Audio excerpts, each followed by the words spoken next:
Introduction: The Behavioral Economics of Male Attractiveness. Here is a collection of chapters on attractiveness for men. When you finish it, you will have a comprehensive understanding of women and how they think. You will be much better informed about how to communicate with women, what women respond to positively, and how to deal with them effectively. As you delve into the subject, the mysteries of the dating world will gradually begin to unravel before you. You will realize that women in general are not as complex as you may have thought. Their cognitive processes operate on a set of principles, and if you choose to accept and follow these principles, you will be able to win the admiration of any woman. This publication is atypically designed not only as a summary of information, but also as a tool for shaping your thinking. The goal is to transfer professional knowledge into real life and help the listener reformat their behavior. The repetition of key ideas across chapters is not accidental, it serves to gradually internalize concepts so that they become a natural part of your everyday thinking. It strengthens mental models and anchors them in your subconscious, until eventually you start applying these ideas automatically without realizing it. All you have to do is thoroughly understand what I share here and revisit the content several times.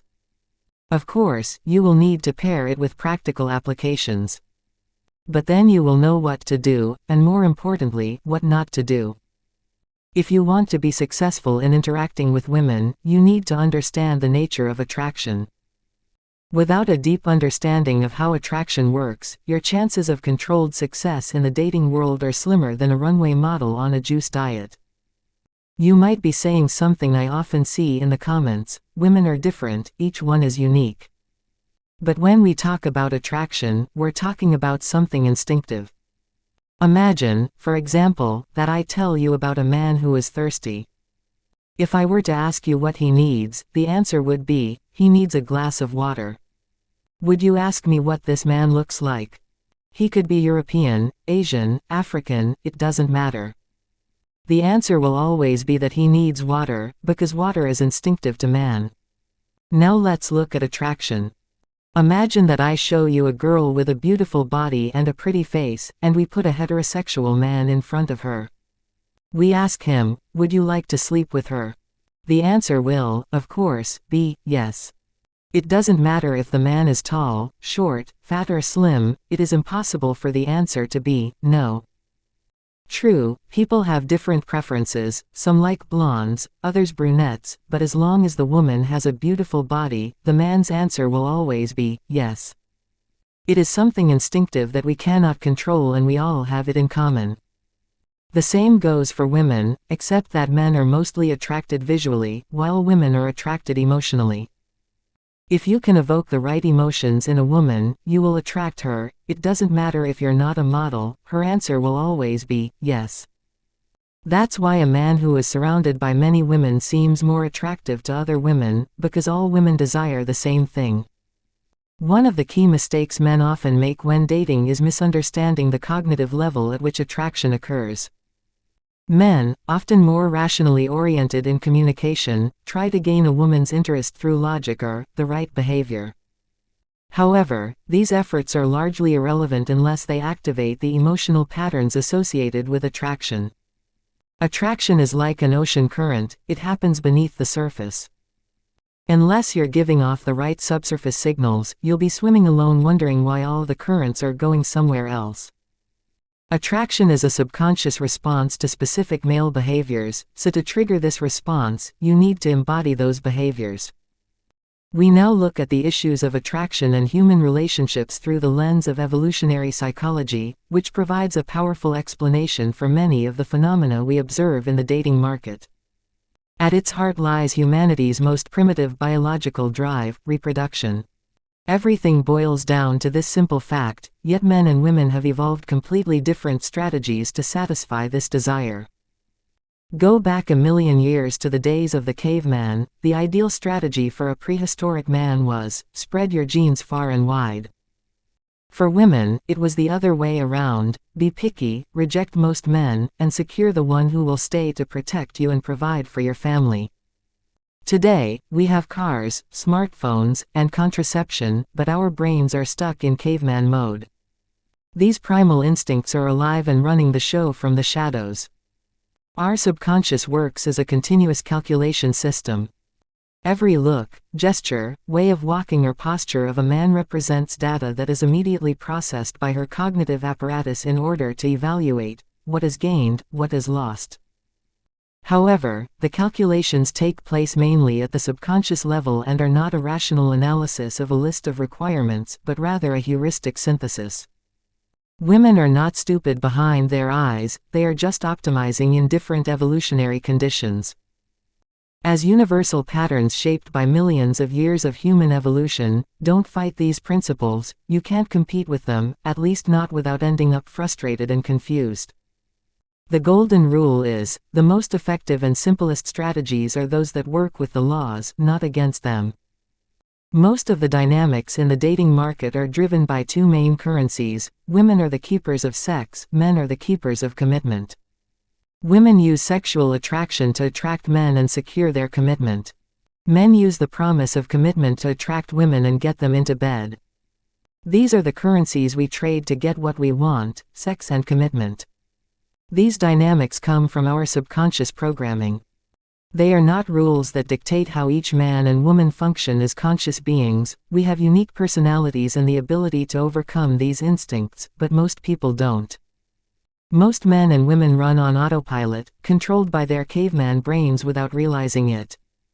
That's why these patterns appear everywhere, loud and clear. In an economic context, sex and sex appeal are women's primary currencies. Have you ever noticed that women tend to turn down sex even if they want it as much as you do? I'm not sleeping with you tonight. No sex until the third date, or some variation of these strategies exist to make sure you really value them and not give them up too easily. Women even berate each other for being too easy and condemn themselves as sluts. Why? Because if sex becomes too readily available, its value in the local market plummets. Think about how women use their sex appeal to gain status or resources. Bikini photos on Instagram, dancing on nightclub stages, or sugar daddy deals.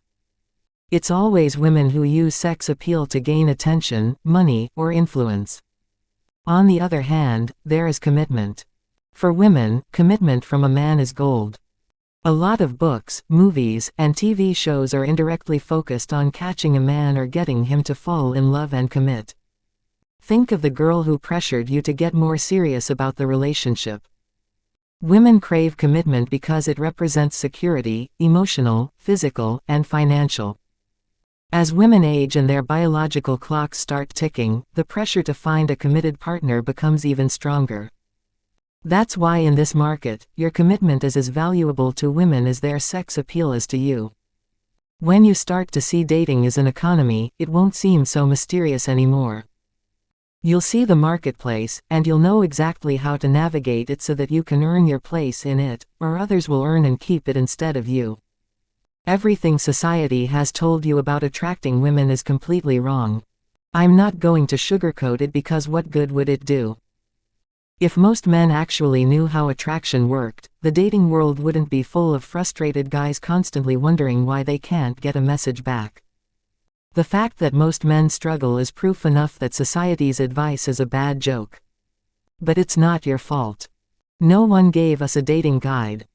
Most of us are thrown into the background with nothing but clichés and outdated advice to guide us. But they don't work. The belief that to attract women you have to be a gentleman, act nice, treat her like a princess. Sound familiar? Yes, it doesn't work. You're paying too much for too little sex with too much commitment, doing too much for her, and thereby signaling low value to her subconscious, just like if she got a lot of merchandise for little money at the store. The result? She'll value you less and remember you as one of the low-standard cookies for a buck. Most of what society tells you is a complete myth. Women don't like sex. If you've ever heard this nonsense, let me clear it up right now. It's completely false. Women enjoy sex just as much as men, they're just much more selective about who they enjoy it with. Compliments will win her over. Compliments won't make you stand out.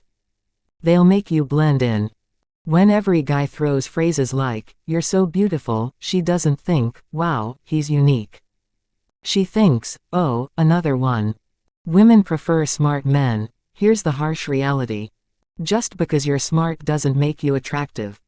You could have a PhD in quantum physics, but if you can't generate attraction, she won't care about your tax skills or your latest research. Women aren't attracted to what you think, they're attracted to how you make them feel. Nice guys finish last and jerks get all the women. It's not about being nice or being a jerk. Women are attracted to specific behaviors that create attraction. And jerks often exhibit these traits unconsciously, but you can be a nice guy and still be attractive. It's all about how you act, not whether you're nice or mean. Women only care about looks. This myth is so ridiculous it makes my blood boil. If looks were the only factor, there wouldn't be countless good-looking guys struggling with dating. Attraction goes far beyond physical appearance, and women often sacrifice a man's beauty on the altar of lifestyle or other benefits. Money buys love. If you think throwing money at her will make her like you, think again. She could certainly stick around for the benefits, but that's not attraction and emotional commitment. That's a business transaction. Never contradict her. If you agree with everything she says, she won't like you anymore. It will make you look weak. Women don't respect men who seek their approval at every turn. Stand up for yourself when you need to. Friendship leads to love. This is one of the biggest lies Hollywood has ever sold us. In real life, becoming just a friend at first often puts you right in the dreaded friend zone. Once you're there, it's almost impossible to change how she sees you. Women don't like being approached by men, that's half true. Women don't like being approached by just any guy, but if you come across as the right guy, confident, interesting, and without a nervous, hidden attempt to pressure her into something, they'll welcome the attention.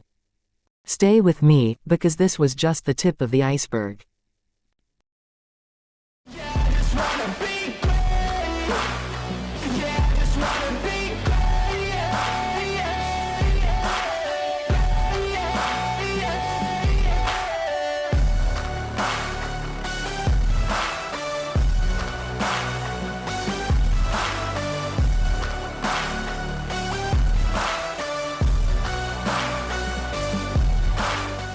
Outdated instincts, why we sabotage our own relationships. Nowadays, societies are vast, anonymous, and mobile, which means rejection doesn't have long-term consequences. The problem is that emotional responses to rejection don't change as quickly as society does. If you confessed your love to a woman in a Stone Age tribe and she rejected you, you had a problem. Everyone would know about it, your reputation would plummet to the level of a man who couldn't even catch a rabbit, and other women would start ignoring you because they wouldn't want to be the one who settled for a rejected guy. Marked for the rest of your life. But today, fear of rejection, the biggest unnecessary pain you'll ever cause yourself. Today, someone rejects you and nothing happens. Your ego may get a slap in the face, but the reality is that no one notices. Yet, many men and women experience rejection as if they've just been kicked out of society. That hurt is an outdated instinct that has almost no basis in the modern world. If you think women will really care if someone rejected you or bullied you in the past, they won't. They care about your current energy, confidence, and how you present yourself to them now. If you're even-keeled and don't take past failures to heart, no one will even notice. But if you keep wearing the sign, "I'm hurt and dumped," women will feel it. You'll come across as weak to them, and weakness is not sexy. So here's some advice: let the past be the past, emotionally reboot your system, and move on.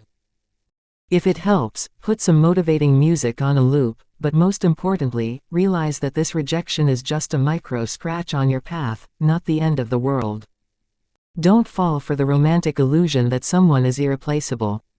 In prehistoric times, a particular woman was often irreplaceable, and these conditions have fixed the mechanisms of dependence and idealization in our minds. Today, the dating market is vast, you can choose a partner from thousands, and don't tell yourself that the one you met among the first was the best for you out of all the existing women you could meet. Remember those old couples who stayed together from the age of 17 until the grave. Today, it's more of a rarity than a rule. Back in the day, you found someone in your village, you didn't have Facebook, Instagram, or an endless supply of attractive people on every corner. Back then, you said, okay, this is good, let's go for it, and that was it. Today, distracted attraction and unrealistic expectations. In the age of the internet and endless possibilities, we often encounter the phenomenon of the paradox of choice. The more options we have, the harder it is for us to make a decision. We are evolutionarily set up to choose a partner in a limited environment, where we spend most of our lives with the same people. Your subconscious scans the space and looks for a better option, and since we live in visual overload, every now and then you will catch a glimpse of someone who is absolutely out of your reach, but your instincts deceive you that it is not completely impossible to get them. Evolution did not count on the fact that one day you will be able to see hundreds of perfectly groomed people a day, who will just disappear into the crowd or on your mobile screen. The result: your subconscious mind will fragment your sexual interest into a multitude of possible but unattainable goals, and at the end of the day, you're emotionally drained, unsatisfied, and your real relationship is weakening. Partnerships are shaky today not only because of changes in society, but also because our brains are still running on software from thousands of years ago. Some of us will understand this and try to rationalize our attraction a little, but guess what? You're not a robot, and neither is your partner.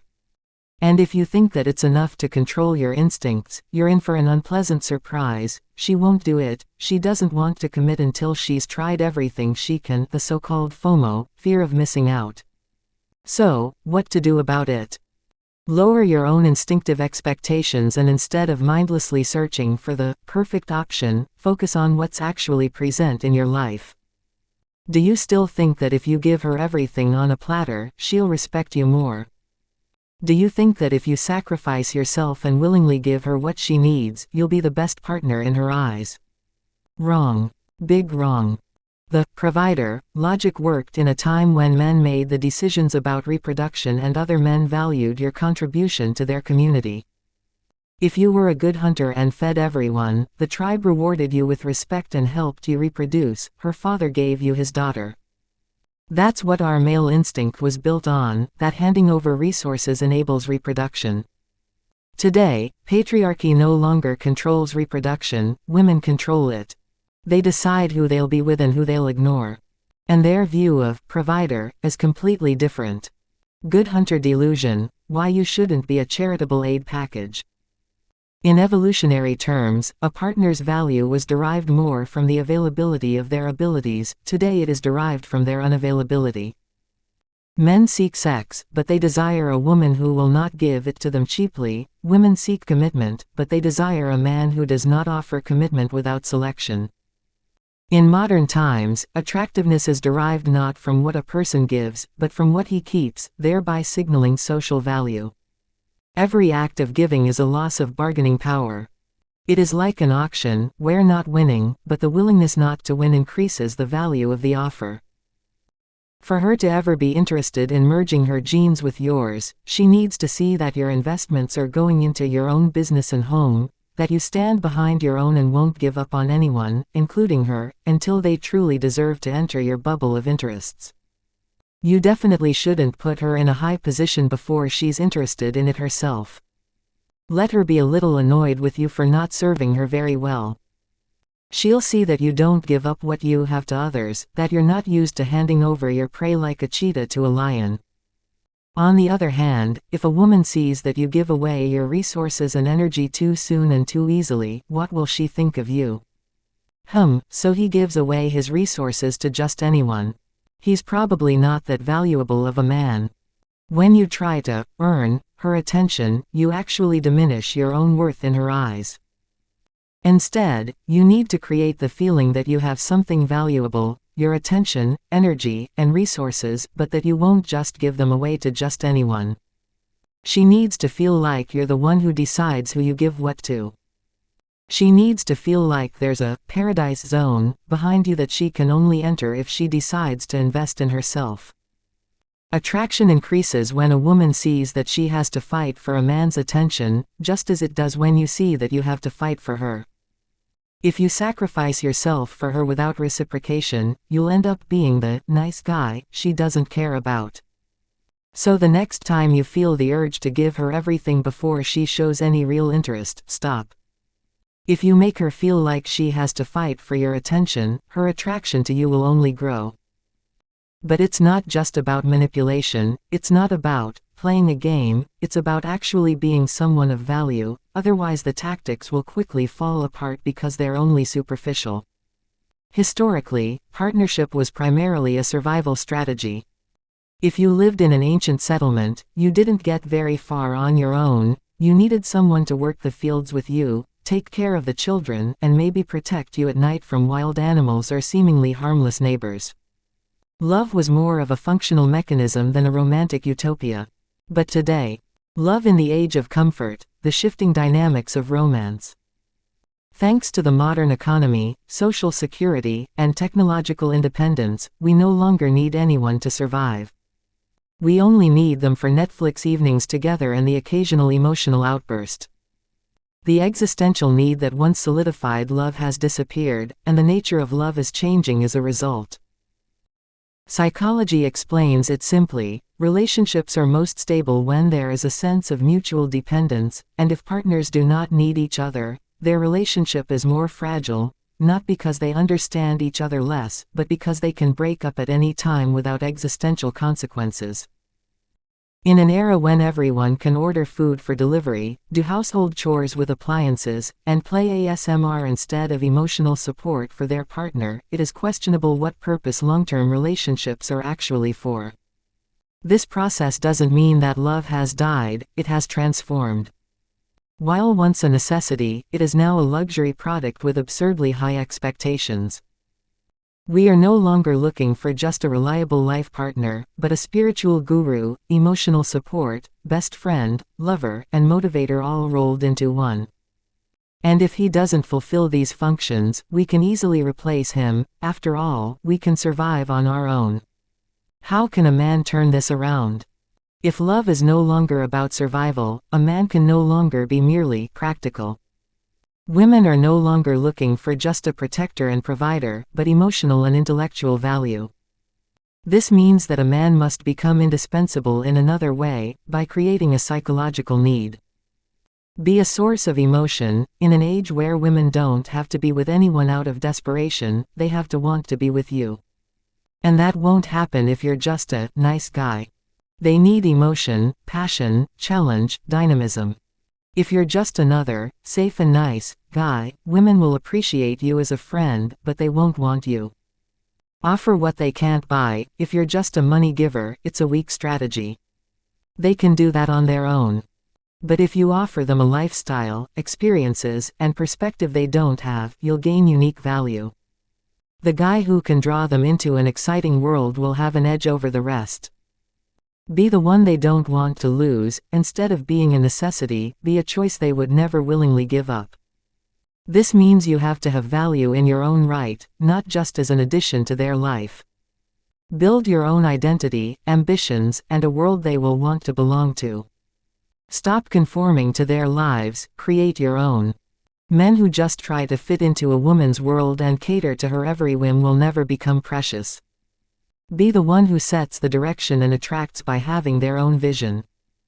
If you feel like you've lost your edge in the modern era, you're not a special case. Our instincts are all too busy adapting to how the game has changed. The dependency of need is gone from love, and sweet, caring girls are becoming increasingly rare and valuable, as are sexually sensual guys. But the addiction to desire is still real. And whoever can create it wins. And so we conclude our journey into the world of the most crucial outdated instincts. If you took anything away from it, let it be this: we no longer live in a tribe, rejection is now just a temporary buzzword, and the best investment in a woman is the one that comes only when she has earned it herself. Be an adapted man with your old instincts under control, and watch as you start to thrive. Always do it on my own. so I gotta get through it. And the only thing I know is to love what I'm doing. Never give up, never slow, till I finally prove it. Never listen to the no's, I just wanna keep moving. Yeah, I put out all this art, it's my only medicine. Yeah, everything I do, I'm just being genuine. Yeah, I'm sick of being screwed, feel my own adrenaline. Yeah, I do just what I do, and I hope you let me in, yeah.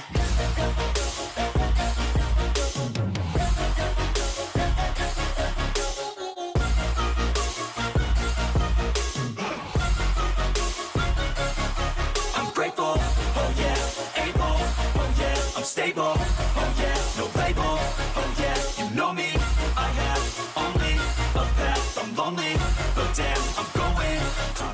Porn, the thief of potential. The elephant in the room needs to be confronted. Regular porn viewing has significantly influenced modern dating, and advances in virtual reality will exacerbate this distortion even more drastically.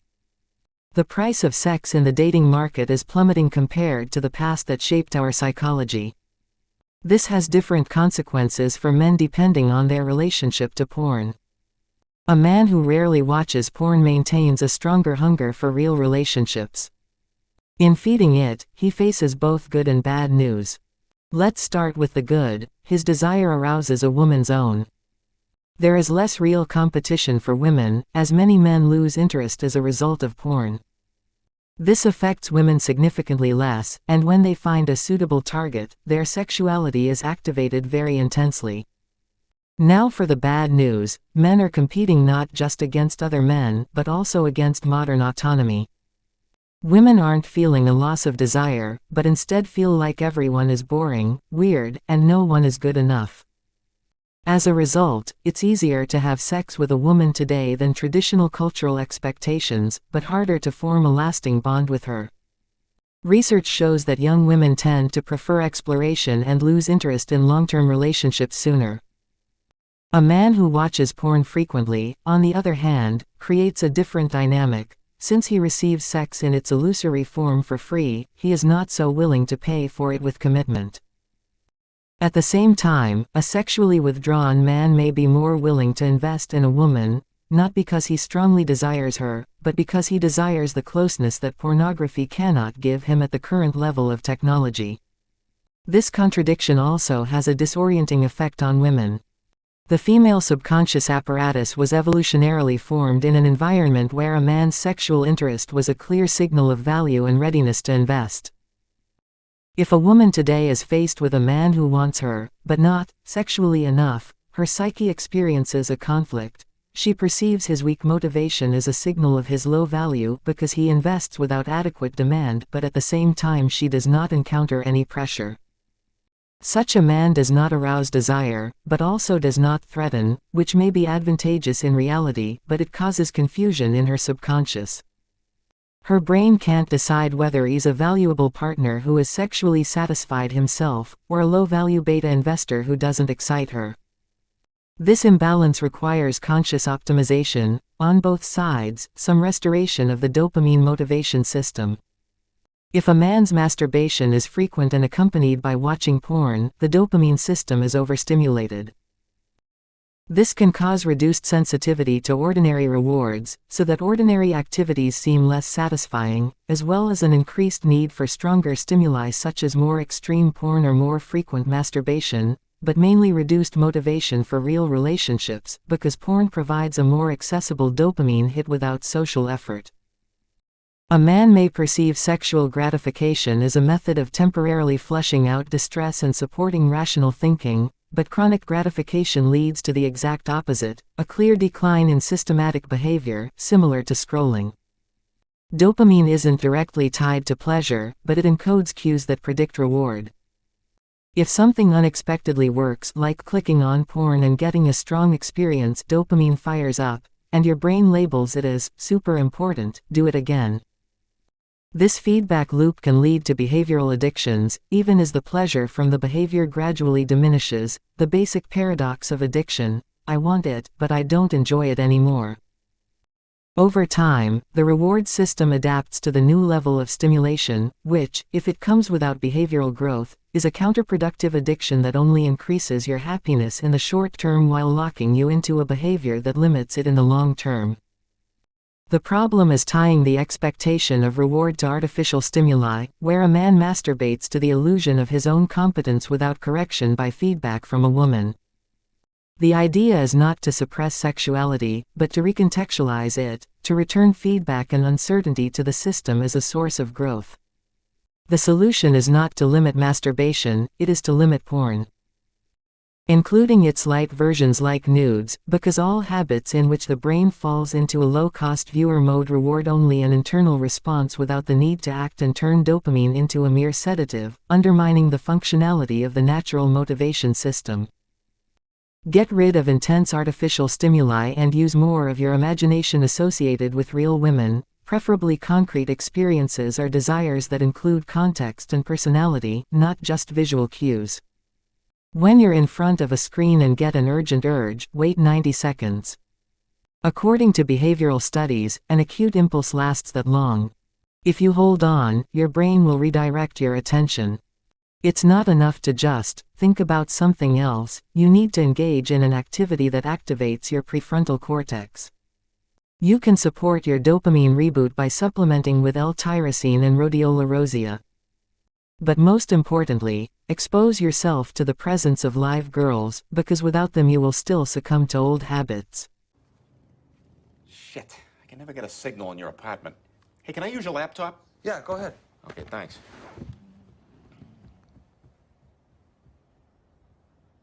What the fuck? Holy shit, dude, what's the matter? What happened? What's going on? There's so much porn! Well, what the hell are you doing looking at my private shit? What are you talking about? Private shit, Johnny? It was wide open. There were literally thousands of files here. Well, I've been meaning to clear some of that out. Jesus Christ, look at the organization here. Clockwise rim job, counterclockwise rim job. Yeah, well, sometimes you like seeing the tongue go the other way. You sick bastard. Look at this. Chicks with dicks. Oh, my God. Oh, my God. I have a disease, all right? I need help. There are no chicks with dicks, Johnny. Only guys with tits. Well, this is such a relief. You know, I'm glad I'm finally caught. I wanted to be caught. Johnny, now you listen to me. This is a wake-up call, all right? You gotta get back out there and meet somebody because you are spiraling out of control here. All right, fine. I will. Just stop looking at that shit, please. Johnny, I mean it, all right? The next chick you meet, you are getting back in the game. Fine, I got it. Done. All right. Now let's get rid of this. What do you mean? We'll just delete the files. No. That shit can always be recovered. We gotta smash your laptop with a hammer.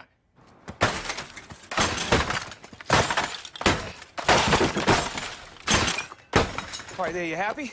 No, the circuits could still be reconstructed if somebody worked at it. We gotta bury it in the harbor.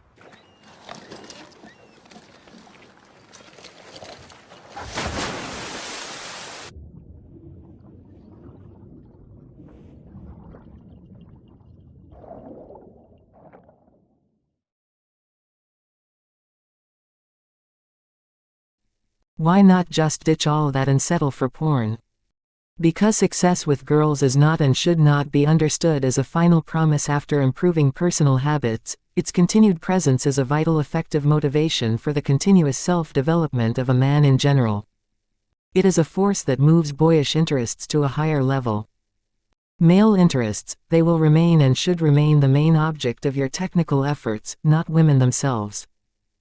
As you will understand, and the sooner the better, drawing women into your life in the right way is not about pushing yourself aside, but on the contrary, about accepting the sexual side of your interests and raising the stakes.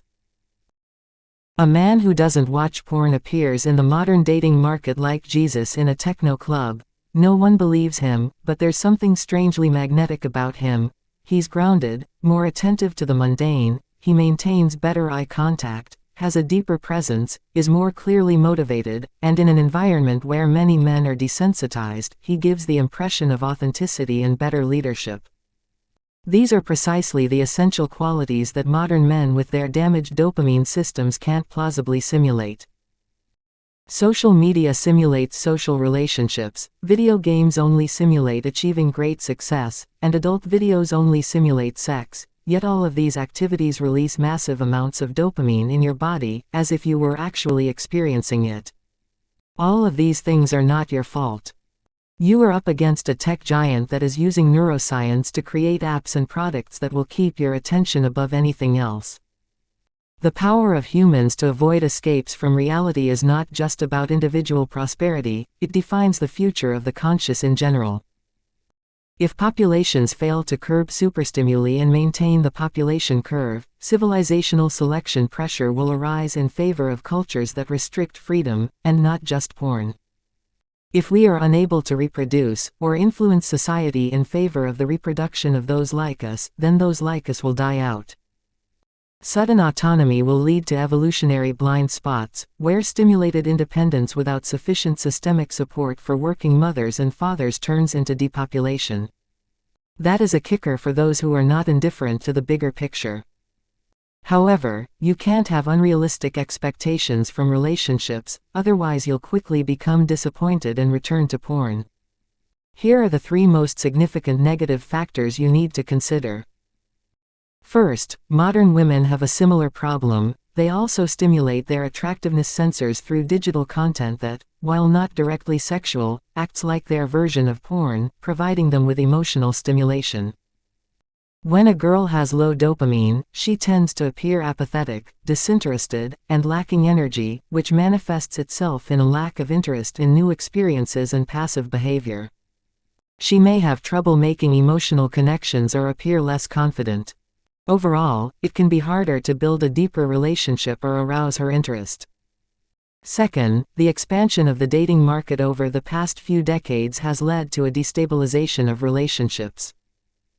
When each person gets what they want too easily or too hard, they lose interest, so both partners try to gain the upper hand while maintaining the other's interest. This is a common emotional tug-of-war in partnerships, which can be an addictive source of entertainment. But if one person believes too much that they have the means, that they have more, their adaptation to the interests of the other decreases toxically.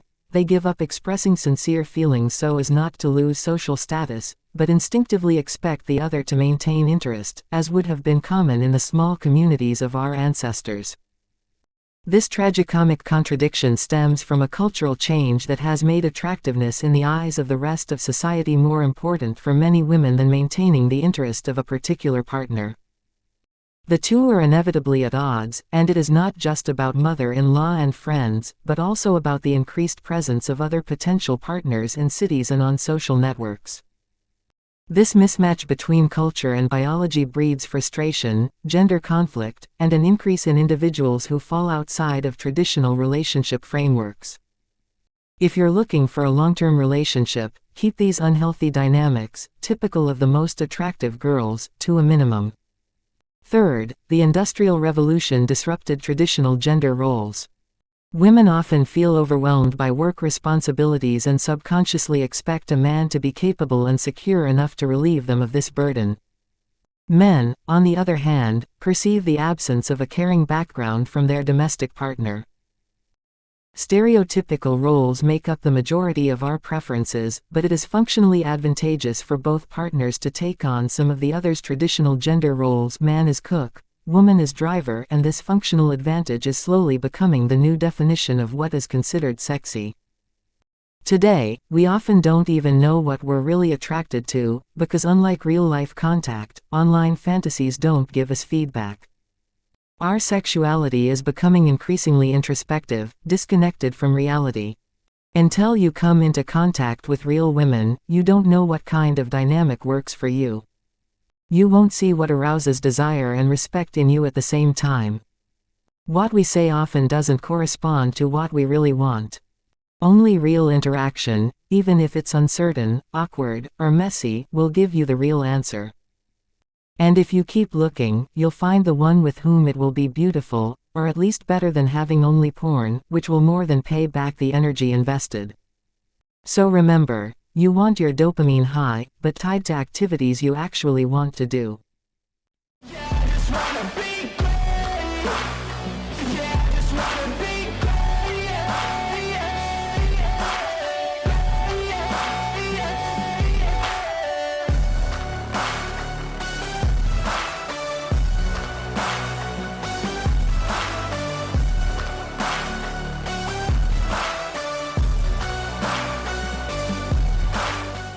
Attractiveness. What is important to women?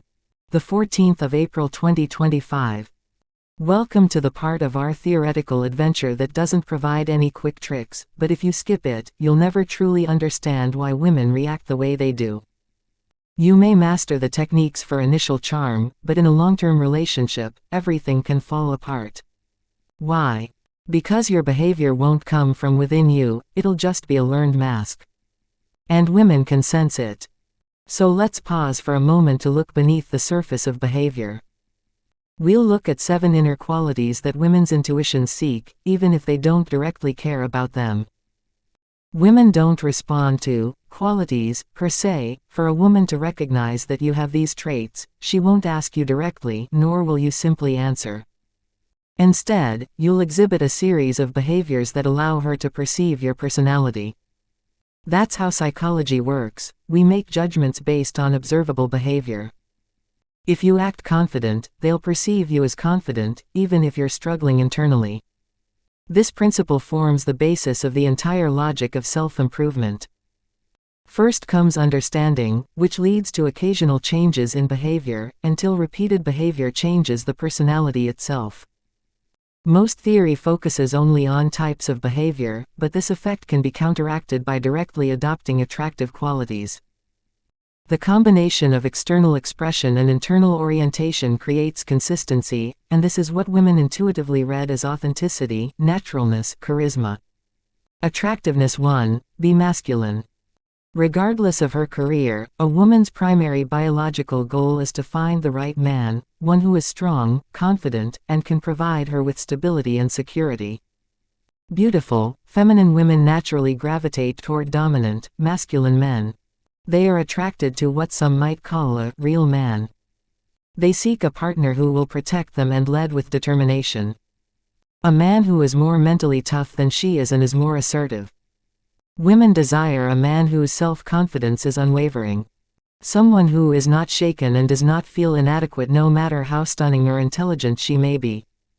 A man who does not bow to intimidation but embraces his role as a leader. He will take the reins to initiate moments of intimacy and lead the dynamic between them. Attraction is driven by polarity, the undeniable pull between masculinity and femininity. These opposing forces act like magnets, creating a dynamic spark. The more a man leans into his masculinity, the stronger his attraction to feminine women. Likewise, the more a woman embraces her femininity, the more irresistible she is to men. The truth is that this polarity not only shapes attraction, it also sustains it. Without it, relationships lose their spark, often becoming boring or downright unsustainable. Even in same-sex relationships or scenarios where traditional gender roles are reversed, the same dynamic is at play.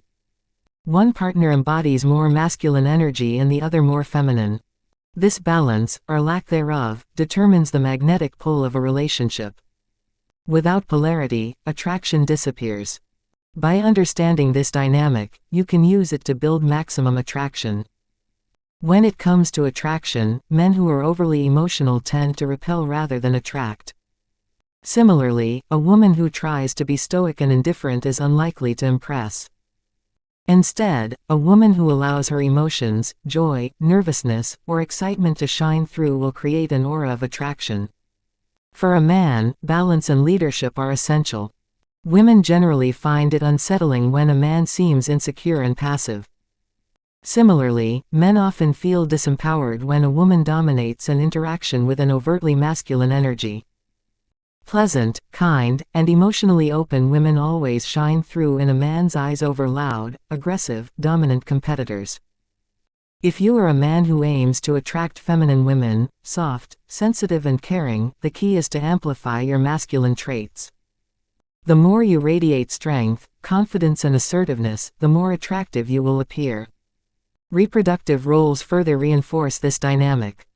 Once a woman is pregnant, her need for a man's physical contribution is essentially complete, and the man remains dependent on the woman's body to carry, give birth and raise his offspring.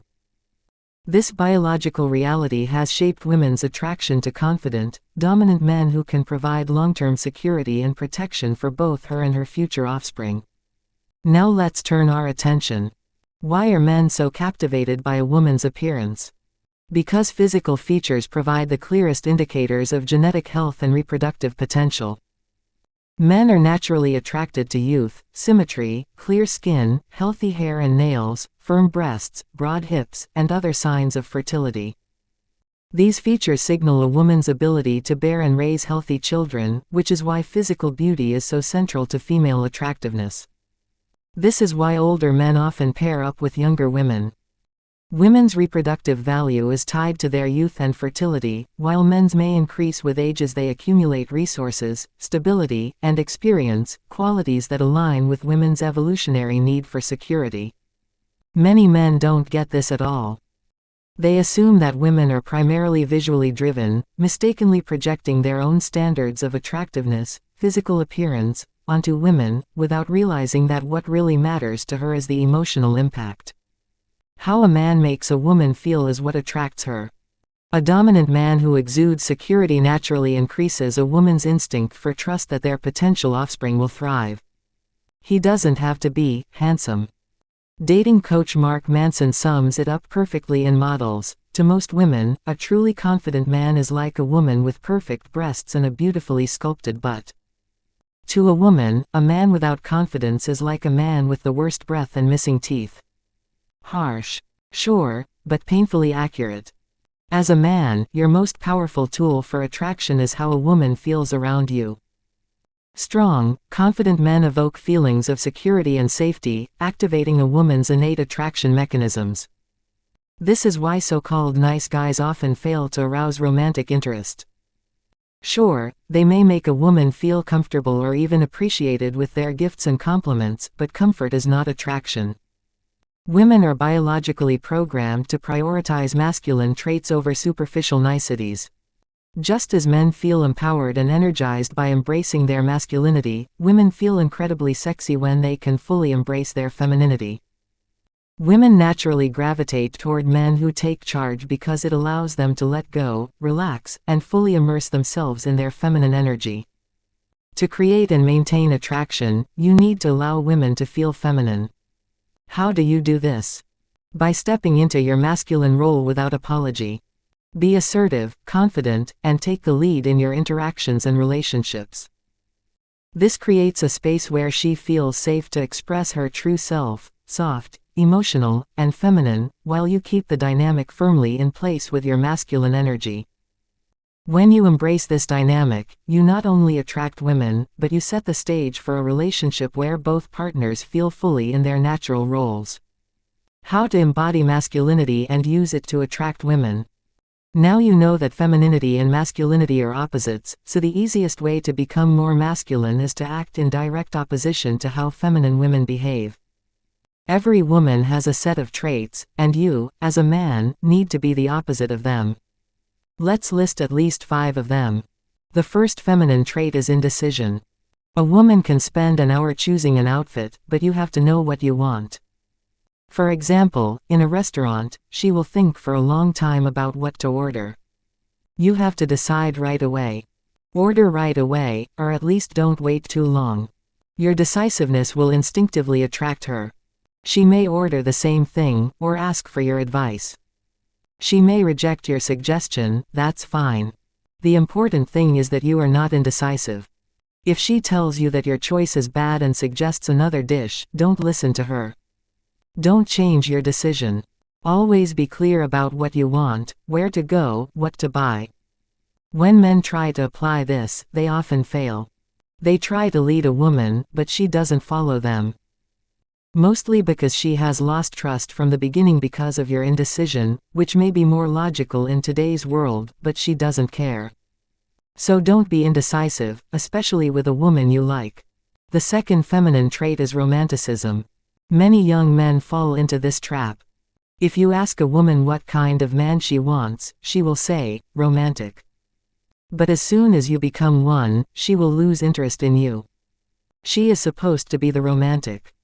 You are naturally attracted to a woman who shows tenderness, but you are not supposed to be the one writing poems and sending hearts.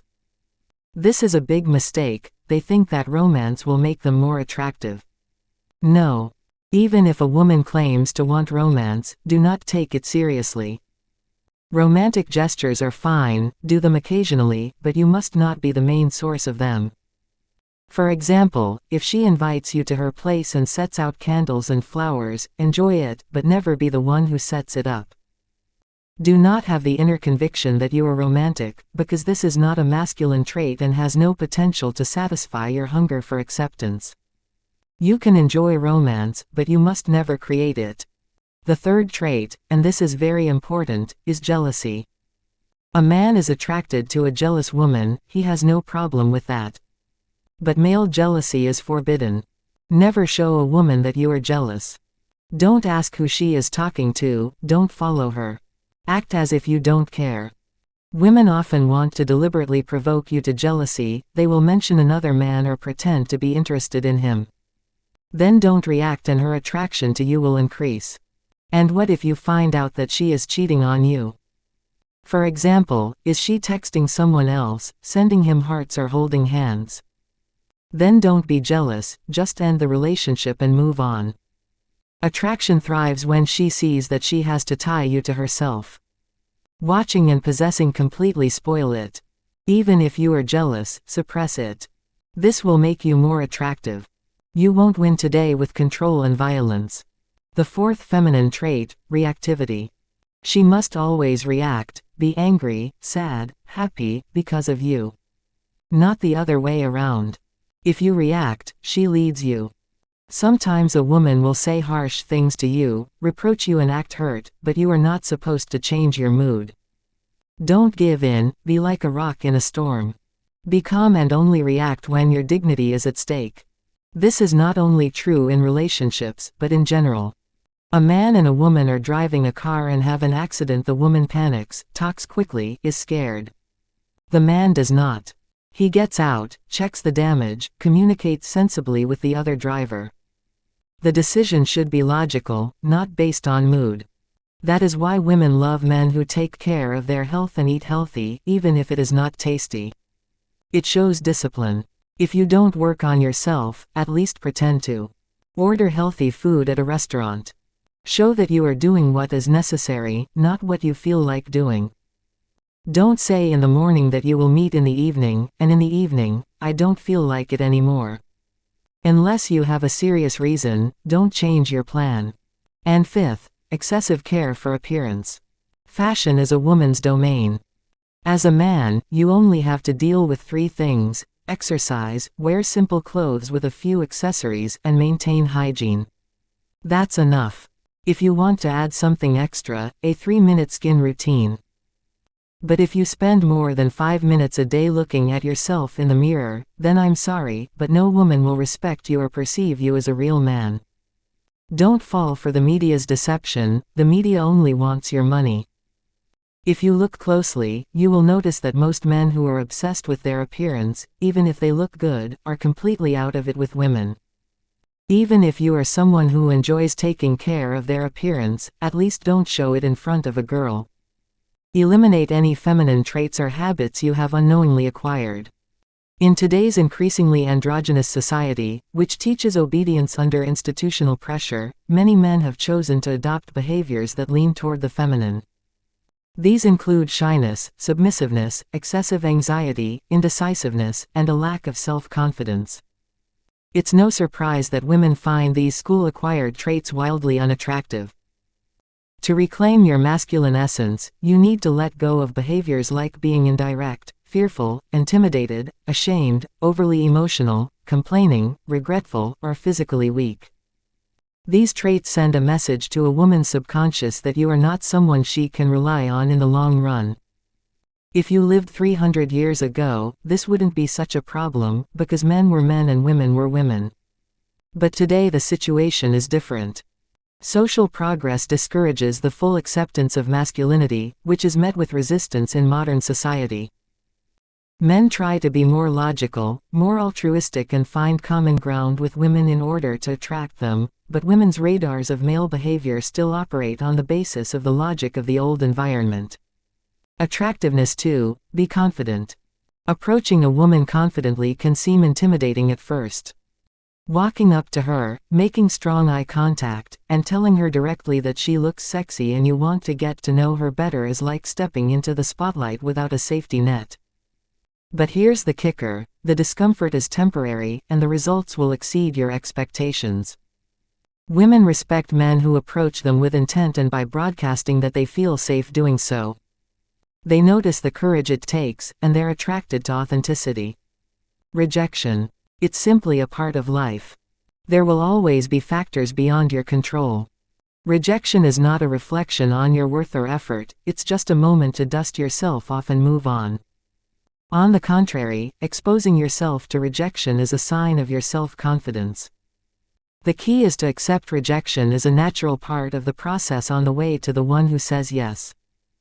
Women appreciate a man who approaches them with honesty much more than one who hides behind vague intentions or cowardice. Be direct in your interactions, approach her with a smile, maintain strong eye contact, and leave your fear and nervousness at the door. As you become more comfortable with this approach, you will notice that you attract women in a way you never have before. Women are naturally turned off by insecurity and urgency. So-called nice guys often signal a lack of confidence, and this energy makes women uncomfortable. Confidence is the foundation of trust, and its absence is glaring. Something important to understand: people take cues from you. When you interact with women, they watch how you present yourself. If you come across as nervous and insecure, they will assume that you know something negative about yourself. They don't have their own logic about you, but they register yours. If he doesn't think he's worth much, why should I? Without confidence, you inadvertently signal to others, especially women, that you're not worth their attention. Confident men don't try to impress anyone because they don't need to. This confidence naturally inspires trust in others. Women are attracted to men who act like they deserve attention. When you believe in yourself, she believes in you. Anyone who feels inferior will get their energy back. You almost get a mirror. Self-confidence, or the lack of it, can completely change how women perceive you. The exact same man in the exact same situation can succeed or fail based on how confident he appears. Women can sense when you're trying to impress them, and it's not as attractive as you might think. When a man is desperate to show off his accomplishments or prove his worth, it screams insecurity. Women will subconsciously think that if he's trying so hard, he must believe that he's not good enough on his own. And honestly, why would she believe otherwise when you don't either? A truly confident man doesn't feel the need to show off. Instead, he's focused on getting to know her better and deciding if she's someone he wants in his life. This creates a magnetic dynamic where she feels compelled to impress him. And when a confident man shares just a little bit about himself, it leaves her wondering what else he's hiding. This ambiguity works in his favor because she assumes that there's depth and value beneath the surface. After all, he's not trying to sell himself by explaining himself. It all comes down to the fact that your actions communicate more than words. It's your behavior that tells the real story. Radiate confidence in your choices. When you decide on anything, believe that it is the right decision. You are walking together and you decide to go a certain way, you tell her without hesitation. You sit down at a restaurant, you order without asking her opinion. You go shopping, you choose your clothes with confidence. Your decision is yours, no seeking approval. Women instinctively associate confidence with value. It suggests strength, charisma, and the abilities that make it possible. But insecurity is a huge turn-off. If you can't even talk to a woman without feeling anxious, how can you expect her to feel any attraction at all? Insecurity, whether it comes across as urgency or flattery, creates discomfort. It's a recipe for disaster. Women don't want to feel uncomfortable and burdened around you. Instead, they want someone who is stable and reliable. If you lack self-confidence, that's the first thing you need to address. Women are drawn to men who are competent and confident. The moment they sense that you lack these qualities, the attraction fades. It's not personal, it's instinctual. Women are determined to seek out men who make them feel safe. To pass this test, you need to approach interactions from a position of slight superiority. Women are attracted to men they can look up to, who are above them on the social ladder, whether it's emotional resilience, mental acuity, physical presence, or social influence. Projecting strength in any of these areas creates a lasting impression. Self-confidence, even if it's just an illusion and a mask from the inside out, is an absolute game changer. When you project the confidence that you deserve to have what you want, the process of attracting women becomes not only easier, but also more fun. That's why it's a priority to practice self-confidence in all areas of your life, not just with women. When a man has already experienced genuine acceptance from women, he no longer approaches female attention as something he has to chase, perform for, or anxiously earn. The internal pressure dissolves, because his self-worth is no longer tied to the outcome of each interaction. This creates a quiet psychological shift. Instead of monitoring himself and second-guessing every move, he becomes relaxed in mixed company. He doesn't broadcast neediness, because he doesn't feel needy. The social environment stops being a stage where he must prove something, and becomes a neutral space where he can simply exist. In other words, past sexual success reduces the cognitive load. Without the background noise of insecurity, he can engage with women naturally, neither pedestalizing them nor fearing their judgment. His presence feels grounded rather than performative. This ease tends to make him more attractive, reinforcing the cycle. True confidence isn't loud, it's the absence of internal friction. And this friction disappears most reliably when experience confirms that one is already good enough. The surprising thing about confidence is that it doesn't come from trying to be confident. It comes from proof. Once a man has real romantic or sexual success, something fundamental rewires. The brain stops treating interactions with women as a high-stakes exam. The threat level drops to zero. What used to feel like a test suddenly feels like the hallway outside a classroom, neutral, familiar, safe.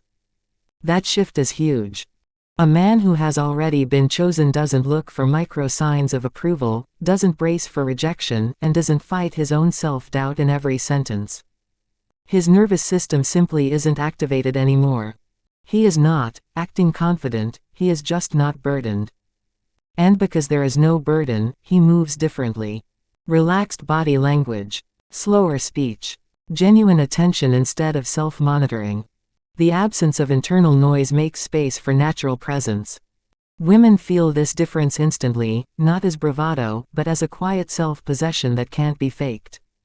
Here's the eye-opening part. Once this switch flips, the entire social dynamic becomes easier.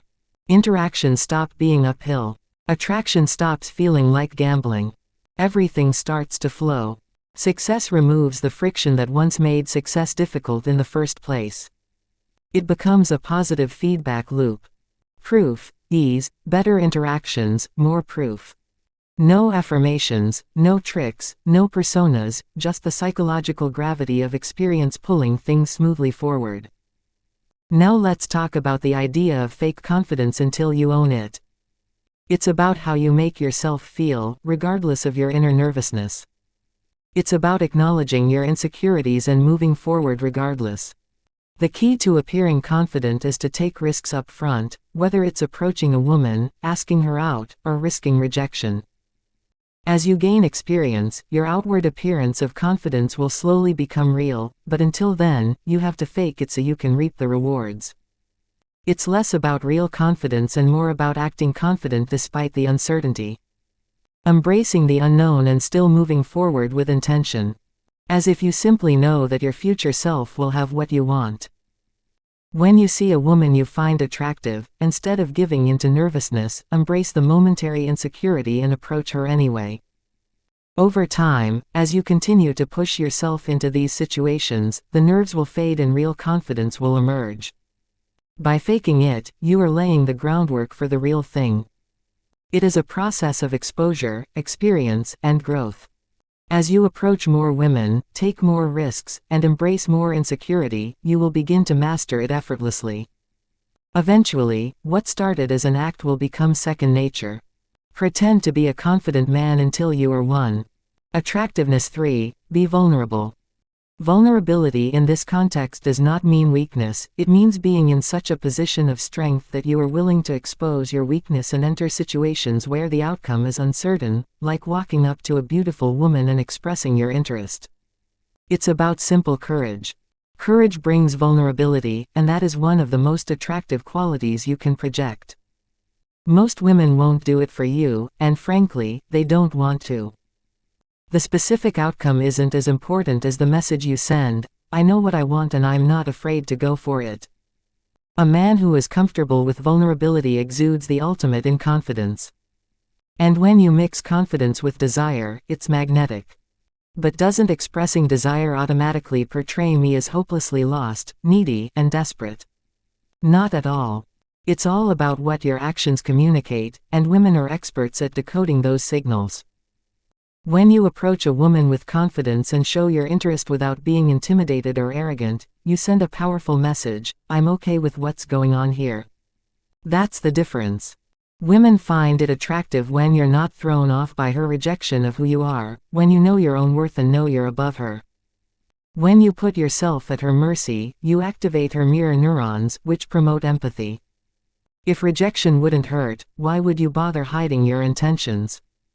Men who are uncomfortable with the possibility of rejection tend to dance around their interests, hoping she'll pick up on subtle clues. Spoiler alert, she won't. Or even worse, she'll pick up on it and classify you into that weak platonic energy category. Being honest and upfront about your intentions isn't just refreshing, it's attractive. By making yourself vulnerable, you convey complete trust. Women pick up on that energy, and it draws them in. Even if you don't have the confidence to stand your ground in a situation like this, your courage shows her that you trust her, that she won't bury you in the ground. It's contagious. A man's undeniable desire for a woman is powerful, which is why being bold and assertive about your interests can spark attraction even in cases where she wasn't initially interested. The more physically and emotionally assertive you are without crossing the line into desperation, the more likely you are to pique her interest. A confident man who knows what he wants and isn't afraid to go after it will trigger a response that few women can resist. The problem is, most men don't buy this approach. Society has conditioned many men to feel unworthy of beautiful women. This mindset creates a cycle of self-fulfillment where they act inadequately around women and, unsurprisingly, achieve lackluster results instead of owning their worth. These men try to compensate by making grand gestures, spending money, planning extravagant dates, or showering undeserved attention. But women can sense the insecurity a mile away. It doesn't matter if it's disguised as complimentary free drinks or magic tricks. These efforts scream, I don't think I'm enough, so I'm trying to prove myself. Trying to impress a woman or win her affection is not only a failure, it's a waste of time. Here's the truth. Women don't want to be put on a pedestal. They want to look up to a man. If you want to become that man, you need to change your mindset. Recognize that you have enough, you are not lacking anything. When you are happy with who you are, others will mirror that happiness. When you truly love yourself, you create space for others to love you too. The only thing you need to demonstrate to a woman is genuine interest. You don't need $1 million or a perfect body. You don't need an elaborate excuse to talk to her. If you want her, make it your reason. The most effective way to show confidence and high value is to be direct. Men who feel unworthy or unprepared often resort to indirect tactics, asking about irrelevant things, or using friends. They are testing the water temperature with their tip, so to speak. As a mediator, this approach does not work. It only delays the inevitable expression of your true intentions. Women are not attracted to men who are detached from their own desires. They want a man who is direct, confident, and not afraid to go after what he wants. Vulnerability naturally creates polarity. The bolder your actions, the more extreme the reactions. For example, if you approach a woman and ask her directly about a date, you'll probably get an immediate yes or no, but if you ask about the time, she'll barely register the interaction. No risk, no reward. Like the stock market. If your ultimate goal is to connect with her, whether emotionally or physically, then you're going to have to be honest about your intentions at some point. Why not jump in? A confident, direct approach not only saves time, it builds attraction and excitement from the start. Women don't need to be won over by gimmicks or extravagant effort. The fact that you desire her is enough to ignite her own interest. Sometimes your directness can catch her off guard for a moment. She might even tease you with something like, "I can't believe you just said that," but her smile will tell you everything you need to know. No matter how she reacts, never apologize for your trust. Don't back down and act hurt like you made a mistake, because that undermines everything you've just been projecting. Apologies signal insecurity and weakness, two major unattractive traits. Instead, stay true to your confident approach. Stay poised, charming, and unapologetically who you are. There's nothing wrong with approaching a woman directly. In fact, it's what most women crave because so few men have the courage to be so bold and do what others won't. It sets you apart from them, and that in itself is irresistible. When in doubt, always lean toward taking bold steps. This is directly related to making yourself vulnerable and realizing that women crave your desire. By entering situations where you expose yourself to the outside world, you create a dynamic that naturally polarizes reactions the more daring your actions are. But being bold doesn't mean being socially awkward or inappropriate. If your actions are unconventional, like trying to kiss her in a surprising situation or asking her out just minutes after you've met, it's important to show self-awareness. Adding something like, "I don't usually do this, but," or, "This may come across as a little unexpected," but, softens things up and prevents you from coming across as awkward or intrusive. It keeps the interaction playful and engaging. Your job is to keep things moving forward comfortably. Think of it as gradually increasing the temperature, allowing her to adjust at each stage, rather than shocking her with an unexpected leap forward. The goal is to create a gradual build, a step-by-step escalation that makes her feel comfortable and relaxed before you move on. By taking a bolder approach, you will position yourself as someone who is worthy of her attention. If you hesitate and wait for a safe moment to act, you risk missing the opportunity altogether or letting her attraction fade. Women, as historically more vulnerable, rarely take the lead in advancing interactions, especially when it comes to physical or romantic advances. That responsibility lies with you from starting the conversation to getting her in touch, planning a date, initiating physical closeness, and leading to intimacy. Avoiding vulnerability does not lead to better outcomes, it only delays and worsens them. When they feel safe under your leadership, that safety allows attraction to grow.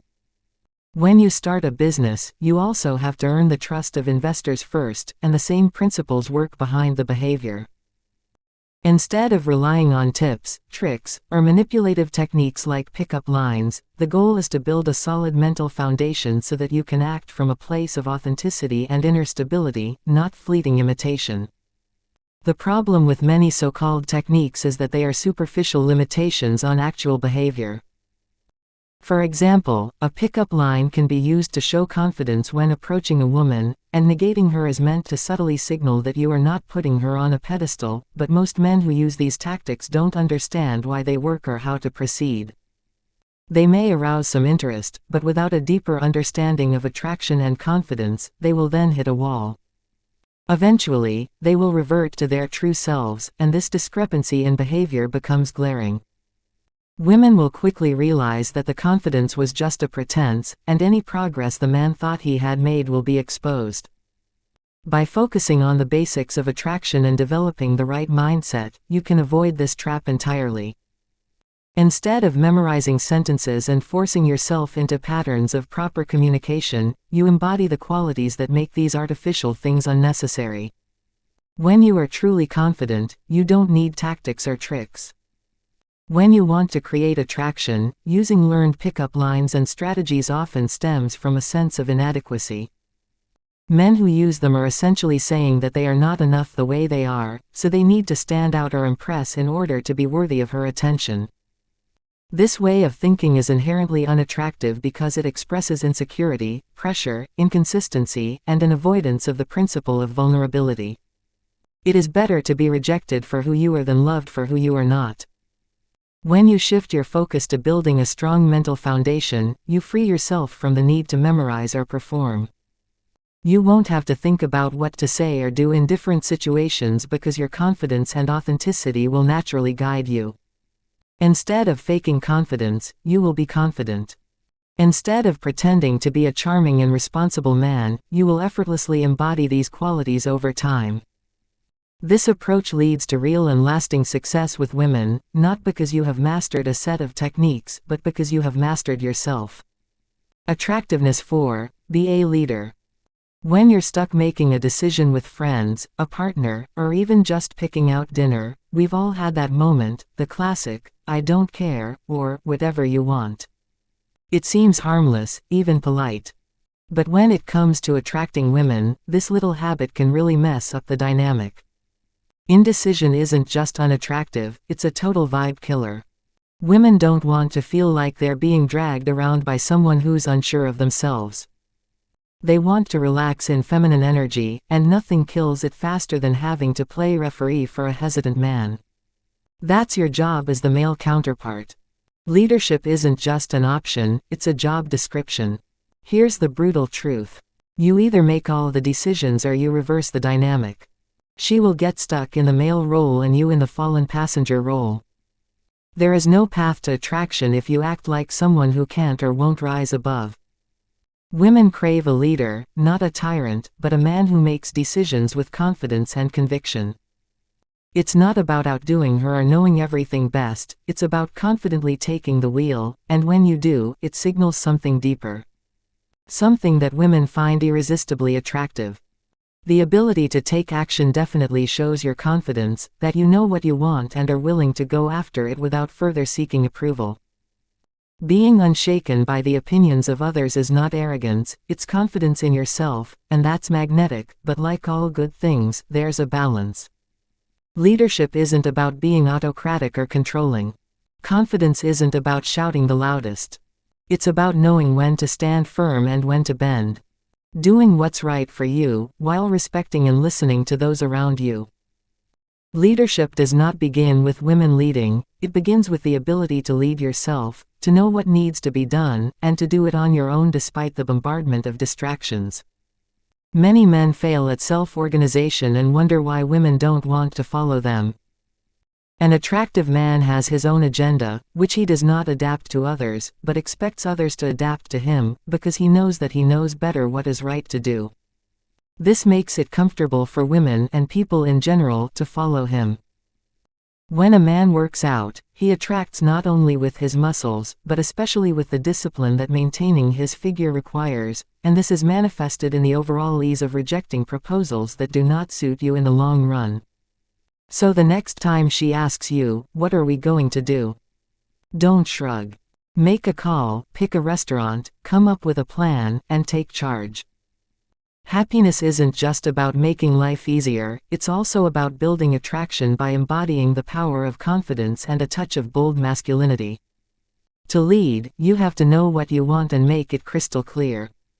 Leaders don't shy away from their desires, and neither should you. When you're dating a woman, let's be honest, your intentions aren't platonic. You're after romance, intimacy, and physical connection, but this is where most guys falter. They hide their intentions. They're afraid to admit them out loud, and that, my friend, is an express one-way ticket to the friend zone.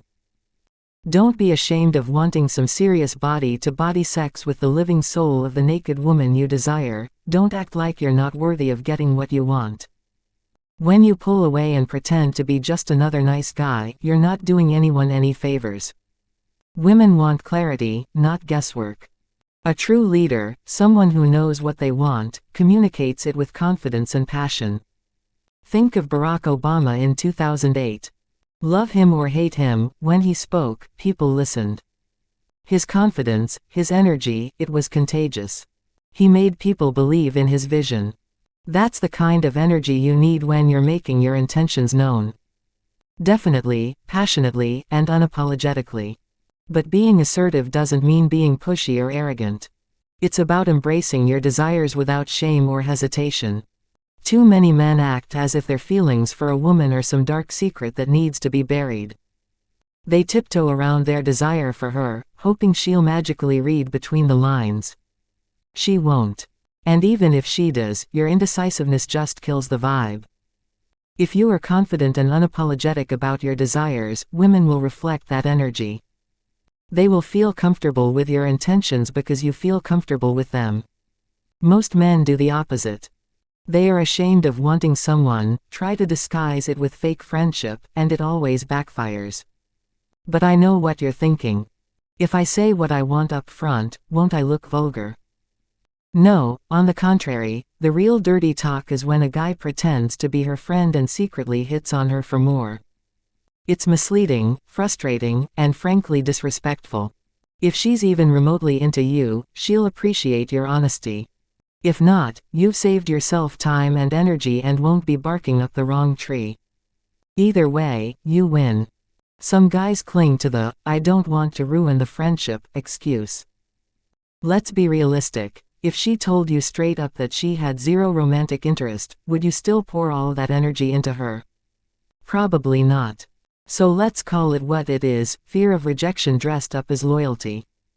Being honest is not only the right thing to do, it's attractive. When you communicate your intentions up front, you show confidence, strength, and respect for both of you. If she's interested, great. You're on the same page. If not, you can walk away with your dignity intact and find someone who is. Leadership matters because it allows her to tap into her feminine energy and feel sexy, relaxed, and drawn to your masculine presence. When you take the lead, you give her the freedom to let go and simply enjoy the magic of the present moment. But when you fail to lead her and force her into a masculine role, it completely kills the mood.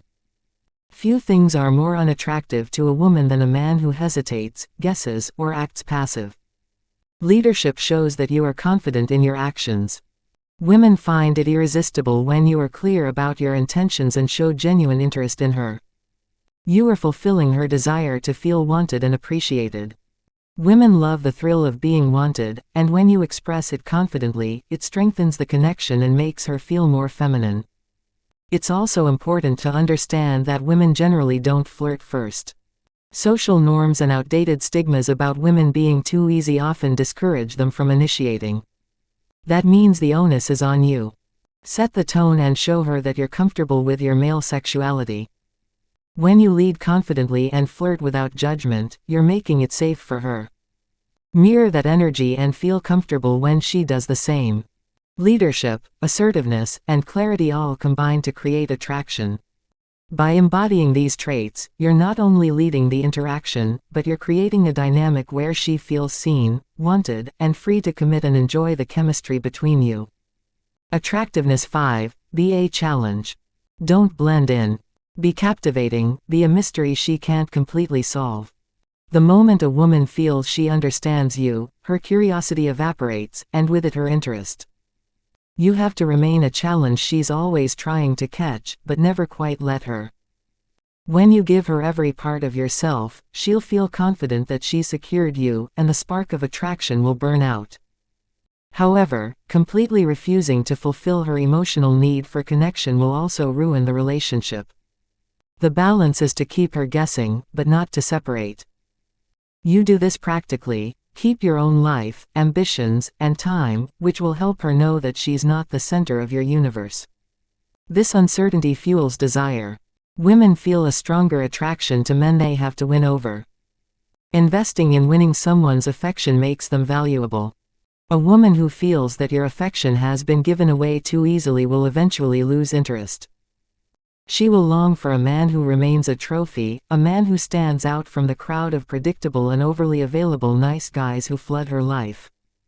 Attractive women are met with a constant stream of attention from men who are all too eager to please them. Most of these men, desperate for appreciation, abandon their own boundaries and seek hers. They abandon their own plans, hang on her every word, and live for the slightest shred of her attention. This behavior is not only unattractive, it is forgettable. What women are truly attracted to is a man who is self-sufficient and confident in his own worth.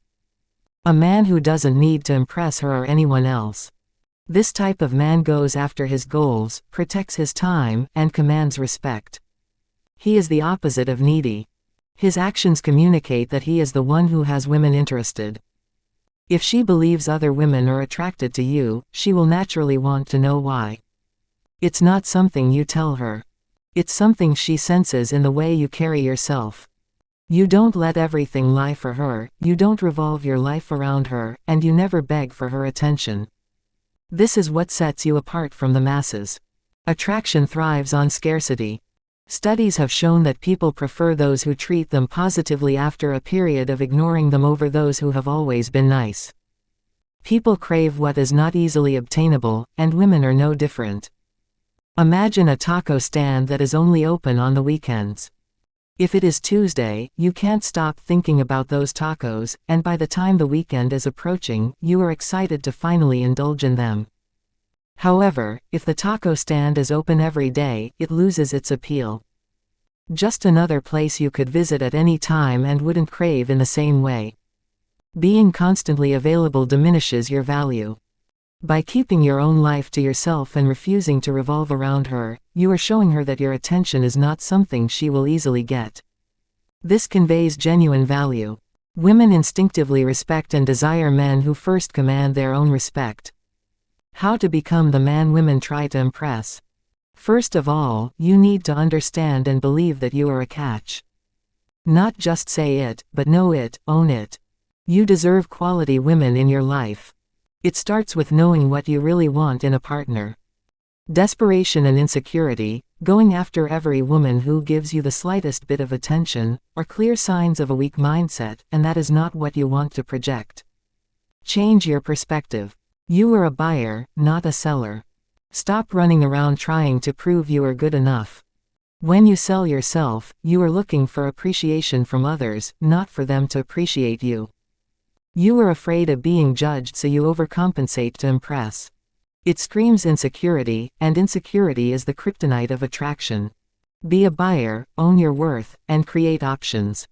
If you are laser focused on one woman, you will inevitably become attached, even if you think you are playing it cool. This attachment breeds neediness, and neediness is unattractive. Don't put all your emotional eggs in one basket. Date around. Meet new women. Develop an abundance mindset, one that makes you realize that your life doesn't depend on the attention of one person. This shift in mindset will make you naturally more confident, which women find irresistible. Approach dating with a broader lens. Try an online platform or start a conversation when you're out. Attend social events and build your network. The more you connect with people, especially women, the more opportunities you'll have. And you'll stop treating opportunities like every encounter as your last chance. Next, reserve your compliments. Stop approving just to approve. Don't feel the need to agree with every word that comes out of her mouth or exaggerate your affinity. That doesn't make you charming, it makes you forgettable. Ask questions, feel free to challenge her opinions. Genuine curiosity and honest interaction build real connections, not bland flattery. They shouldn't be a tool to win her favor, they should mean something serious. Quit throwing out compliments for the sake of approval signals and reassurance, instead only compliment her when she truly deserves it. Have standards, don't hand out compliments like they're free candy. Assess whether she's meeting your expectations, instead of leaning in and meeting hers. Respect your time. Don't mindlessly clear your schedule. Being constantly available doesn't make her feel like you care. It comes across as desperate. Instead, cultivate a life filled with your own goals, interests, and commitments. If she notices your life is already full, she'll appreciate the space you make for her even more. Women don't want to be your whole life and the reason for your happiness. They want to step into what's already fulfilling. And most importantly, stop justifying your actions. Confidence isn't about proving your worth. It's about knowing it. Be the man who knows what he brings to the table and doesn't feel the need to explain it. This all boils down to one simple truth. A man with standards is the man women want. So stop making concessions and start becoming one. Attractiveness 6. Be unpredictable. There is no greater crime against attraction than playing it safe and predictable. Women crave excitement and an emotional roller coaster. They want to be swept off their feet in unexpected ways and plunged into a whirlwind of adventure. They don't want to be bored. If she starts associating you with that faded vibe, you might as well pack your bags and settle into the friend zone, because recovering from it solely on the strength of other traits is nearly impossible. If you remove the insecurity, you remove the emotion, and if you remove the emotion, the attraction disappears. Boredom is a death sentence. If you're too bland, she'll just put you in the category of just another nice guy. That's not a compliment, it's a graveyard for attraction. The thrill of going off the beaten path wins every time. It's the unexpected moments, the twists and turns, and the mystery that stick in someone's mind. The difference between a friend and a lover is simple: a lover stirs emotions. Unpredictability not only makes you look cool, it literally takes over her brain.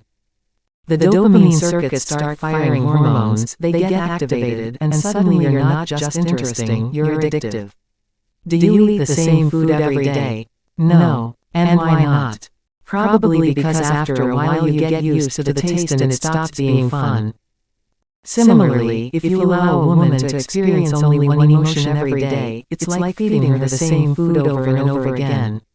Sooner or later, she'll get bored. The best way to make a woman addicted to you is to let her experience the full range of emotions, not just feeling good about herself. This spectrum includes joy and pain at the same time. This is the main reason why so many women watch soap operas. They contain a significant element of drama. Women actually crave drama in their lives and are strongly attracted to men who can create it in them. As long as a woman experiences the full range of emotions, she can't help it, attraction will arise automatically. It's not about being mean or reckless, it's about avoiding the nice guy life. Nice guys aren't hateable, they're just forgettable. They're too predictable, too safe. And about as exciting as lukewarm tea. Their lack of spontaneity makes them boring, and boredom doesn't exactly spark passion. Women really want action, adventure, excitement. That's why bad boys always seem to win, despite their cocky attitudes. They're unpredictable, they keep women guessing, creating a constant sense of intrigue. And yes, that danger makes every day feel like an unplanned adventure. And that's intoxicating. On the other hand, if you act like every other guy, bland, overly polite, insecure, and too eager to be liked, she'll be mentally scrolling through TikTok during your conversations. Men are logical creatures who like to communicate directly. We exchange facts and follow their stated context. Women, on the other hand, are wired differently. They experience the world through emotions, and their words often reflect what they feel, not what they think. That's why a woman might say something that seems contradictory. It's not about logic, it's about emotion and intonation. If you get stuck on the words themselves, you'll miss the bigger picture. The goal isn't to solve problems or dissect details. It's about feeling how feelings drive attraction. If you can tap into that, you're not just the guy she's talking to. You're an experience she wants to continue to have. So how do you become the person who creates these feelings? One of the easiest ways to bring unpredictability into your interactions is to say snippets of what you really think. Forget the overly pleasant act of politeness from people. Instead, have the courage to speak your mind. Say what you truly believe, even if it's not exactly what she wants to hear. Don't take it as permission to be a jerk or intentionally offensive. That's not the point, the goal is authenticity. Women have an incredible radar for fake behavior, and nothing kills interest faster than sensing that someone is just acting to get her approval. This is where nice guys make a mistake. They're afraid of upsetting anyone. This fear doesn't just create insecurity, it sends a message that they lack options. When you're afraid to rock the boat, she ends up holding back. You sink into something predictable, a forgettable routine of reality. Most women's lives aren't all that exciting. No matter how beautiful they are, they're often just as stuck in a boring autopilot life as anyone else. What they crave is something or someone to snap them out of it. Women don't fall for guys who agree with everything they say or tiptoe around conflict. Women are better off being irritated than bored. Excitement is what turns women on, and a guy who's afraid to upset her in any way won't deliver. That's why some women stay in toxic relationships, not because they don't know what's good for them, but because of the intensity of the emotions they experience in such a relationship. No one is addicted to comfort, we are addicted to emotion. Another skill is to not immediately fall for her whims. Instead, be late. Imagine you're on a date and she casually mentions how much she loves chocolate chip muffins. The newbie runs off to the nearest place that night. But the expert wins her over with a smarter game. He remembers that little nugget of information. A few weeks later, he'll sweetly surprise her when she least expects it. Being late is a big deal. It shows you're thoughtful and attentive, but you don't seem too eager. Plus, it adds a touch of unpredictability to the relationship. She's never quite sure what's going to happen next, and that keeps her interested. When you break through the monotony of her everyday life, you become unforgettable. You're not just another guy she's met. You're the man who made her feel life in full color. That's why jerks seem to have the upper hand. They don't care about being liked. They know they have options. And if one woman doesn't like them, who cares? There are a bunch of others ready to take her place. This confidence allows them to say what they want, whenever they want, without apology, without having to submit to her mannerisms. And ironically, this carefree attitude makes them more attractive. It's not about being bad. Men who try to win the game without empathy risk building relationships on emotional debts, and those debts will eventually be repaid. It's about being yourself without apology. Keep her guessing in the best possible way when she's not sure what's coming next. She's paying attention, and when she's paying attention, you win. Ultimately, it's not about dazzling her with your achievements or getting all worked up about her. It's about creating an emotional high that makes her want to stay around. The bigger the fluctuation, the stronger the connection needs to be.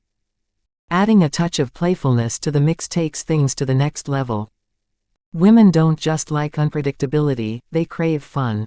Playful teasing indirectly communicates some of the most attractive qualities you can have. You're not afraid to speak your mind and don't take life too seriously. It shows that you're secure. It also tells her you enjoy being with someone you can make laugh without needing her approval. A guy who is confident enough to playfully tease her while remaining completely at ease becomes irresistible. Playfulness isn't about being a comedian or cracking jokes every 5 seconds. It's about a lighthearted, carefree attitude that signals to her that you're comfortable in your own skin when you tease her. It shows her that you're not putting her on a pedestal. You're treating her like a human being, not a goddess. And let's be real, most guys don't have the guts to do that. But being playful doesn't mean turning into a clown. Humor is key to creating the happy aura that women love, but if you just make her laugh, she'll find you funny, not attractive. The difference between a guy she's dating and a guy she'll label as a funny friend is how he combines humor with sexual tension. The point is to show her that you find her sexy, but you're in control.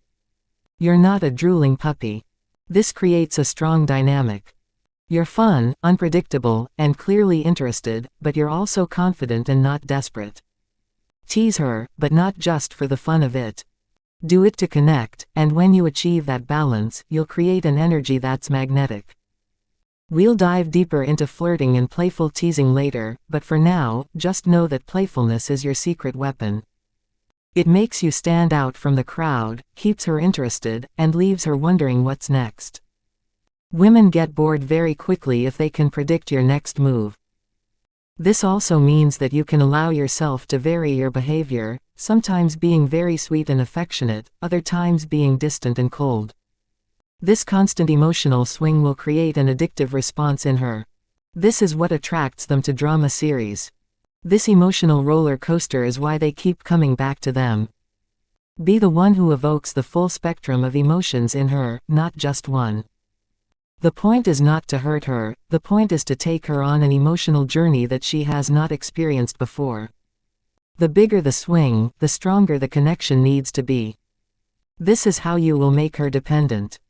Once you understand the psychology behind this mechanism, you will realize that the winning strategy in dating is emotions, not looks or money. If you want her to be obsessed with you, you have to stop being safe and predictable.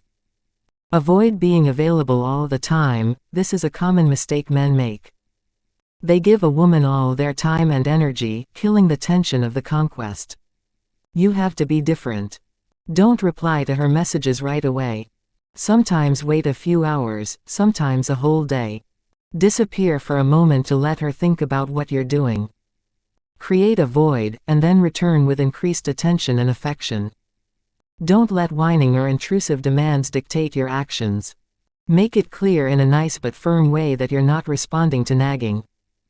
Instead, she'll learn that her desires are only fulfilled when you decide the time is right, and not because you're trying to please her like every other guy. This makes you more than just unpredictable. It shows that you have boundaries and standards. You communicate that you're not just an option. You're the catch worth having by her side. Attractiveness 7. Be low invested. Investment is a term we've covered a few times in this book, but now it's time to get down to business. Let's get to the heart of the matter. So what exactly do we mean by investment? In the context of interactions with women, investment reflects how needy you seem, or more accurately, how emotionally attached you are to her. This includes how much you pour into an interaction or relationship, whether it's time, effort, or money. And here's where it gets interesting. Women are instinctively attracted to men who invest less. It may sound counterintuitive, but it's not about how much you give her. It's about how much she invests in you. The more invested she feels, the stronger her attraction. Why do women subconsciously gravitate toward men who seem less invested? Let's break it down in a few ways. The first reason why low investment works is because it silently screams confidence and high value. Confidence isn't just about the way you walk or talk. Low investment is also reflected in your nonverbal communication by prioritizing your own opinion over anyone else's. You don't explain, you don't defend yourself, you don't break the silence, you move slowly, your voice is calm, you make eye contact without blinking. These are behavioral markers of inner confidence. On the other hand, a lack of confidence makes you desperate for approval, which makes you the classic needy nice guy. And let's face it, those guys rarely win. Take the needy, over-invested guy. He'll move mountains, or at least rearrange his life, just to please her. He'll shower her with gifts, cancel plans with friends, tolerate unfair behavior, and sacrifice his own happiness to keep her from getting upset. And what does he get in return? Disrespect, disinterest, and a one-way ticket to the friend zone. Why? People reflect on how you treat yourself. If you doubt yourself and don't put yourself out there, thinking that they won't want you for who you are, expect the same from everyone else. People are naturally drawn to those who unapologetically value themselves. A low-investment guy puts himself first without apology. He doesn't stoop to get her approval because he doesn't need it. His dates aren't extravagant productions. They're simple and authentic. A walk, a coffee, a chat in the park. He's not afraid to be rejected or to leave on his own if the atmosphere isn't right. This guy knows who he is and doesn't compromise that identity with anyone. Women can sense it when a man values himself. Low-investment men project a quiet strength and an unwavering sense of identity. They don't lose themselves in the pursuit of a woman's affection. Instead, they signal high status by staying true to themselves. And this authenticity is irresistibly attractive. It subconsciously tells a woman, this man has more options than me. I either have to win him over or lose him. As a way to accept that a relationship didn't work out, using simple, down-to-earth logic can naturally lead to low investment. There are many women today, so yes, I have more options and fewer reasons to waste time on the wrong person. This practical logic helps you handle a breakup, but low investment usually fails when a man is trying to attract the woman he truly wants. For that you need stronger insights. And I will give them to you. Low investment is her space for investment in you. Without it you'll trample that space. The more effort, energy, and emotion she pours into you, the more her attraction grows. When a human invests in something, they start to rationalize it backwards. If I invested that much, it must be worth it. This is where most men trip over their own shoelaces. They focus on investing heavily in her, thinking that's the key to getting her. But all that does is tie him to her. While she feels, well, nothing. When men hear they should invest less, they panic. They imagine that other guys will flock to her, shower her with gifts, take her to fancy places, and win her over while they sit back and do nothing.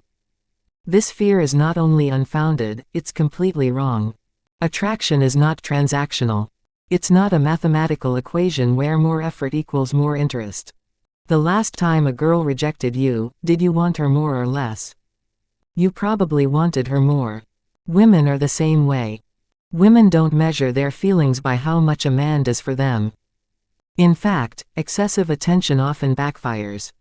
It signals low value, as if you're trying to bribe her into accepting your affections because deep down you think you're not good enough or ready. Minimal effort isn't laziness, it's a silent statement: I don't need to prove my worth to anyone. That's the kind of energy that attracts attention and respect. Still not convinced? Maybe you think that traditional courtship, back in the days when you needed to win her father's affection more than hers, is still relevant. Here are 30 cows, sir, I want your daughter. Are you worried that if you don't bend over backwards, she'll run off with someone who will? Someone who pampers her, indulges her every whim, and silently tolerates her complaints. You imagine her living her best life while you sit alone with your principles. It's a common fear, but respect and attraction don't work that way. Let me prove it to you. Imagine a man you deeply admire. Someone powerful, charismatic, and maybe even a little intimidating. He's the kind of guy who owns every room he walks into. A man that others want to copy and be around. Do you have that image in your head? Perfect, stick with it. Now ask yourself, would you ever whine or complain to the powerful man you admire? Would you expect him to buy things for you? To take you on vacations? Or to adjust himself to every whim on your social media profile? Of course not. Even the thought of it is ridiculous, right? There are two types of respect that women can have. Respect for a man is the kind of respect reserved for men who are powerful, poised, and commanding. These are the men women are sexually attracted to, fantasize about, and pursue. Second, respect as a friend or supporter. This is the polite respect given to men who are attentive, helpful, and kind. Women may appreciate these men, but the thought of having sex with them is, frankly, repulsive. These observations are not about the moral worth of individuals, but about evolutionary mechanisms of preference. Now you understand why trying to win her over with endless favors, gifts, and self-sacrifice won't work. It will earn you a friendly, grandfatherly respect. But it won't ignite the fire of attraction. Women are wired to desire men who make them feel a strong, almost intimidating respect, but it's important to distinguish between dominance as a source of protection and competence and dominance as aggressive suppression. It's the same kind of respect you feel for a man you deeply admire. This respect is not separate from attraction. To women, they are one and the same. Women dream of emperors, or at least of nobles. These men invest minimally, especially at the beginning. It is an unconscious manifestation of their higher position in the social hierarchy. Only a small part of us applies it consciously, as a principle. Understanding is an evolutionarily relatively new behavior modifier, to which her subconscious radar is not yet tuned. She will not look for philosophical why. She simply feels that it works, even if you consciously influence your behavior. Ultimately, her own growing investment in you is the fuel that drives her attraction. The more effort you put into her, the more you become attached to her. But not the other way around. On the other hand, the more effort she invests in you, the more her attraction to you grows. This means that a small initial investment is needed. A woman needs incentives to feel comfortable pursuing you, but this investment should be minimal. Just enough to open the door for her to come through. Later, when his detachment gains her interest, a phase gradually occurs where the woman expects reciprocity, and his refusal to invest can be interpreted as disinterest or incompetence. But even in a long-term relationship, the opposite cannot happen. A man who adapts too much reduces his autonomy, thereby does not fulfill anymore her need to conquer a man, which is the basis of her attraction. So, long-term attractive balance means intelligently dosed engagement in which the man maintains a framework, the ability to say no, and psychological self-sufficiency. As a listener to this theory, you are already quite invested, and this point is especially relevant to you. One more thing to include about holding back from overinvesting in women out of compassion. While in the past and in situations still very popular in the gaming and film industries, attractive women may have suffered as a result of physical vulnerability and dependence on male provisioning, the situation has changed significantly today. In the digital environment and the attention economy, physically attractive women have an unprecedented ability to mobilize resources, especially from men, without the need for reciprocity or long-term commitment. The evolutionary asymmetry that once worked against them in times of war and misery has turned to their advantage in the information age. The ability to monetize or otherwise exploit their attractiveness has reduced their risky dependence on a male provider. So the current environment does not place a greater burden on attractive women than on men, rather, it allows them to capitalize on their visual capital more quickly, more efficiently, and with less effort than ever before. Always do it on my own, so I gotta get through it. And the only thing I know is to love what I'm doing. Never give up, never slow, till I finally prove it. Never listen to the no's, I just wanna keep moving. Yeah, I put out all this art, it's my only medicine. Yeah, everything I do, I'm just being genuine. Yeah, I'm sick of being screwed, feel my own adrenaline. Yeah, I do just what I do, and I hope you let me in, yeah.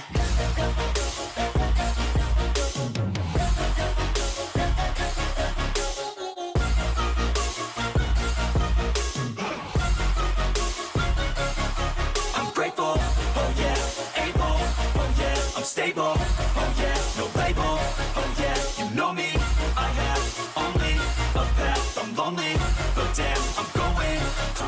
Transformation, becoming the man women desire. The 18th of April 2025. Welcome to the most important chapter of our dating guide. I'll introduce you to 7 strategies that are not about empty phrases, but directly related to your actions and behavior. That is, what women actually observe and what their subconscious processes as a signal of male value. It's not what you say, but how you behave. From this, they intuitively deduce who you are, whether you are stable, decisive and trustworthy, or just another insecure player who masks his weaknesses with talk of confidence. The world is flooded with hundreds of flirting tricks and manipulative techniques. Most of them are cheap pretense on the surface. Some work, but only for a while. At best, they'll get you to have sex, but they'll never really change the way you think and act like a man. You'll end up losing the girl when she realizes you're not the guy she thought you were. Eventually, the woman will see through them, think you were pretending to be someone else, and you'll feel like a loser for even trying. And that's why I've cut out all the junk. I've included only the most effective and ethical strategies that not only work, but also change the way you think as a man and permanently change the way women respond to you. The best part is that none of this is sneaky, even under a woman's radar. You could safely show this text to the next girl you date, and if she's honest, she'll confirm to you, that's exactly how it works. This is what women really want from you. Not pretense, but reliable signals that you know who you are. Transformation 1. Mindset of a man knowing what he wants. You have to believe that you deserve anything that exists. This is a huge sign of strength that will make a woman fall for you and at the same time allow you to live a happy life. Imagine that you want to work for a big company. Don't say to yourself, I don't deserve that job. Or, that woman is too beautiful, she's way out of my league. How do you believe that you deserve anything? You have to believe that you have intrinsic value and you can't let anyone diminish or trample on your value. This was my own problem in the past, people could insult me and I didn't care. I grew up in a poor environment where disrespect was common, so it couldn't affect me. But as I grew up and started interacting with women, this mindset caused me a lot of problems. I couldn't maintain my value. So please don't make the same mistake. If someone insults you, stop them. If a woman sees that you can stand up for yourself, her attraction to you will increase significantly. The same goes for her. If she doesn't respect you, set boundaries for her. Having a life goal is a key trait of an attractive man. It's not enough to just have a good job and money. If you want a woman to love you as a person, not as a wallet, she needs to see that you're heading somewhere. Even a man who's just studying medicine is often more attractive to a woman than a doctor who's already successful. Why? Because he has a goal. Women love the journey, not the goal itself. They want to be part of something they want to follow. And most importantly, your goal must be more important than her. If she says to you, "Come out," and you say to her, "No, I have to work," she respects you more. If you're working out at 7 p.m., go. If you're editing a video, finish it first. Men who fall into a routine and don't have a goal after marriage lose their attractiveness. A woman will lose respect. Therefore, always chase something. If a woman starts mocking you for your goal or making you feel insecure, it's a test. Don't be angry, but don't let it take your strength away. It is extremely attractive to be able to ask for what you want. If you are in a restaurant, order what you want. Don't ask others. Are you in a taxi and you are hot? Ask the driver to open the window. Even if he says, no, it doesn't matter. The important thing is that you tried. Also at work, do you do a lot? Do you have a low salary? Go to your manager and ask for a raise. From today, if you want something, ask for it. And when things don't go your way, which will inevitably happen all the time, don't give up on what you want. Learn to handle failures and losses as part of the process of gaining experience and resources. Women love men who fall and get up. Did you fail an interview? Tell her. But at the same time, show her that you are continuing. Send more applications that same day. Did you make a mistake in your relationship? Don't run away. Stand up to her and work it out. Why do you think passionate reconciliation after an argument exists? Because a woman subconsciously feels attracted to a man who can handle problems. Failure is not a weakness, it's a part of life. And when you show a woman that, she feels safe with you. Transformation 2. Eliminating uncertainty. Countless men find themselves in the infamous gray zone, a state of illusory hope where your partner indirectly benefits from the increased attention but has no real interest in a deeper relationship. The situations where you wonder if she likes you, dislikes you, or just enjoys having you on a leash or like being stuck in purgatory, only instead of fire and brimstone, it's awkward smiles and mixed signals. You're hanging out with her and secretly hoping for more, while she's hinting that you're just her new super buddy. Maybe you've been stuck there for so long that you've believed that's all you're good for. Or maybe you started out as friends but are now catching on. Maybe she likes you, or you just misread her 20th lingering look. Or she has a friend who is practically a ghost, and you wonder if her friendship with you isn't more of a friendship. The man invests time, attention, and hope, while the other party offers ambiguous signals. The result is cognitive dissonance, in which we rationalize ambiguous behavior as potential interest. In reality, however, it is often so-called intermittent frequency positive reinforcement, the same mechanism that gambling uses to create addiction. Every emotional fluctuation in the gray area is accompanied by a dopamine oscillation. Ambiguous signals increase anticipation and desire, but the absence of reward leads to frustration. Such a cyclical pattern reinforces the fixation on the person who is not emotionally available, further reducing the motivation to seek other prospects. I used to live in these gray areas. Girls would shower me with a mixed cocktail of interest and indifference. I would sit there, helpless, wondering if they liked me or if they just liked my attention. It was usually the latter. If you've ever heard these gems, I just don't know yet. Everything takes time. You mean so much to me, I don't want to ruin our friendship.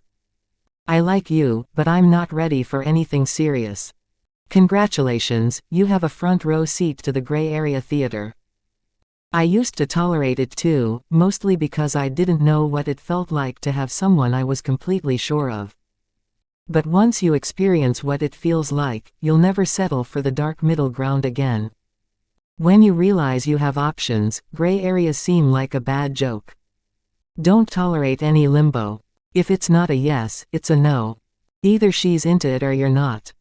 Be brutally clear about your intentions from the start and show unabashed interest.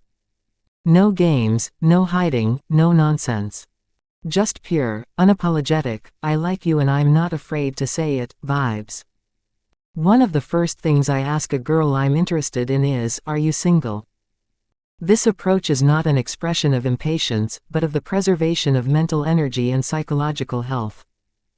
When a man communicates his interest without shame, he shortens the cycle of uncertainty and sets a framework for interaction that does not give room for unproductive illusion. In this sense, rejection is also evolutionarily advantageous information, because it allows for timely redistribution of investment. Using direct verbal expressions like, I think you're special. I'd like to ask you out. Stop being so cute.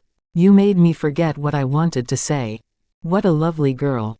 We should skip everything and get married straight away. Functions as a behavioral filter.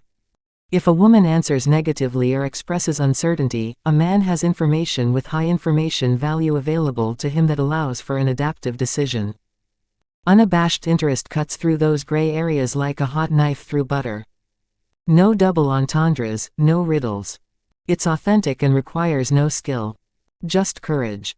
Ask yourself this question: when was the last time you looked a girl in the eye and told her you liked her? If the thought makes you shake your head, ask yourself why. As we discussed in the previous chapter, the fear of rejection is an outdated instinct. Furthermore, whatever you focus on grows. If you obsess over rejection, you increase the likelihood of it. Now let's flip the script. What if she says yes? What if she was waiting for someone to actually make a move? Someone who isn't just another wannabe guy who can't make up his mind. When you focus on that possibility, you bring better energy, confidence, charm, excitement. You become someone worth saying yes to.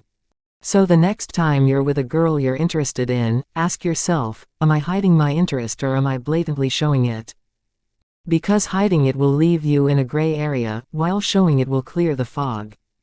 Are you worried about the friend zone? Forget it. The real cure is clarity. Be upfront about what you want. Look her in the eye and say, I think you're amazing. Do you want to go out with me? If she says yes, congratulations, you're in.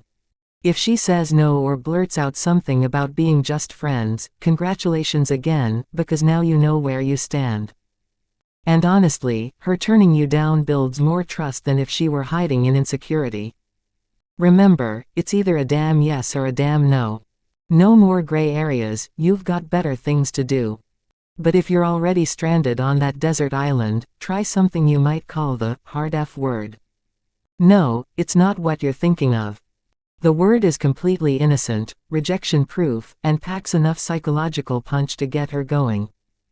If she's attractive, she's not used to being actively devalued by someone as just a friend.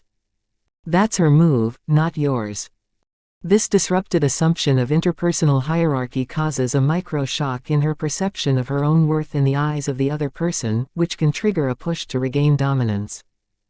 The dynamic reverses, and suddenly she's no longer the one holding all the cards, but the one wondering why you don't respond to her like every other man.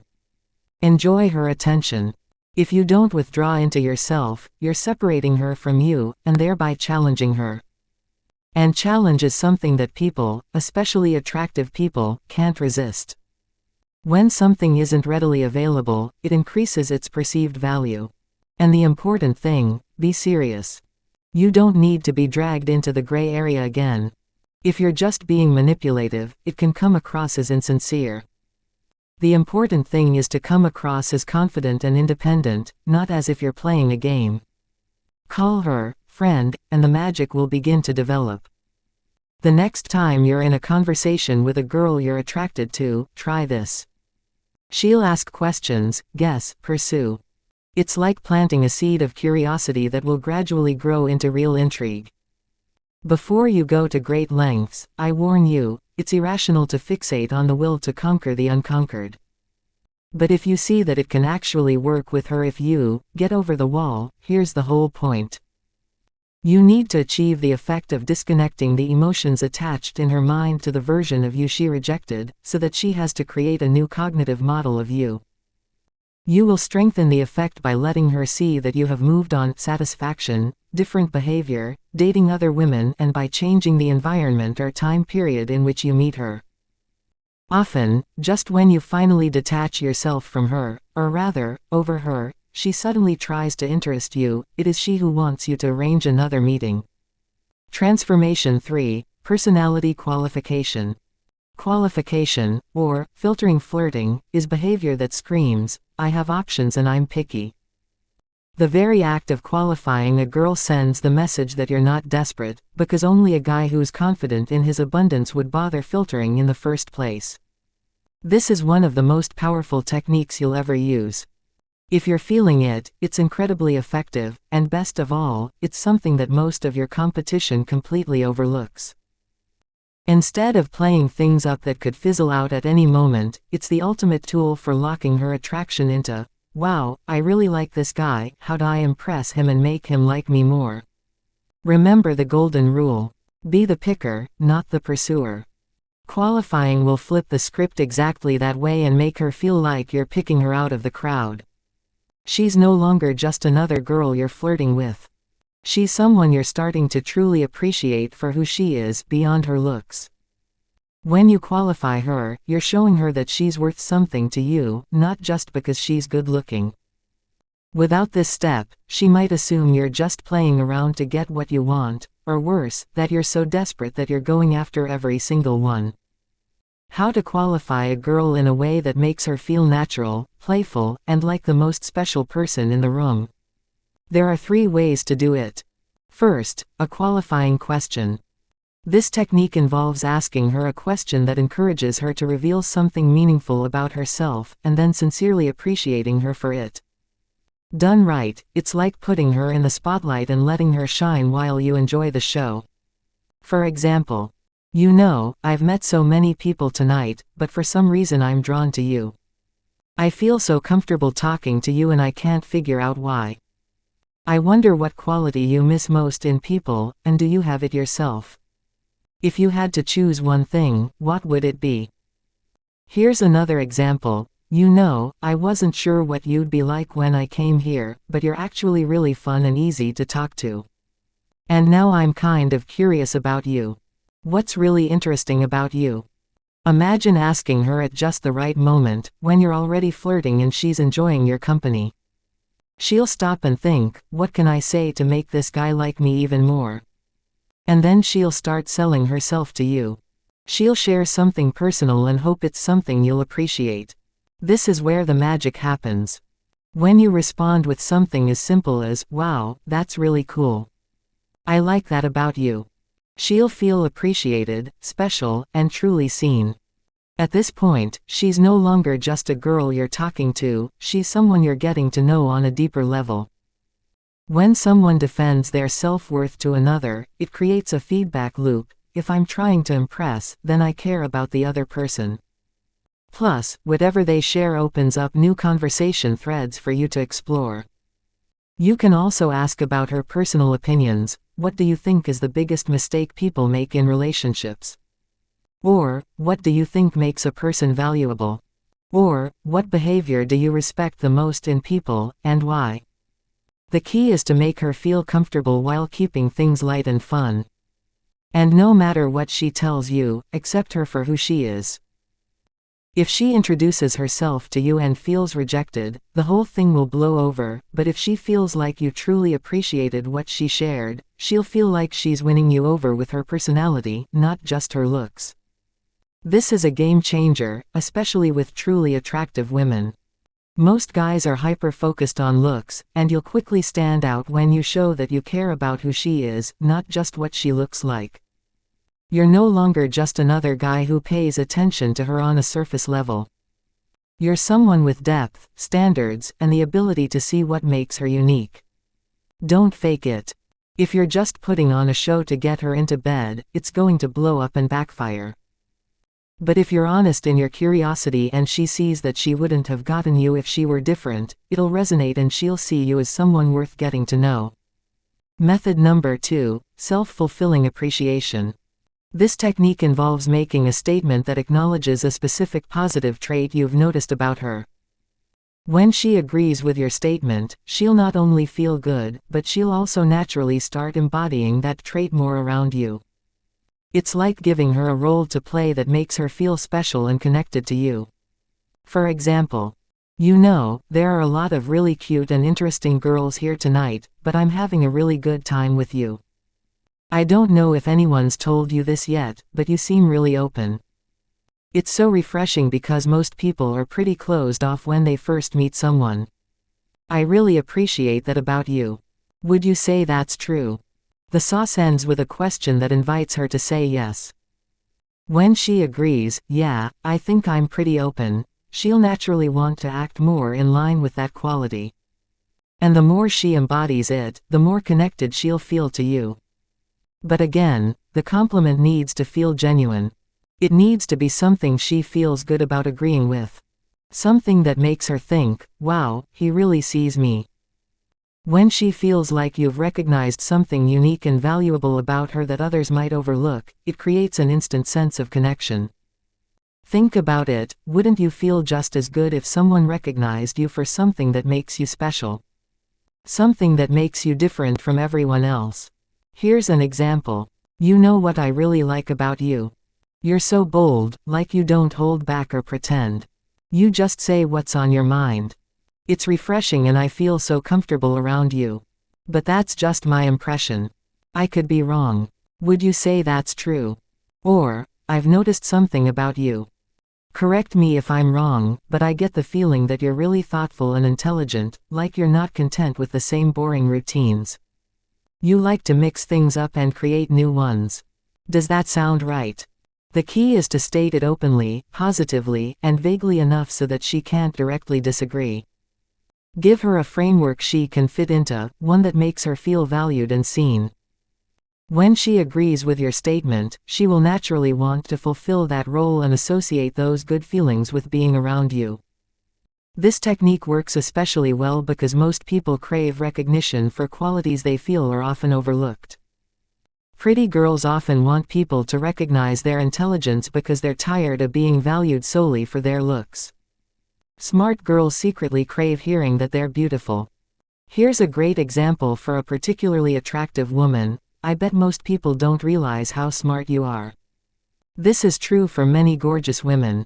They often want people to see beyond their beauty and acknowledge their resourcefulness or other qualities. When you're the guy who notices and appreciates that deeper layer, you'll stand out.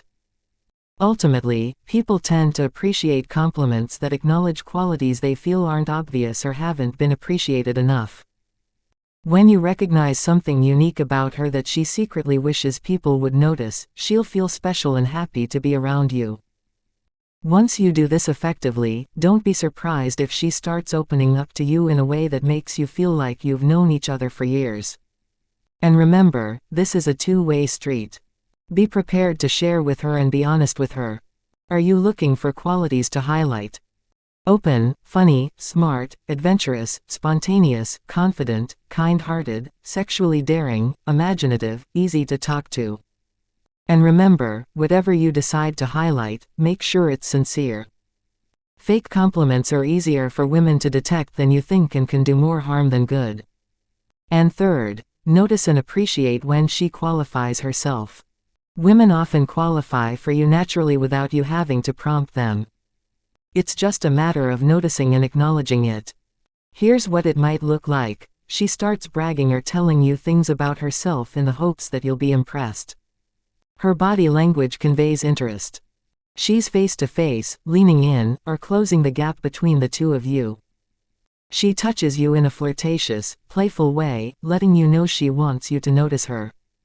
She asks if you're single, or shows off to get your attention. Whenever you feel like she's trying to impress you, don't miss it. Let her know you see her effort and show her you appreciate it. Compliment her. Put your arm around her. Smile. Whatever comes naturally and reinforces that she's winning you over. Of course, this only applies if you really like her and want to encourage her to keep pursuing you. If you're indifferent, don't force it. It'll come off as insincere. But if you ignore her efforts when you like her, she'll likely feel rejected, which could lead to her withdrawing or acting distant. When you acknowledge and accept her, it's like you've given her the green light. She'll feel validated, special, and motivated to keep going. The key here is simple: pay attention. People qualify all the time, not just in romantic situations, but in everyday life.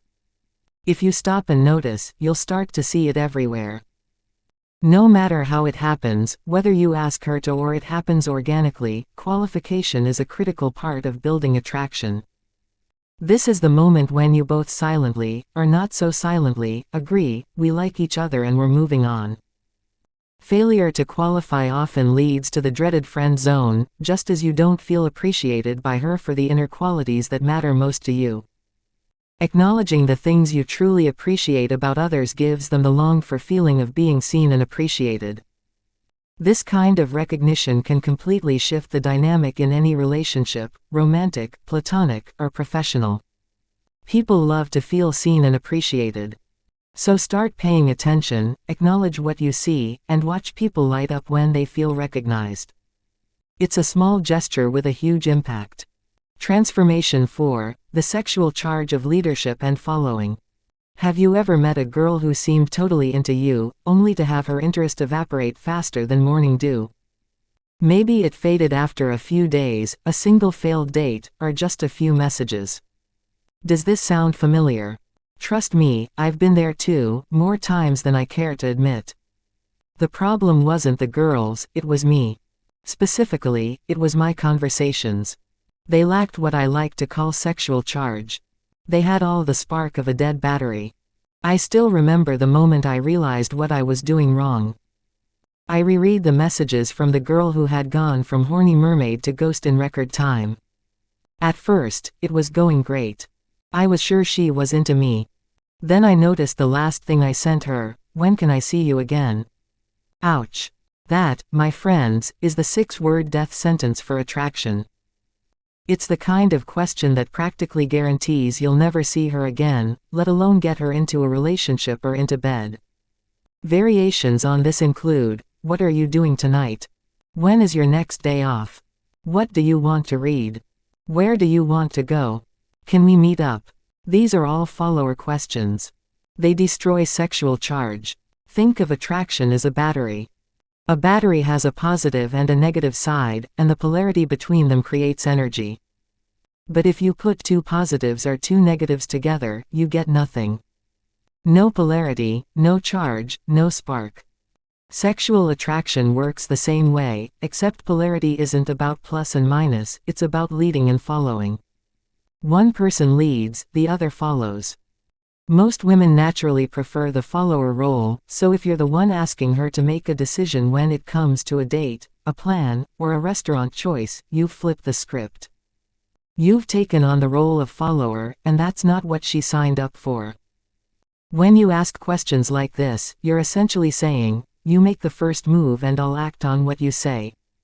You're throwing the ball in her court and waiting for her to take the lead. That's fine if you're just friends or having a casual business meeting, but in a sexual relationship, no tennis, you have to play your roles, because sexual relationships thrive on polarity. You're the positive charge, she's the negative. You lead, she follows. That's what creates the spark. When you lose that dynamic, things quickly become sexually neutral. No spark, no attraction. That's also why so many relationships go stale. After the honeymoon phase, couples stop playing their roles, the man confides in her with his emotional baggage, the woman becomes more bossy, and the electricity disappears. What's left?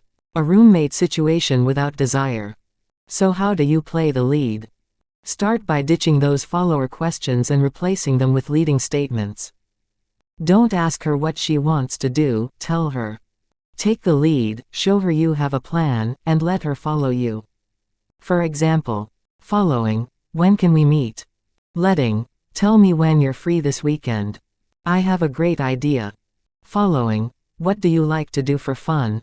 Leading, I want to take you to the best place in town. You're going to love it. I'll pick you up at 7. Wear something sexy. Following, can I have your number? Letting, put your number in my phone. Let's stay in touch. Following, can I see you again? Letting, today was great. And you know what? We'll do it again soon. I'll write to you. Don't ask her, tell her. Let her. She doesn't want a guy who hovers around her asking what she wants, as if he's waiting for permission. She wants a man who simply knows what he wants to do and does it. The more confident you are in the lead, the more comfortable she'll feel following your lead. It's a natural dynamic. Whether it's deciding to go on a date, ordering a drink when she's stuck on the menu, or even suggesting what outfit she should wear, confidence sets the tone. And that extends into the bedroom.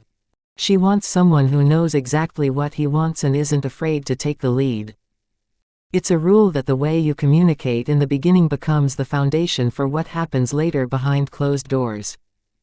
Did you know that millions of women fantasize about being tied up, controlled, or even raped? It sounds dark, but it's true.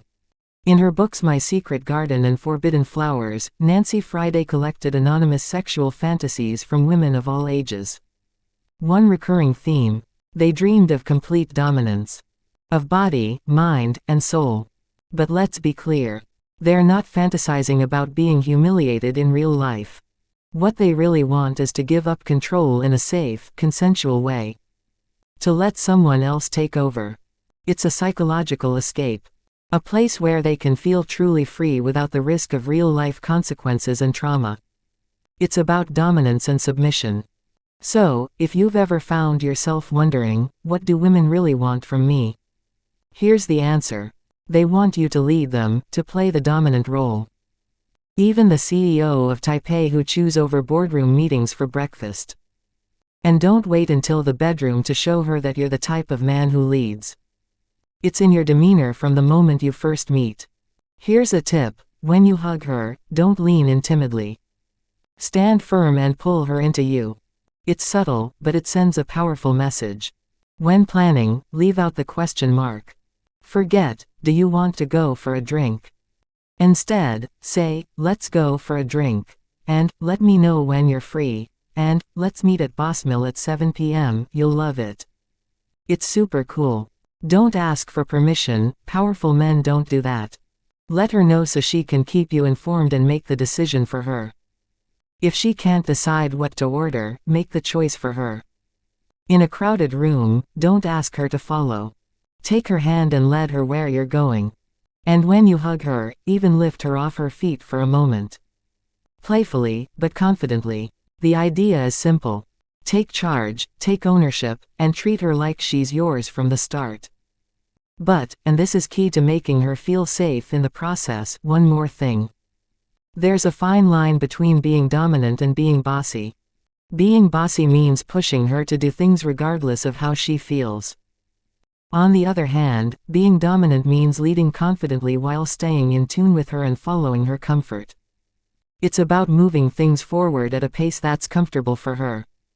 Assertiveness with empathy is the secret. Transformation 5, Future Projecting. Ever since I felt comfortable speaking my mind around attractive women, no filters, no rehearsed lines that guys use to try to impress girls, I found myself talking a lot about dating and relationships. Why? 2 reasons. First, the topic intrigued me philosophically. No surprise there. And second, women love to delve into it. One night at a house party, I was in the middle of a lively discussion about relationships with a group of very attractive women. And as they were talking, this thought occurred to me: each of these women is interesting and sexy in their own way.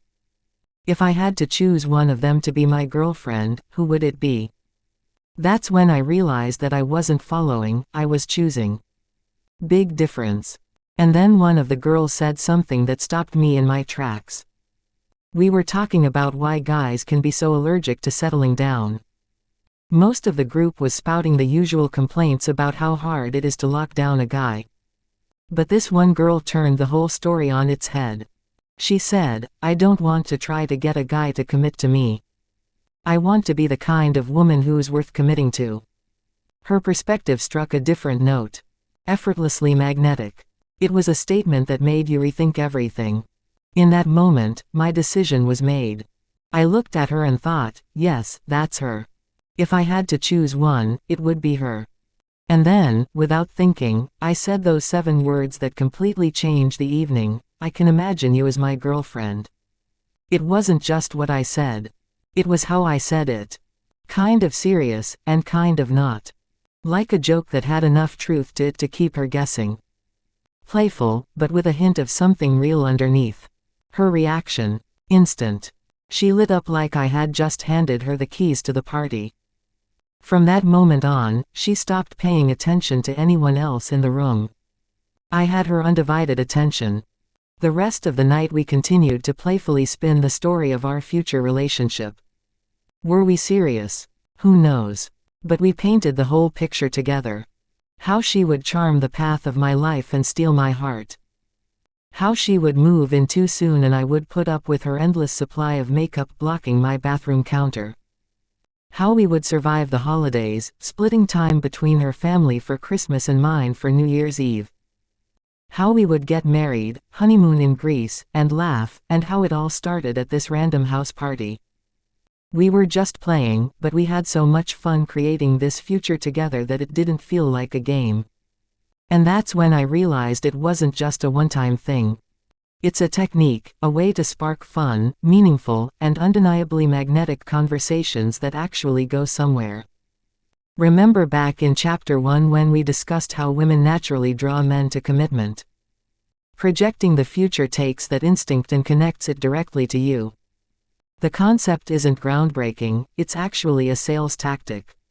Salespeople use future visualization to nudge people into action by giving them a vivid and emotional glimpse of how amazing life will be once they take the deal.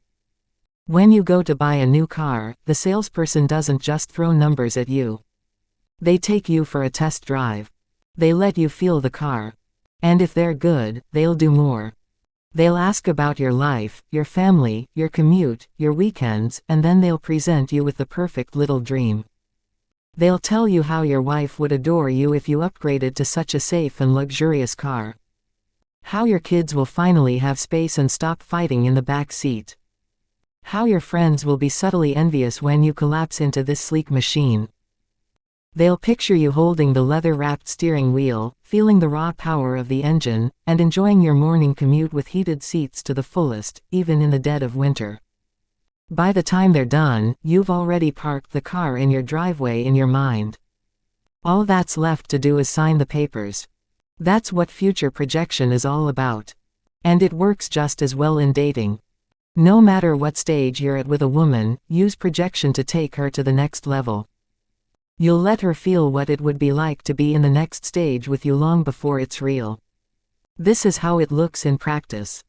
When you're just flirting, I can already see we're going to get into a lot of trouble together. When she does something that catches your eye, wow, I can totally picture you as my girlfriend. When you text each other before a first date, fair warning, when I see you, I might have to give you a kiss or two. When you're in a deeper conversation, casually ask, if you had to design a wedding that completely reflected your personality, what would it look like? An intimate ceremony in a garden at sunset, or a grand celebration where even the stars would blush. The goal isn't to transport her to a place, but to make her imagine what it would be like to experience those things with you. Once a girl starts to like you, these conversations are like jet fuel. Ask her what she wants in a boyfriend, what her ideal relationship looks like, and share your own thoughts. Tell her what kind of connection you're looking for. Tell her that you love it when a woman supports your goals and accepts you for who you are. Tell her how much you appreciate being able to really relax with someone where silence isn't awkward and you don't have to be on all the time. Talk about little things, like how you'd love a girlfriend who would be okay with you watching horror movies in sweatpants one night and dressing up for a fancy dinner the next. Mention how important it is for her to get along with your friends and family. Throw in something like, "You'd make a great prom date." Keep your calendar open for next month. In short, let her take a test drive somewhere. Let her and you experience what it would be like to be in a relationship, emotionally and practically, without you being officially in it. This taps into her desire for security and intimacy and satisfies her need for commitment before she technically gets it from you. And here's the golden rule: only do this with someone you truly consider girlfriend material. Otherwise, you're just playing with her emotions for fun. Once you're dating and want to move things forward, keep building that vision. Start talking about plans that stretch further into the future. Buy tickets to a concert next month and tell yourself how much fun it's going to be. Mention your cousin's wedding a few months in advance and casually invite her. Talk about your travel bucket list and how you need a cute friend for your adventures. And promise to take all the Instagram-worthy shots she ever wanted. Keep painting the picture. Keep her excited about what's coming next. Make the future as irresistible as the present. Transformation 6. Female competition. Have you ever noticed how women suddenly treat you better when you hang out with other women? Whether she's your friend, your girlfriend, or even your wife, it shifts the dynamic. When she knows she's in competition with other women, she'll try twice as hard to keep you by her side. A woman loves the feeling of being in competition with other women who envy her and see her as the winner. That's why your job as a single guy trying to attract women should be to surround yourself with women as much as humanly possible. Meet new people, build connections, and embrace the chaos. Think carefully. Even if you're not interested in expanding your circle of sexual partners and just want one girlfriend for an emotionally stable intimate life, which is a reasonable approach, you need to go through the process of finding that quality one by communicating with multiple women. You don't want to settle down with the first one who shows interest in you and tolerate your incompatibility for years. Similarly, you probably don't want to tolerate loneliness, lack of oxytocin, and erotic unfulfillment until death just because it's a temporarily better alternative to first experiences, which are usually bad. If a man focuses all his attention and hope on one woman, he creates an imbalance, both emotional and negotiational. Women decide whether or not sex will happen, and if men have no other alternatives, the tension builds to the point of frustration. From a behavioral point of view, it is therefore advisable to distribute attention among several contacts during the initial phase of dating, not as manipulation, but as a way of protecting one's own psychological stability and maintaining parity of power. I can't overstate how much this strategy helps you go from being a shy, socially awkward bum to someone completely confident around women. Start making friends with women, not just one or two, but as many as you can. This will do two things. First, it will increase your comfort and naturalness around women in general. It will change your mindset and break down many of the toxic beliefs you might currently have about women and relationships. Second, it changes how other women see you. Suddenly, you're not just some random guy. You're the guy who's already in the mix. It's like starting every interaction on a 7 out of 10 instead of a 0, because women are wired to notice a man who other women already approve of. It's psychological, it's primal, and it works. Here's the catch: if you want this strategy to work, you have to treat every woman the same. Exactly, no special treatment. No favoring one over the other over the group. Because when you treat them the same, they start competing for your attention. Suddenly they wonder what they have to do to stand out to you. Give yourself the freedom to approach and flirt with any single woman without putting anyone on a pedestal. If you've been reserving all your charm for the hot ones, stop. That kind of thinking, it's making you anxious. It makes you nervous, uncomfortable, and worst of all, overly invested. Reserve your deeper romantic feelings for the girl who gives into them first. Until that happens, flirt with everyone the same, as if it's just a game for fun. And watch how it develops. But for female competition to work even better in a group setting, it may need a detonator. Find a woman and put her in the role of your relationship advisor, or better yet, matchmaker. If she says no, congratulations, she's basically admitting she's interested in you. If she says yes, great, you now have her license to interact with other women right in front of her, including her friends. Playfully, harmlessly, maybe a little flirtatiously. Keep her guessing. This will mess with your wing girl's mind in the best way possible. Suddenly, she's thinking, why doesn't he want me? What do these other girls have that I don't? How do I prove I'm good enough? And boom, she's chasing you, not the other way around. Key tip: this only works with attractive women. Trying it with someone less confident can crush their confidence. And that's not the goal. But an attractive girl. She's not used to being ignored, that's the magic. Ways to invite her to be your wing girl. You're adorable. Do you want to be my matchmaker and help me get a girl?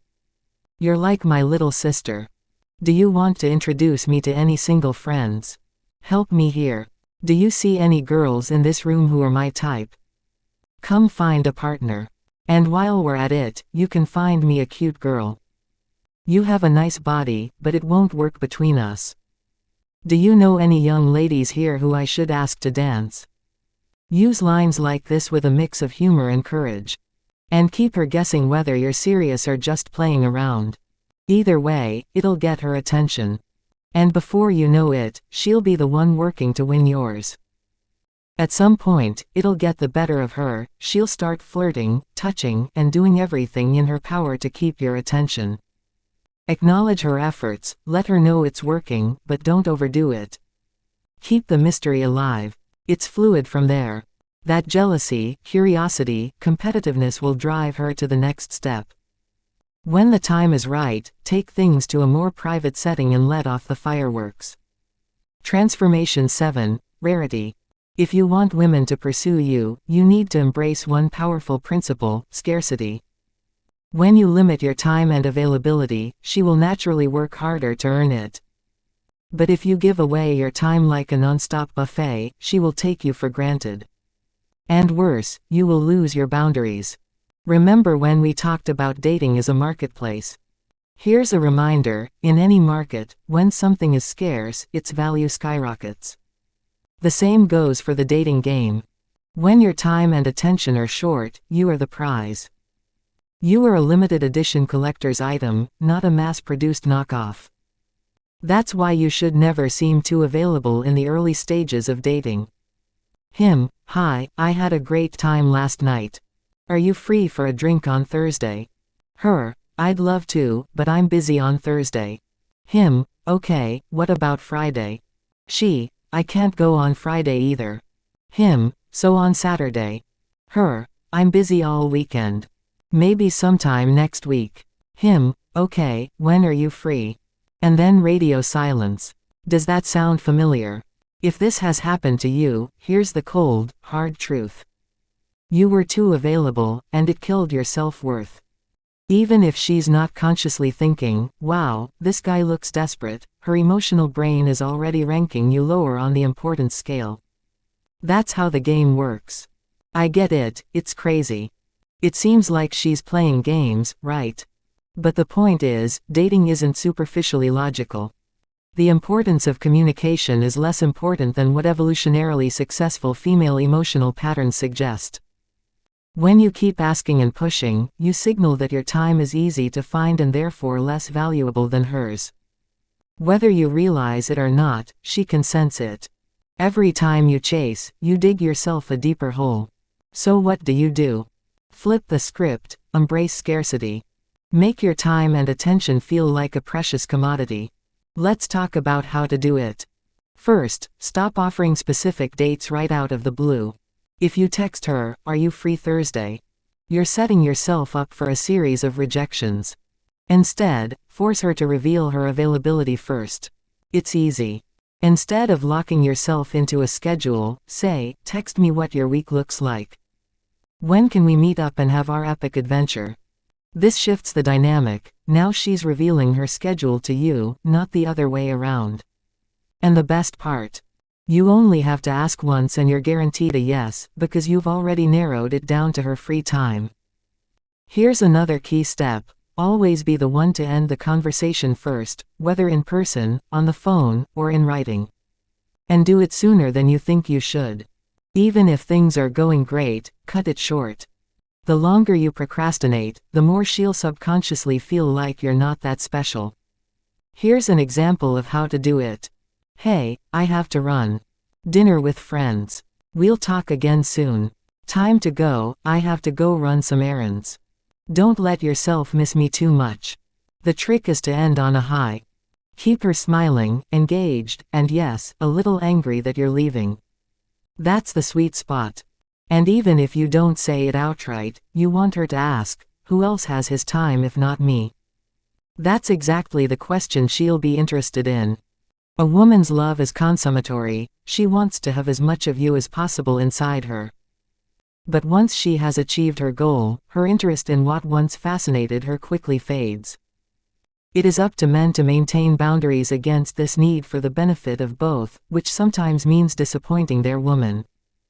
Mutual understanding can significantly alleviate this need, but whoever does not learn this skill will sooner or later regret it. Disappointing a woman is not a skill in itself, it is literally effortless, because she will be disappointed no matter what you do. What takes real skill here is not caring about what women want. Here is the mindset you need to adopt. You're a busy guy. You have a full life.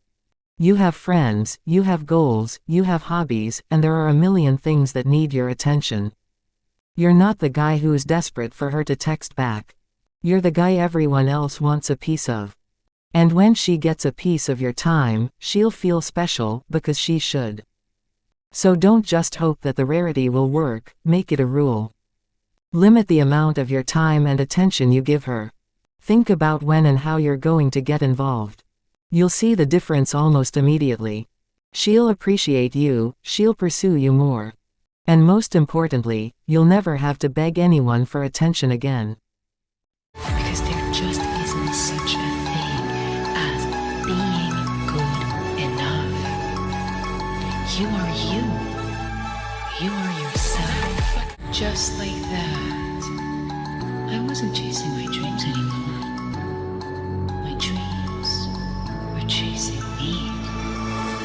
You have to let it all go now. Fear, doubt, and disbelief. Appearance. Factors of attractive communication. The 26th of April 2025. Let's face it, talking to a beautiful woman isn't easy for many of us. It's unfortunate how much of our energy and anxiety it takes just to get up the courage to approach her, so by the time the conversation starts we're already burned out and can't think of anything to say. Having a fun and flirty conversation with a woman may not be difficult, but I can tell you right now that if you start asking her about work and school, her pets, or any other type of question that even vaguely resembles the kind of thing you'd ask in a job interview, you're a dead man in the water. The more you focus on not knowing what to say, the less attractive confidence you will be signaling. That's why it's beneficial to research it, understand why what works, and gain an advantage over men who have no resources other than their own acquired experiences. In this chapter, we'll focus exclusively on conversations with girls, how to influence their emotions during a conversation, and how to steer the dialogue toward building a romantic relationship instead of falling into the friend zone. We'll also explain how to avoid those awkward silences. You'll enjoy this section. Let's start with a principle you should remember for the rest of your life. The conversation should be 50% about her and her personality, 30% about the surroundings or anything else. And only 20% of the conversation should be you talking about yourself. Why? Because in any conversation between two people, the person who needs the other person's approval is the one who talks a lot about themselves. Imagine you're having a job interview. The interview will be about you, your personality, and your skills, not about the person interviewing you, because you're the one applying for the job, and they have control over the deal. If she needs your approval and you don't need hers, it means you've assessed that you have more value than she does, and that she should be the one nervous because the deal is in her best interest. So how do you make sure the conversation is about her? Ask her what she likes and dislikes, how she spent her childhood, how she plans to live her life, what her dreams are, what she likes to do in her free time, what she sees as negative or positive about herself. Be genuinely interested in her, so that she thinks about what she's told you from time to time, and connects her own self-image to your conversations. The next 30% of the conversation should be about your surroundings or anything else. At this stage, you should always be aware of one thing: don't think about what you should say. Whatever comes to mind, say it. As if you were sitting next to a friend you've known for 10 years, talk about anything and everything.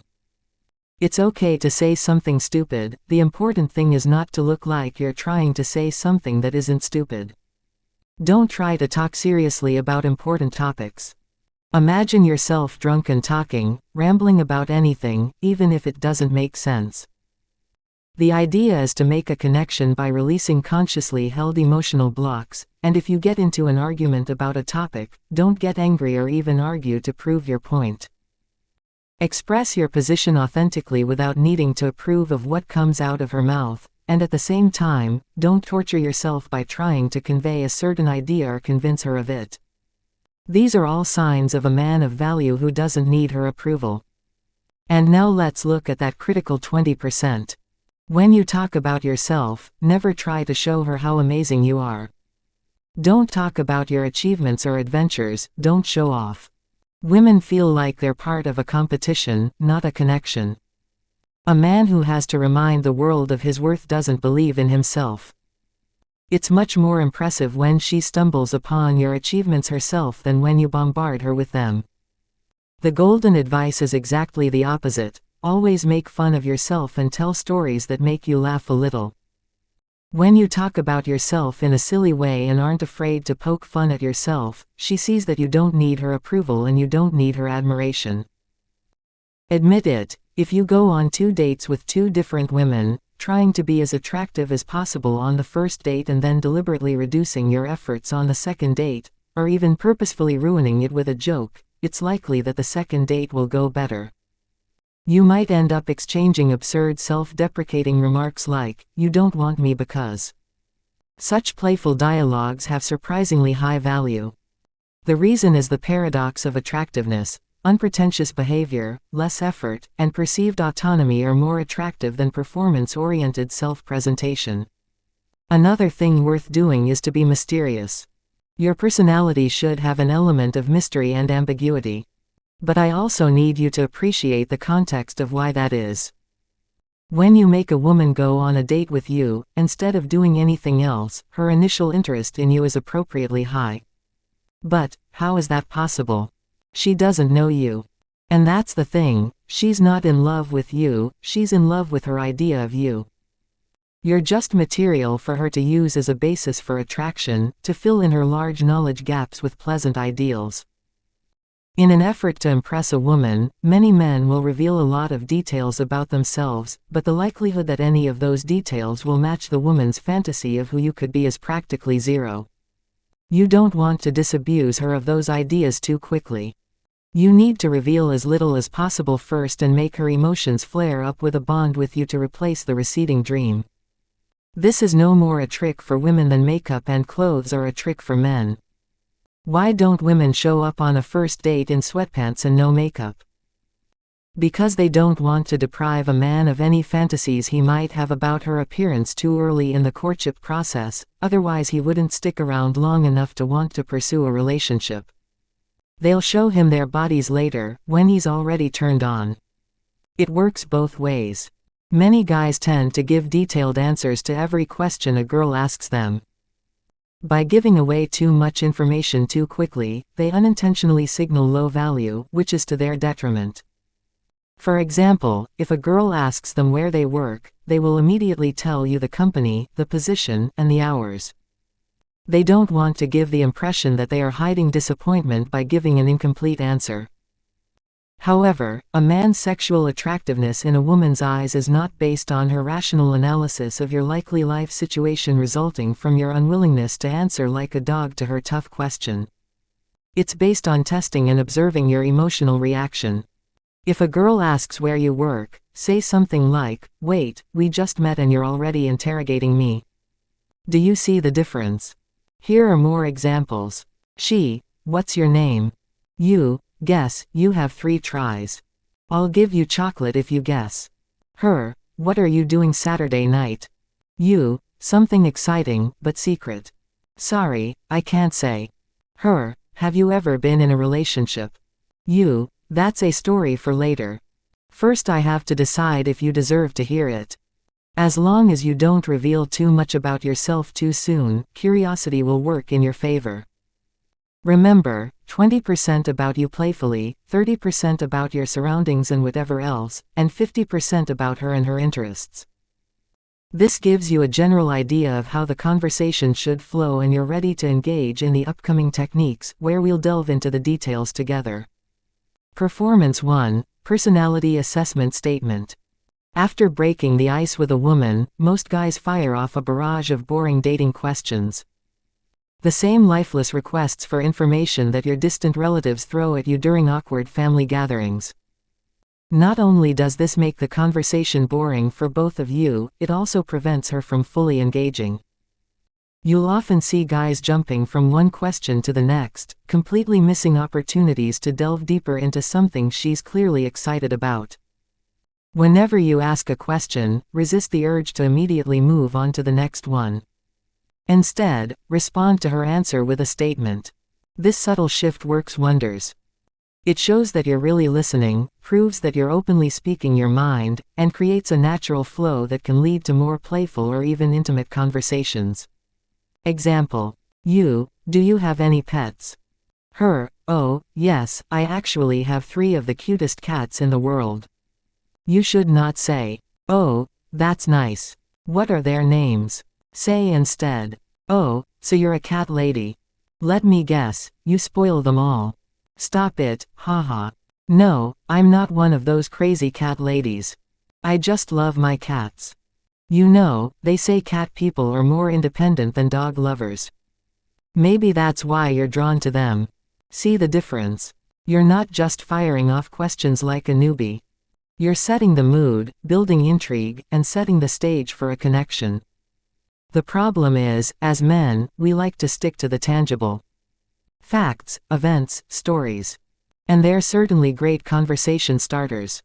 But if that's all you bring to the table, you're not jumping into a whole other dimension. One that women are naturally drawn to. Women thrive on the mystical, emotional undercurrent beneath the surface. They don't just want to know what happened. They want to explore what it meant. If you can't show her that you can operate on that deeper wavelength, you'll blend in with the crowd.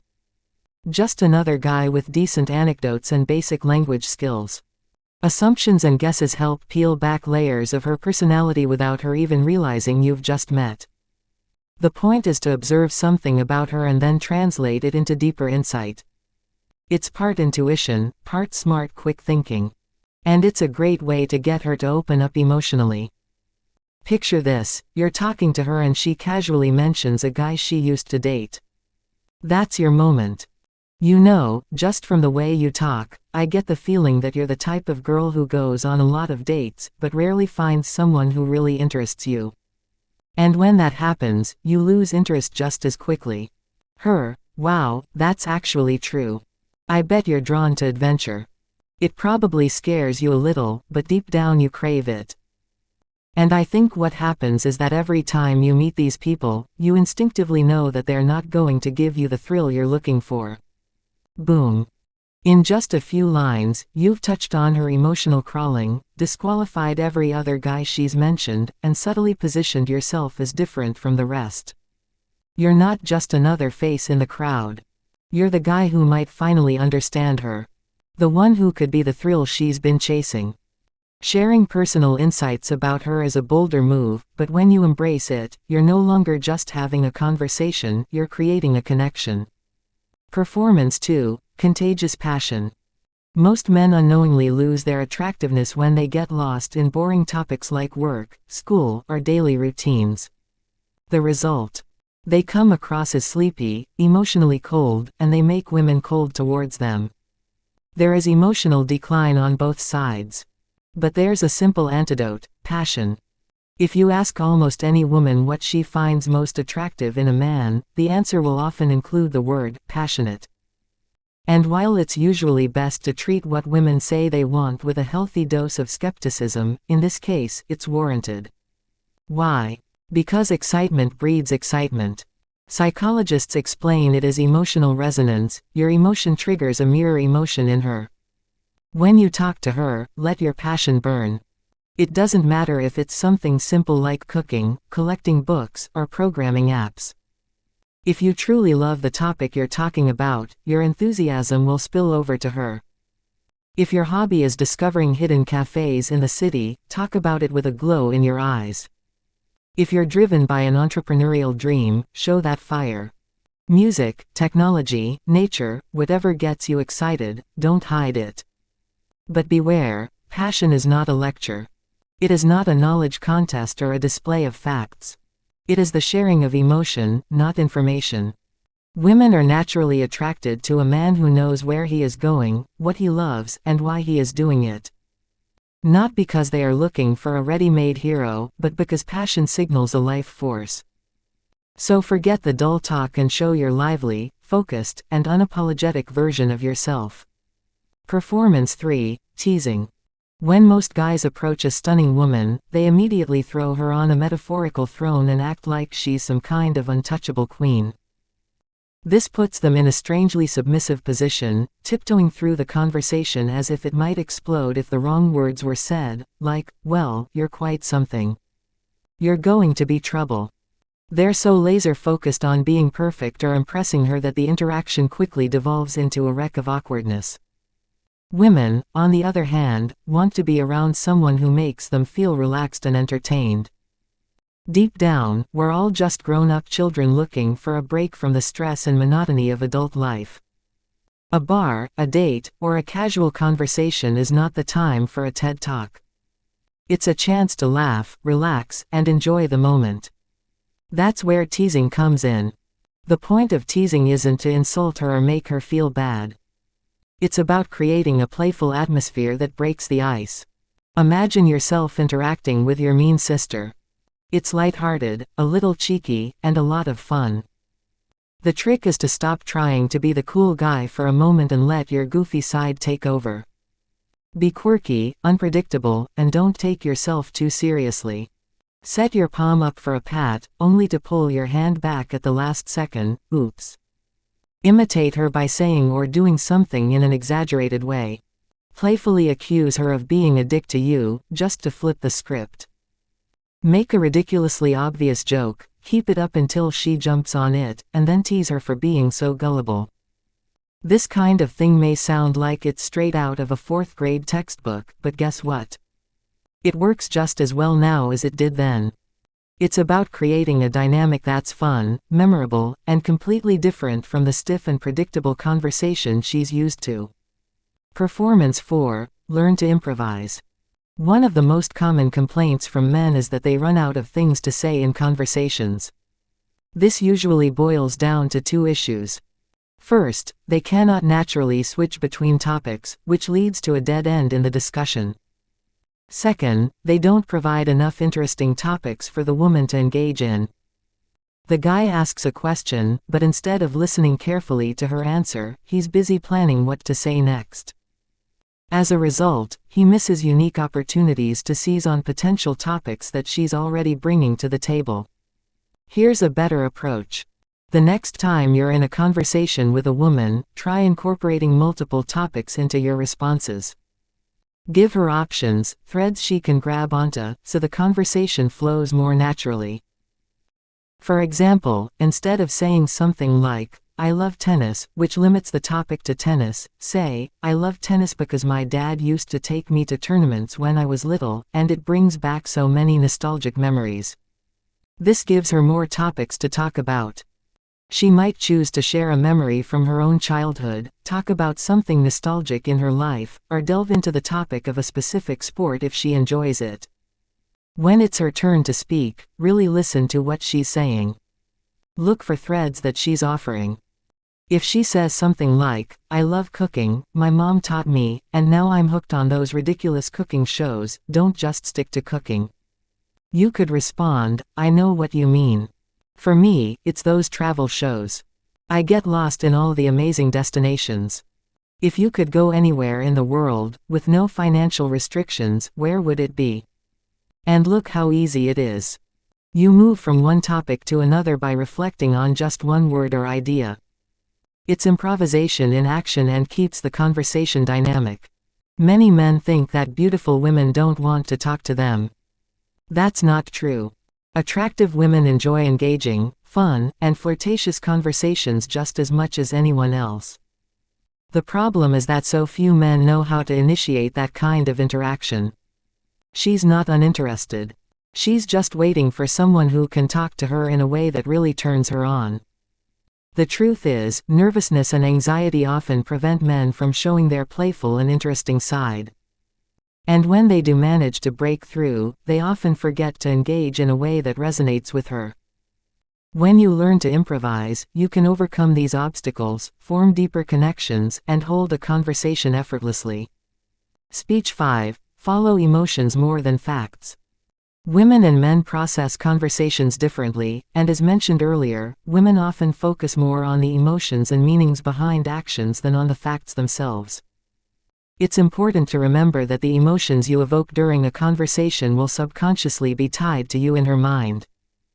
So, if she shares negative experiences, such as bad feelings about an ex, those emotions could be associated with you.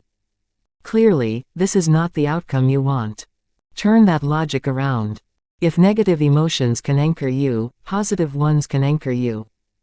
That's why it's essential to create a positive emotional environment during your interactions. Teasing her, as mentioned earlier, is one way to create a playful atmosphere. Disqualifications like, "You prefer tea to coffee. Oh well. This will never work," are understandably frivolous, so they implicitly communicate that it's just a game, and allow her to let loose. An even more direct approach is to steer the conversation toward a discussion of feelings rather than facts by drawing out the emotions she associates with her passions or experiences. Let's say she mentions that she loves snowboarding. A typical response from a guy might include quick questions and answers about mountains, gear, or technique. Things that might interest another guy. But with her, focus on the emotional dimension.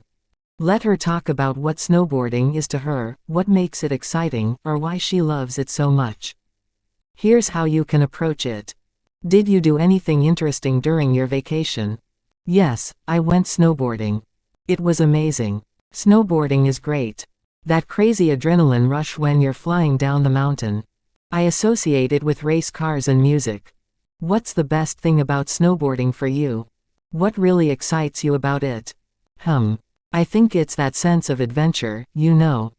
Going so fast, feeling scared, but loving it and not wanting it to stop. Like I'm really living in that moment. By shifting the focus to the emotions behind the activity, you not only made the conversation more engaging, but you also elicited a positive emotional response. Now those feelings of adventure, excitement, and being alive aren't just associated with snowboarding. They're attached to you. And in her mind, that's the kind of connection she won't want to end. Performance 6. Comfortable body language. Most guys completely forget this. Instead of exuding confidence, they let their nervousness take over their bodies and turn them into a tense and borderline awkward mess. Why? Because they're too busy overthinking, stuck in a mental loop of how do I impress her. It's like they're competing for her approval without realizing they've already been cast in the role. Here's a game-changing image. Imagine that this woman you're talking to has already whispered in your ear that she'll be sprawled out on your bed completely naked later that night. Hold that thought as you look at her, get into it. If you knew this, how would you act? You wouldn't think, you would be relaxed, your movements and speech would slow down, and a foxy smile would appear on your face. The high-stakes gambling would evaporate, leaving only playful and completely natural behavior without effort, because rejection wouldn't even be on your radar. And here's the consequence. A person who acts with this relaxed confidence and gentle magnetism will not only attract her, she will be more confident with you, because you will be more confident. Now that you know this, you can actually bring this scenario to life. Energy is contagious, and when you radiate a strong, steady presence, people can't help it, they get drawn to you. Performance 7, the art of texting. Texting can be an incredibly powerful tool for quickly moving things along to a date. In fact, it often beats a phone call in effectiveness. Why? Because, unlike a call, which can be caught at the wrong time or, worse, ignored entirely, a text almost always gets read. And one of the biggest benefits of texting is the safety net it provides by giving you time to respond. Don't panic if a girl asks you a question. On a phone call, a sudden test can have you scrambling for a witty response, and freezing in the moment is an instant deal breaker. She'll sense hesitation, and it's game over. But texting gives you time to think, strategize, and come back with the perfect answer, keeping the hassle to a minimum. The first point you need to understand, the purpose of texting is to arrange a meeting and meet the girl in person. Not just to chat. The goal is not to have a conversation, but to actually meet. As a man, you gain nothing from texting. It's a waste of time that won't benefit you in any way. Second point, a woman will not develop an emotional bond with you through texting. This is a common mistake, men just text girls as if that in itself is enough.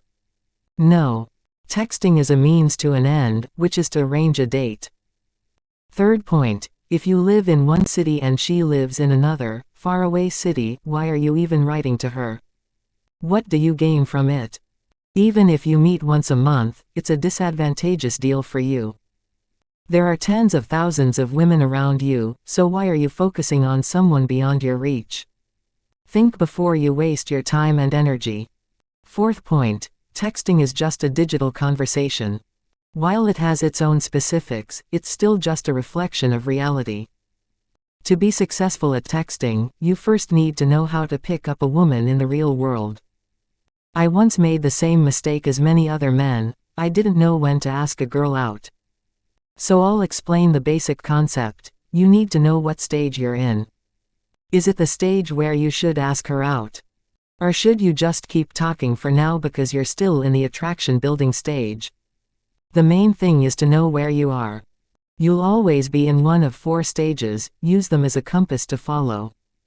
Stage 1, silence. The girl doesn't reply to you, or she just reads the message and doesn't respond. This means that the attraction has decreased. Phase 2, testing. The girl criticizes you, disagrees with you, or mentions other guys. It's a biological instinct, girls test men. Stage 3, conversation. The girl discusses with you logically or emotionally. The conversation flows naturally. Stage 4, attraction. The girl sends you her photos, hints at a possible meeting. She responds positively to your messages. In all conversations, you will be in one of these 4 stages. You need to know which one you are in so you know what to do. Examples of mistakes. You are in the attraction stage, but you just keep texting her equals mistake. At that point, you should ask her out, otherwise she will lose interest. Or, you are in the silent stage and immediately suggest a date equals another mistake. It doesn't fit with what stage you are in. Fundamental understanding. Women are emotional beings, and texting is an emotional game for them. Evolution has predestined them to master it. But you have the advantage of logic, you are not playing the game with the same faction. When you understand it through logic, you can have the upper hand. That is why I am explaining it to you logically. Now let's go through each stage in detail. Phase 1, silence. She doesn't reply, she answers in one word, she's inactive. Don't pressure. Don't send messages. Don't ask for an answer. Don't offer a date. Just occasionally respond to her posts or write something that doesn't require a response. Goal: to maintain value, not to show need. Phase 2, testing. She provokes you, mentions others, disagrees. 3 ways to pass the test. Ignore it. Turn it into a joke. Reply with something completely unrelated. Don't suggest a date yet. The attraction is still building. Phase 3, conversation. The conversation flows naturally, perhaps you exchange voice messages. You can propose a meeting here. Apply the techniques you have learned. Remember, texting is different than talking face to face, there needs to be more humor. The funnier your messages are, the more positive responses you will get from the girl. Phase 4 Attraction. She sends you photos, likes yours. If you haven't met her yet, now is the time to suggest a date. If you don't do this, you'll end up as a friend or lose contact. Summary of rules. Messages should be short and concise. They have to evoke emotion. Don't text her all the time. Every message should have a purpose, to evoke emotion or arrange a meeting. After receiving contact, write within 48 hours. Don't ask boring questions. Don't try to impress. Don't wait for an answer, have your own life. You write like a man. Don't ask, command. Make statements, not questions. The funnier and more creative your bits are, the better chance you have of piquing her interest. Bland messages won't cut it. Pro tip: replace her real name with something playful. Give her a fun nickname, something like Puss, Jet, or even Titty. It's unexpected, disarming, and works like a charm to make your messages stand out. Here's a little plan, a foolproof text exchange that's almost guaranteed to get her attention. Hey, fire hair, how good is your memory on a scale of 1 to 10? 10. Let's test it. If you lose, dinner is yours. Ready? Well, tell me. What color shoes was I wearing when we met? Black. Wrong. You owe me dinner. And a good one. And here's a booster. Whether her guess is right or wrong, call her right back. Playfully argue that your shoes were a different color and continue the banter. It's not about the shoes. It's about setting a fun, flirty tone. The problem with most guys is that their texts are dullingly boring. Something like, "Can I call you?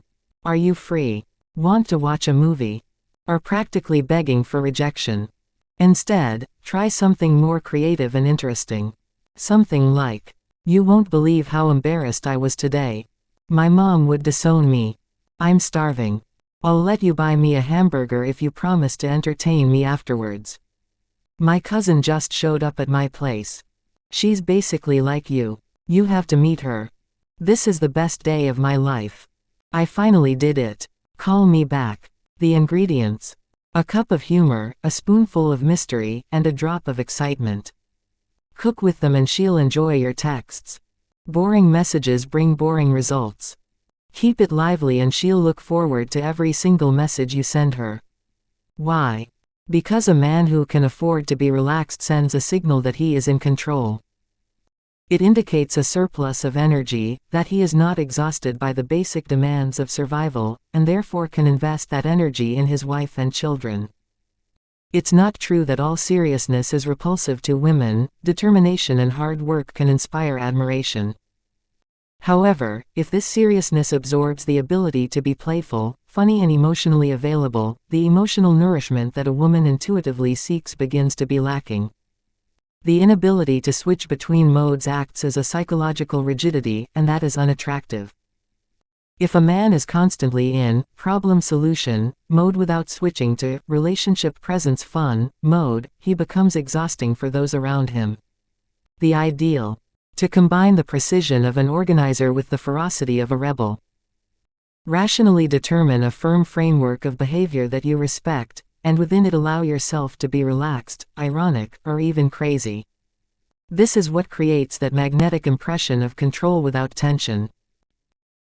Always do it on my own, so I gotta get through it. And the only thing I know is to love what I'm doing. Never give up, never slow, till I finally prove it. Never listen to the no's, I just wanna keep moving. Yeah, I put out all this art, it's my only medicine. Yeah, everything I do, I'm just being genuine. Yeah, I'm sick of being screwed, feel my own adrenaline. Yeah, I do just what I do, and I hope you let me in, yeah.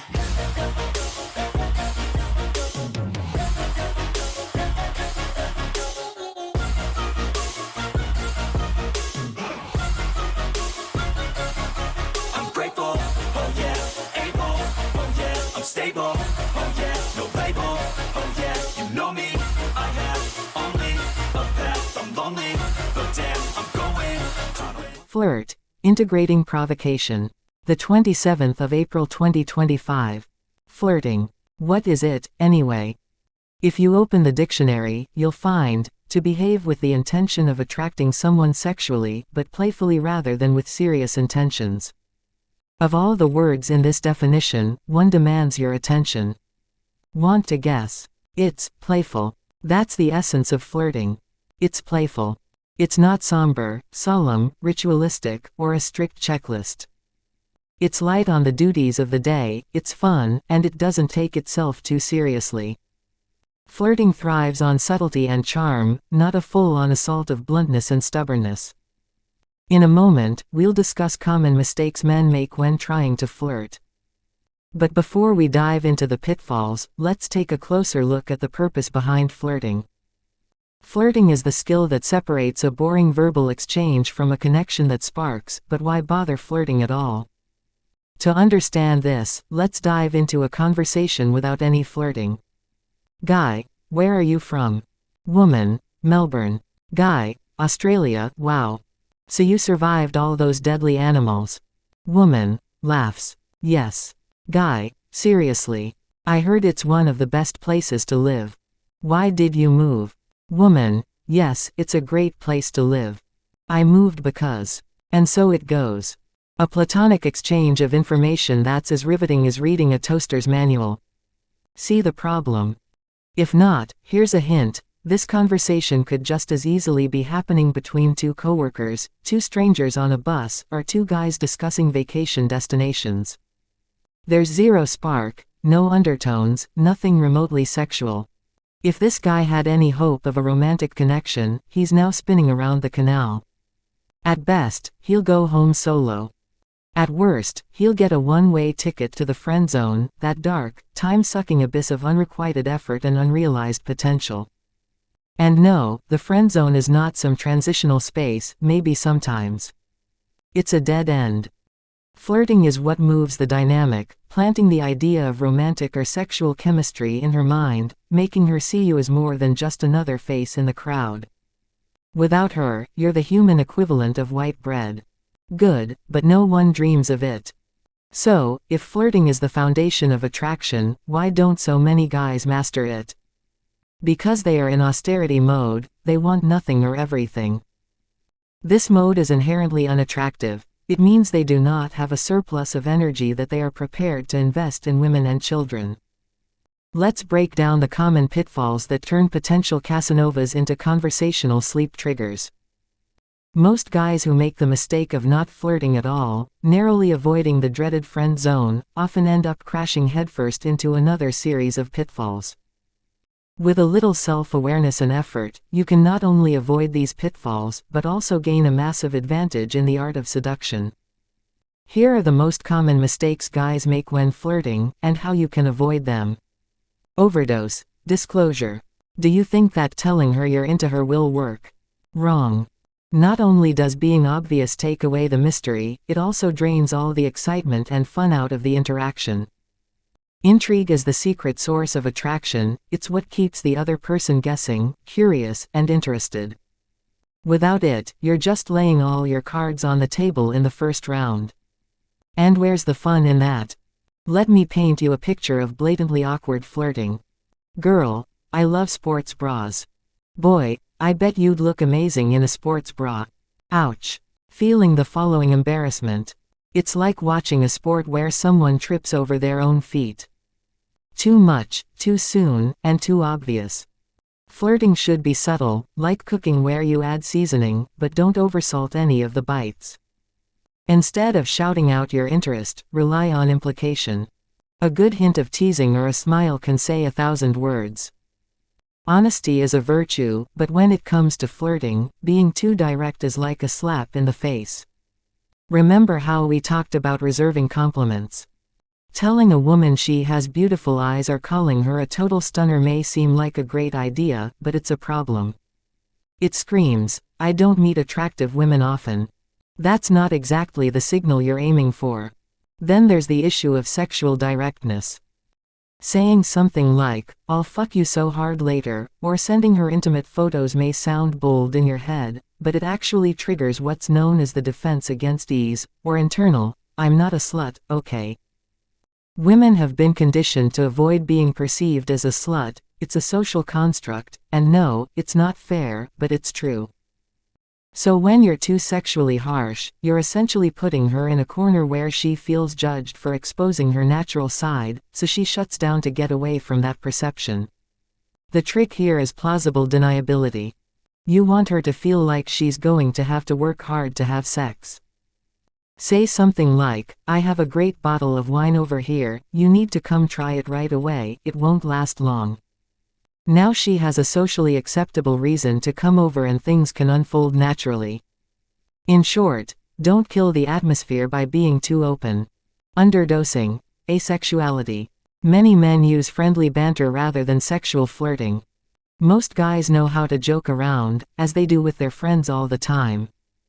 They sometimes get on a wave of light, playful teasing, but then quickly back off. Fun with friends is inherently non-sexual, and if you bring that same energy to an interaction with a woman, it gets labeled friendly, and that's not the same fun as, or even close to, sexy. For example, there's a difference between clapping your hands together with a girl, a gesture that's friendly, and instead sliding your hand down at the last minute. The latter introduces a bold, unmistakable element of sexual tension. Unfortunately, most guys play it safe because they're afraid of rejection, stick to the buddy dynamic, and never take risks. Harmlessness is not sexy. Flirting is about stepping out of your comfort zone. It's about letting her know, without being rude or obvious, that you see her as more than just a friend. To a large extent, asexuality in communication is a habit from school and work social environments, where you probably don't want to meet a person every day who would reject you. And that's okay, as the saying goes, don't shit where you eat. So realize that when you're dating outside your bubble, you need to throw away these rigid habits. You can afford to be refreshingly bold. It won't help if you rationalize your social rigidity as an adult and complain that women are like little children.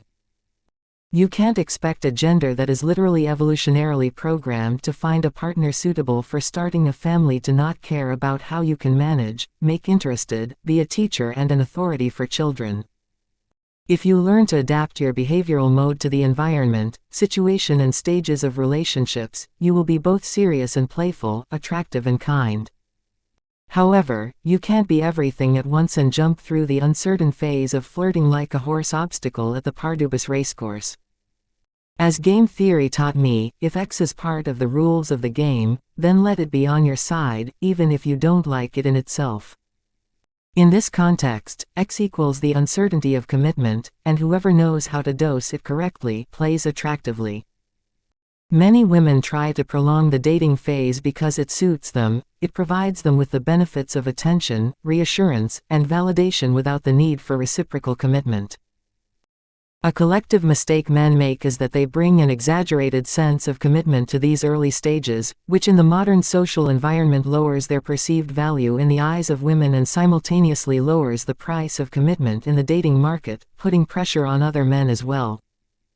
The consequence is an increasingly frequent resistance to so-called simp behavior, that is, the willingness to invest emotional or material energy without reciprocity and selectivity. If a woman who offers sex without choice reduces the market value of sex, then a man who offers commitment without choice reduces the value of commitment. In this sense, a simp is the male equivalent of a hooker, both come across as unattractively available. Such a man ends up in the friend zone, just as a hooker ends up in the so-called sex zone, that is, in a space of availability without romantic charm.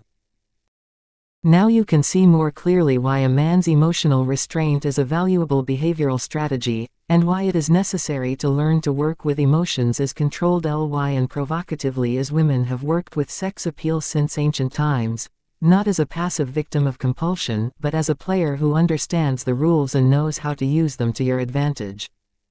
In the following lines, we'll delve into specific techniques you can use to change your mindset and move from friendly to sexually appealing. For now, just remember that flirting isn't about perfectly balancing two dry extremes. It's about creating tension, mystery, and a sense of fun, without feeling obligated to take away her insecurities and be her alpha and omega right away. Flirt 1. Gentleness. Subtlety is the art of planting the seeds of attraction without charging in like a bull in a china shop. It's about giving her just enough to wonder, just enough to imagine, and just enough to chase you. Don't be an advertisement, be a teaser that will both intrigue and leave her wanting more. When you're subtle, you're creating a puzzle for her to solve, and women love puzzles, especially when the prize is a high-value man. When you're having a good time together, let a line slip out almost casually like, "I love moments like this." And then change the subject. That's enough. Saying, "I love you," directly in the early stages of a relationship is like putting a banner on your forehead that says, "I'm desperate for attention." Until you're sure of each other's emotional balance, you should never be the first to say the equivalent of, "I love you." Women are hypersensitive to overly romanticism, especially if it comes too soon. A man's emotional openness often works like an overdose for them. Let's take the sports bra example again. When the guy goes straight for her, "You'd look amazing in a sports bra," he's like a magician who explains every trick before he performs. Where's the fun in that? Instead of laying it out on the table that you're after her, signal your interest. "I like girls who like sports bras," shows her that there's a depth she hasn't explored yet that she can uncover if she invests in it. That makes subtlety irresistible. Instead of chasing her, you shift the dynamic by making her curious, thoughtful. If you like her, or if you just enjoy teasing her, what is your business that you planted the seed of intrigue? And before she knows it, she's hooked. So if you want her attention, don't throw yourself at her feet, stand tall and watch her lean in, desperate to figure you out. Flirt 2. Agree and exaggerate. When you deal with attractive women, scratch the last part, with all women, expect tests. These little challenges are her way of measuring your confidence and emotional stability. Think of them as quizzes in the game of attraction. If you can brush them off like cobwebs on your sleeve, you'll pass with flying colors. But if you slip up, start explaining yourself, or get defensive, you've just ruined your grade. These tests usually come disguised as snide comments, difficult questions, or unnecessary demands that girls make up. The secret weapon to disarming these tests: agree and exaggerate. Instead of defending yourself or taking the bait, you take her words and inflate them to cartoonish proportions. Not only does this show that you're unflappable, it also adds a playful edge to the interaction. Her: "I bet you've used that phrase on all the girls you've had." You: "Oh, definitely. I patented it." Her: "How many women have you slept with?" You: "This year or this week. I'm losing track." Her: "Buy me a drink." You: "Of course, do you also want my house keys and my social security number?" The idea is to keep acting confidently even under pressure, without looking desperate or submissive. Instead of taking her comments and questions seriously, playfully exaggerate them to the point of absurdity. This will turn her test into a moment of shared humor and put you back in control of the attraction frame. Flirt 3. Behave like you're the prize. Beautiful women are used to being treated like queens. They live in a world where every guy is trying to get their attention with effort and compliments. Instead of playing the predictable game of chase, flip the script completely, and suddenly she's not the prize. It's not about being cocky or sassy, it's about subtly framing every interaction as if she's trying to get your attention. Take her comments and actions and turn them into playful accusations that she's trying to seduce you. This keeps things light, tantalizing, and unstoppable. For example, imagine her saying something innocent like the one above. Her: "I love sports bras." You: "Please don't try to make me imagine you in one." Her: "You should drink more water." You: "That's sweet, how you try to act like you're my girlfriend." Her: "Do you want another drink?" You: "Oh, I get it, you're trying to get me drunk and seduce me and then drag me home." She, staring, lost in thought. You: "Do you dream about seducing me?" It's all about making her experience a reversed version of the usual pressure dynamic. For example, We could go to my place for a drink, but you have to promise me one thing. Don't try anything funny. Or, her, the massages are amazing. Don't even think about winning me over with free massages. She, definitely not.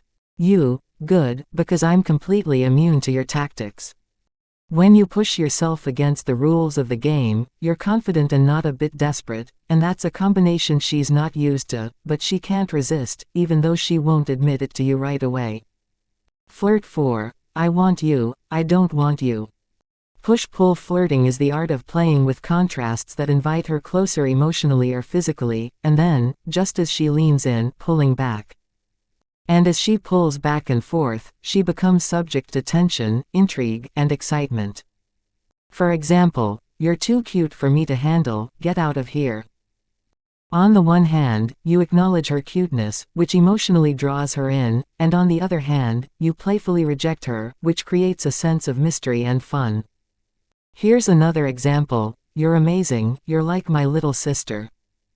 First you give her a compliment, but then you cut it short with a playful comparison that questions your intent. The result? She becomes more curious and more invested in figuring you out. The push-pull dynamic taps into a deeper psychological principle: people value what they have to work for. Imagine meeting someone who ticks all your boxes, charming, funny, intelligent, but then throws herself at you. Wouldn't that be too easy? You might underestimate her value or lose interest because she's not a challenge. Women are the same way. They have less desire for a guy who tries to impress them or who showers them with undeserved praise. That's why the proverbial nice guy often loses to a bad boy, not because women love being treated badly, but because the unpredictability of a bad boy creates a "does he want me, doesn't he want me?" challenge. Embody this principle. It's a playful but subtle way to signal high value. As the legendary Thomas Paine said, "What we get too cheaply, we value too little." When you're confident enough to joke about her and question her, it shows that you're someone worth having. That's when her excitement happens. Flirt 5. Role-playing. Role-playing isn't just playful fun. It's a serious way to create a dynamic that's full of tension and chemistry. The trick is to tap into the natural push and pull of masculine and feminine energy. You step into a role of authority, confidence, and uncompromising control, while she revels in a more playful, petite, and submissive role. Think of it like walking into a hot scene from an unscripted movie. You could be the principal of a prestigious school who catches her in some mischief, or maybe a regular cop, her boss, or some other role that heightens the contrast. For example, "That was very rude of you.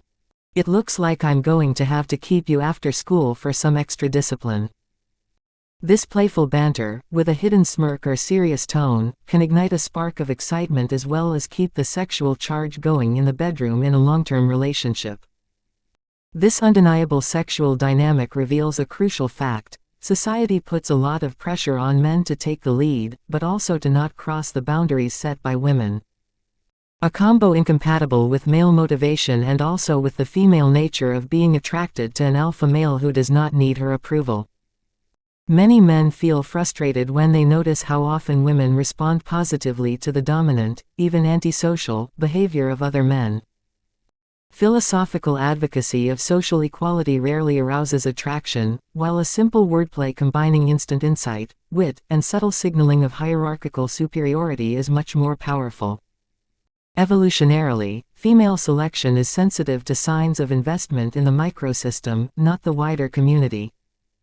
And prosocial behavior directs energy outward, towards strangers, while women, biologically, value orientation inward, towards their own protection and offspring. So one cannot expect that an altruistic morality focused on collective well-being will be instinctively perceived as attractive. The more brazen approach wins, and we, effective altruists, are not here to complain about it. There is a middle ground. What you should respect and stop immediately, for your own sake, is the disapproval that results not only from her speech but also from her behavior.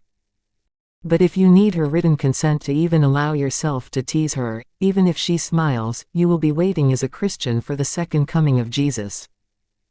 Role-playing is not reserved for pre-arranged erotic fun, it is part of the picture you paint from the beginning, and if you leave it out, you will deprive yourself and her of a considerable amount of fun and excitement.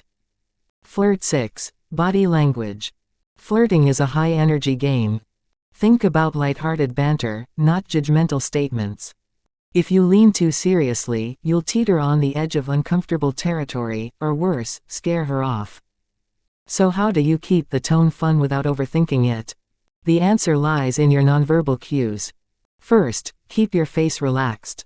Nothing over the top like a toothpaste commercial, just a soft, inviting smile. Pair it with confident eye contact. Not a staring contest, just enough to show that you're having fun. This combination tells her that you're relaxed and ready to have fun, so you're secure.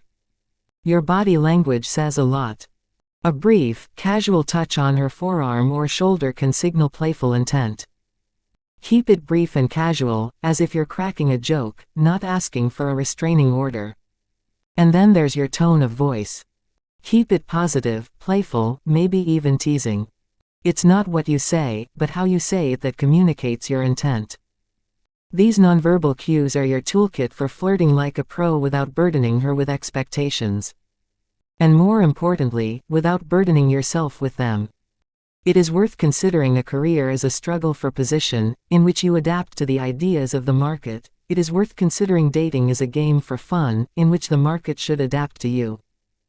This orientation of interests is almost essential for a successful social life, because it responds to the different nature of these areas.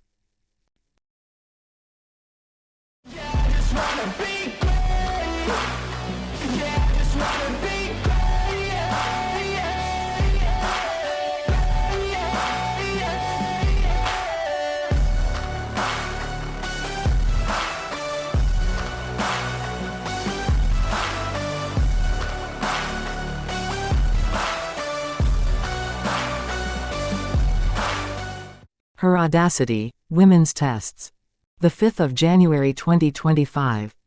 After reaching puberty, the female body activates an evolutionarily rooted mechanism oriented towards the selection of a suitable partner. This process is not her conscious decision, but a biologically conditioned strategy of optimizing reproductive investment. The female perception and evaluation of a man takes place as a systematic deconstruction of his behavior, which aims to extrapolate the stability of his character traits. Are you reliable, dominant, able to take responsibility, or will you fall apart under pressure? Your behavior may not always reflect your true nature. A man can easily fake certain traits to appear strong, deceiving a woman in order to achieve his goal, such as establishing a physical relationship with her. For this reason, women test men to reveal their true nature. The moment you enter into an interaction with a woman, regardless of whether you show genuine interest in her or not, she will begin to activate testing strategies on an unconscious level. These behaviors usually do not occur as conscious decisions, "I'll try this, I'll say that," but rather as automated behavioral responses that are diagnostic in nature. They serve to reveal your psychological profile and your level of internal stability. Often, these are subtle provocations, paradoxical statements, or seemingly illogical reactions, the purpose of which is not really to confront, but to observe your ability to maintain a framework, emotions, and control in a tense situation. Think about it: if a woman perceives a man as incapable of handling challenges without breaking him, how can she trust him to protect her and her children in times of adversity? If you pass her tests, her attraction to you will increase. The more tests you pass, the stronger her attraction will be. The question now is, what are these tests and how can you pass them? There are two types of tests that a woman can put you through. We will look at each type individually and explain how to pass them successfully. This part of the theory is one of the most important, so pay close attention. Psychology of testing. Women don't test you because they want you to fail. In fact, they're rooting for you to pass. These tests are their way of seeing if your confidence is real or just a showy facade. And most of the time, they don't even realize they're doing it. It's instinctual, and if she's highly sought after, you can bet she'll do it even more. Why? Because she needs to separate the confident men who are worth her time from the suitors she needs to get rid of. Now, before you roll your eyes and call it unfair or shallow, let's take a moment to walk in her shoes. Imagine you're a woman, a beautiful woman, in today's world. A woman like that is constantly being approached. On average, 10 times a day. That's 70 times a week, 3,650 times a year. She's been hit on 10,000 times in a decade. You can't go through all of this without noticing patterns. And what she found is simple. Insecure guys behave the same, while confident guys stand out. Once you have her attention, the tests come in. They are her shortcuts to finding out who you are without wasting any time. She might throw a little challenge in your path. Maybe she'll ask for a little help. Maybe she'll ask for a favor. She's hoping you won't immediately capitulate to her whims, because a confident man doesn't jump through hoops just because someone is handsome. Or she might tease you, make fun of you, just to see if you can take it without falling apart. Confidence isn't just attractive, it's resilient. She wants someone who can laugh at the punches, stay grounded, and keep them grounded. The moment you react badly, it's game over. She sees insecurity, takes control of the interaction, and poof, her interest is gone. It's not personal. It just filters out the noise. The tragedy is that you could be an incredible person, but she will never know because you tripped over her test. That's why understanding these little games is essential. If you can recognize the test, you can easily pass it, and when you do, you're one step closer to making a real connection. Let's break down the first type of test and how to handle it like a pro. Her Audacity, consent tests. The consent test occurs when a woman, often shortly after you've met, asks you to do something for her. At first glance, it's a trivial request: can you buy me a drink? Hold that for me. Stay here. Take a picture of me. Or even, give me a kiss on the cheek. But these requests rarely stem from a real need or rational reason. Their core is psychosocial, a woman's unconscious way of testing the type of man she's in front of. It's not malicious. It's a subtle form of selection that tests your level of submission to her looks and charm. If you follow directions without hesitation just because she is attractive, you are sending a signal of low exposure to women of a similar type. That is, I don't know women like that, and when they talk to me, I try to immediately comply. In her eyes, that is not attractive. Because a valuable man is not defined by responding servilely to a woman's beauty, but by maintaining his autonomy even in her presence. Failure doesn't just mean agreeing to do what she wants. It also means affected reactions, anger, hypersensitivity, self-defense. It all screams, I don't know how to handle this. So how do you win this game? Simple, say yes, but on your terms.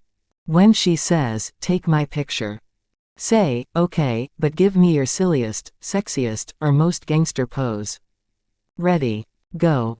You're flipping the script, you're forcing her to submit to you, instead of just being her obedient photographer. When she says, buy me a drink, reply, maybe, but only if you can beat me in a thumb war. Loser buys another round. Ready. It's playful, confident, and keeps the power leveled. When she says, wait here for me, you say, okay, but I'll go over there. Come find me when you get back. Gentle, but now she's the one looking for you. It's about shifting the dynamic. If you blindly do what she asks, you're sending a message that she's out of your league.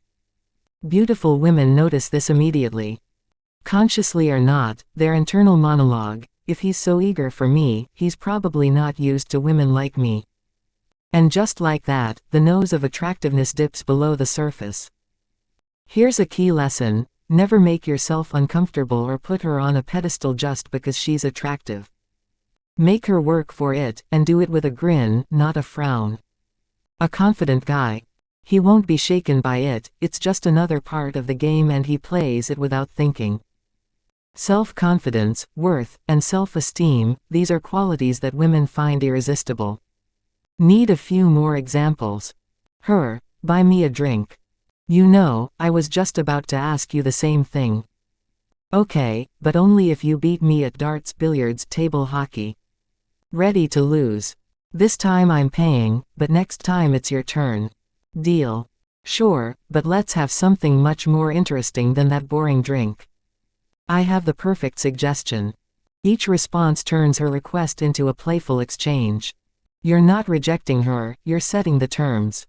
You're showing that you're in control and used to women like her. Because consent tests aren't just about her, they're about you. Get them right, and they'll not only get you through her filter, they'll set you apart from every guy who failed before you. Her Audacity, compliance tests. While consent tests were about the act of not accepting a request, compliance tests are about finding out your authenticity, the deep alignment between your inner state and your outer behavior. Compliance tests are one of the most common ways women assess your self-confidence. Sometimes called shit tests, because you may feel like she's trying to insult you, be condescending, or just plain upset you. But don't be fooled. It's not so much about her having fun, it's about her seeing if you're truly confident or just showing off. The more beautiful a woman is, the more likely she is to throw these tests your way. That means you have to master them, because when they happen, it's not just a challenge, it's a sign. A sign that she's really close to sexual attraction, if it's not there already. Yes, that's right, it's good news. And again, the point here is that it's not personal, it's not some calculated attack on your ego, it's mostly subconscious. They often don't realize they've been testing until later, if at all. Women do this to weed out guys who aren't worth her time, because let's face it, a lot of guys fake confidence. Compatibility tests are her way of seeing if your inner self matches the image you're projecting. Are you authentic, or are you just faking it? To find out, she'll try to push your buttons. The goal? To see if you'll stay cool or crumble under pressure. When you keep your cool, you're projecting emotional stability, which is incredibly attractive. But if you get upset, you're signaling emotional weakness. And that's game over. So how do you pass the compliance test? Simple. Ignore it. Just pretend she didn't say something rude. Understand that you don't have to respond to every little thing she throws your way. If her words can make you react, you're giving her power over you. And nothing screams insecurity more than when someone else is pulling your strings. There's real power in choosing not to get involved. But if you want to take it a step further, try this: interpret her insult as flirting. Turn it all on its head. By viewing her comment as playful teasing, you'll not only diffuse her test, you'll turn it into an opportunity to connect. Think about it: if you were a guy who already had plenty of options, who was used to women vying for his attention, would you take her comment as an insult? Probably not. You would see it as a fun little game. Foreplay, even. And that's the mindset you want to have. You're the kind of guy who's so confident that it doesn't even occur to him that she might not like you. For example, let's say he says something sarcastic. You can respond with, "Oh, you're so adorable when you try to provoke me." That's exactly why it would never work out for us. You'd never tolerate my stupidity and I'd never tolerate yours. Suddenly, the whole atmosphere changes. You're not getting defensive, you're not getting offended. You're setting the tone and taking matters into your own hands. In this way, you've put yourself in the driver's seat. You're the one defining the dynamic between the two of you. You're having the conversation on your terms. It tells her that you're not shaken. That you're not chasing her approval. Instead, she's chasing yours. Now let's talk about the ultimate power move: give her consent. It's a psychological judo move. Why? Because in order to give consent to someone, you have to be in a position of authority. It completely shifts the dynamic. Instead of her testing you, it's like you're testing her. For example, if she says something cutting, you can respond with, "Wow, I like that." "Where have you been all night?" "I've been hanging out with boring people." Or, "You should quit your day job. I need someone like you to be my bodyguard. I'll double your salary." These aren't defensive comebacks. They're playful acknowledgments that put you in control. Another option is to praise her strength. You're not afraid to speak your mind, and I respect that. Or, if your goal is to make me like you, that totally works. By flipping the script, you pass her test and turn it into a moment where you show that you're a guy with high self-esteem, someone who won't be shaken by a little verbal shit talk. Passing the compatibility test is about maintaining your frame.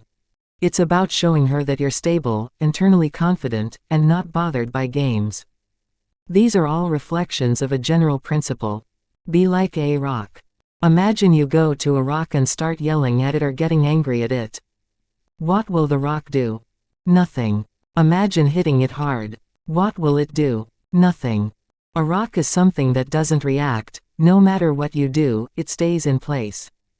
What I want from you is to be someone who doesn't react.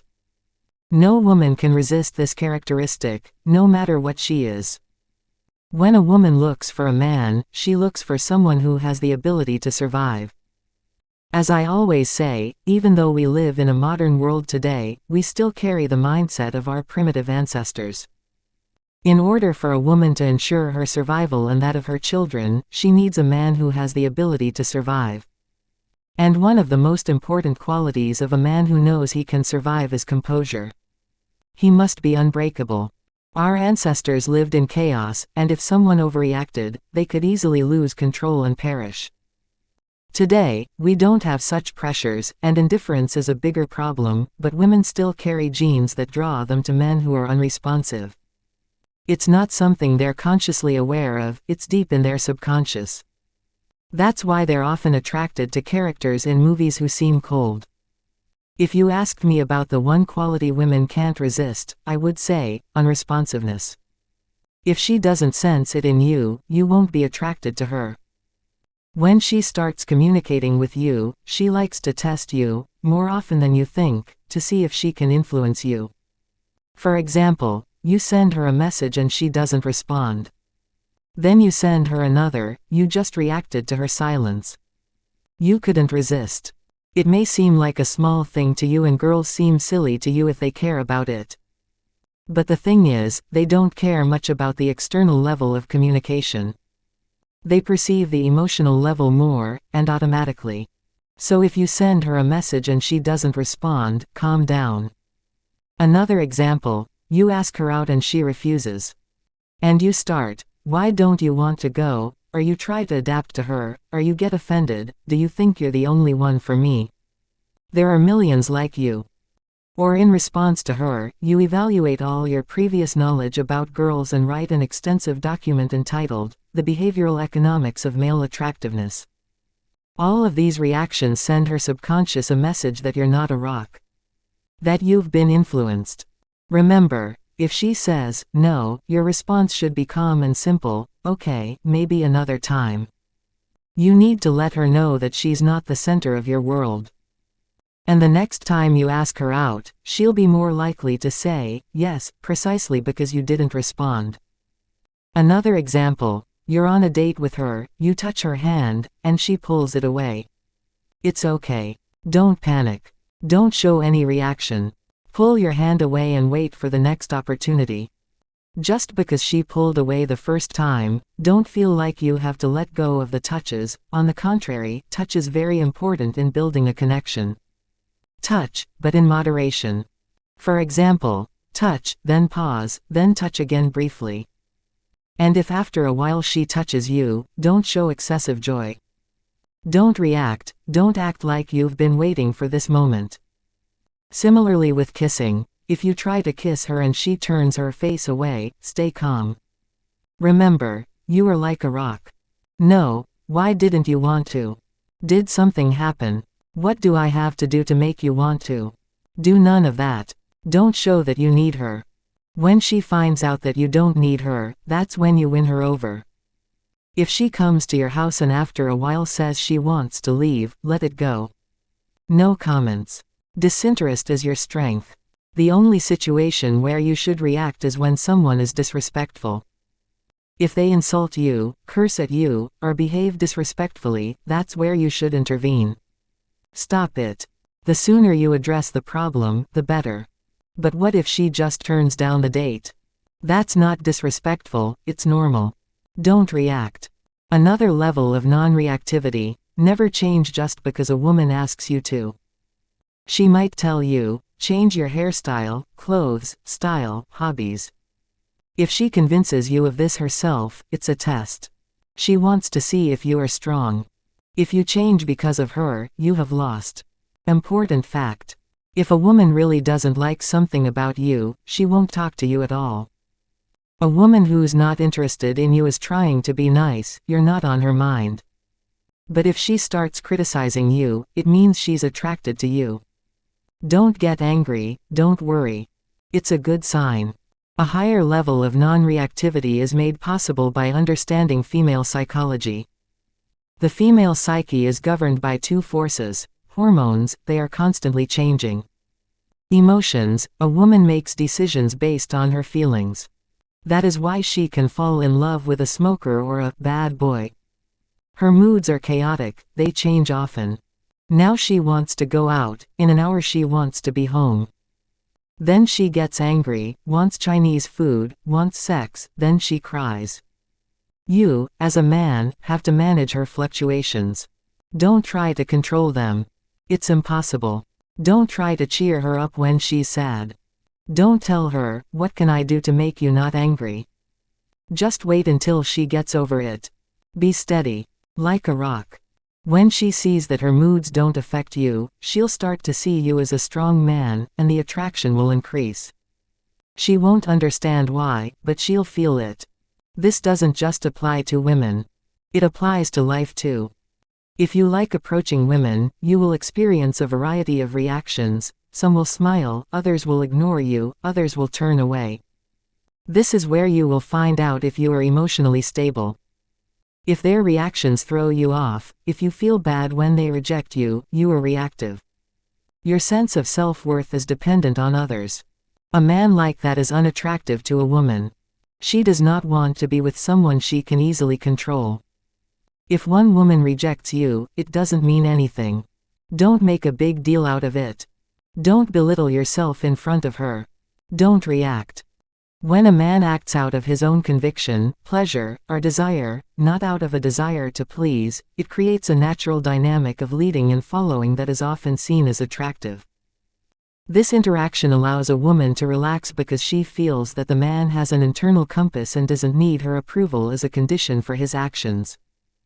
When a man signals that he values his standards and won't settle for a relationship that doesn't suit him, he creates an implicit framework. I am here voluntarily, not out of necessity.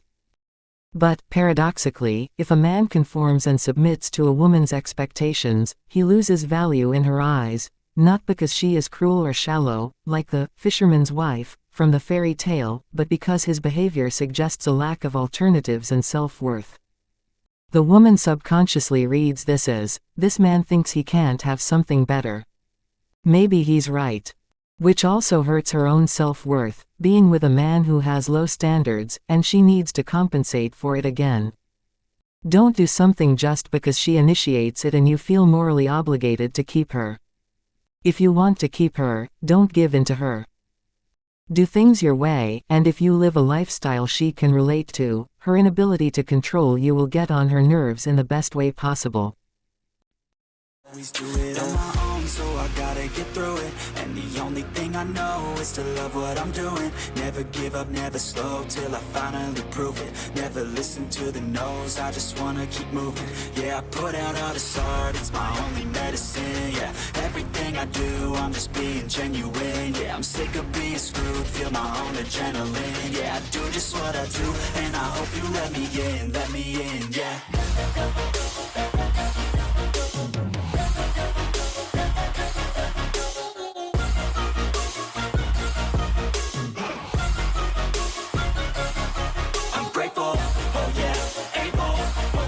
Stable, oh yeah, no label, oh yeah, you know me. I have only a path, I'm lonely, but damn, I'm going. Gradation of trust, a precursor to intimacy. The 5th of February 2025. This is the culmination of the Attraction series. I encourage you to go back first. If you master the previous chapters and authentically apply the methods I have explained, you will notice that a girl will naturally start to be attracted to you. She will start to see you as someone she wants to have a physical relationship with. But if a conversation with a girl never progresses to the physical stage, the chances of anything developing from it drop dramatically. This section is about what happens during this critical phase. We'll break it down into two parts. First, I'll explain the psychology of physical escalation, and then I'll offer a specific behavioral framework that has proven itself over the years. This topic is fundamental. It's not about techniques, but about understanding why it happens and how it works.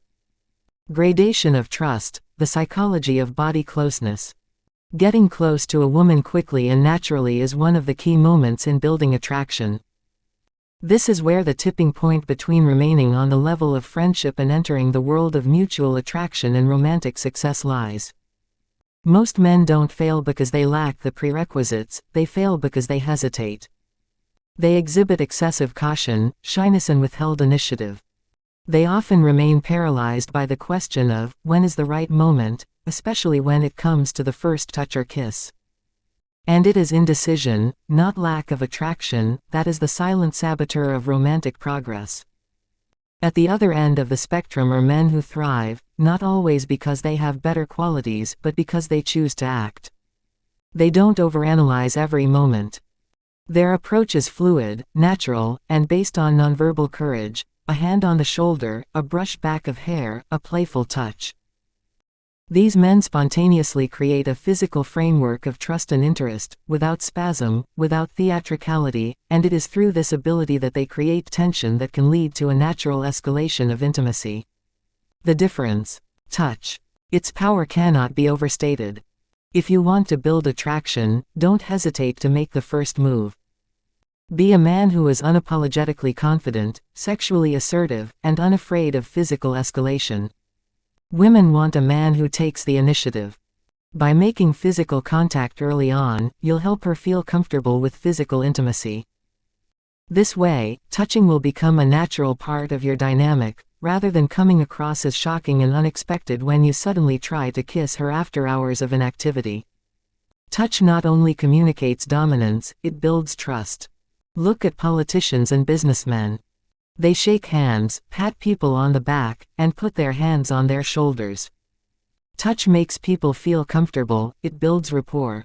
Touch releases oxytocin, the so-called bonding hormone, which helps people feel connected. When you touch a woman, even in small ways, you literally trigger her brain to trust you and like you more.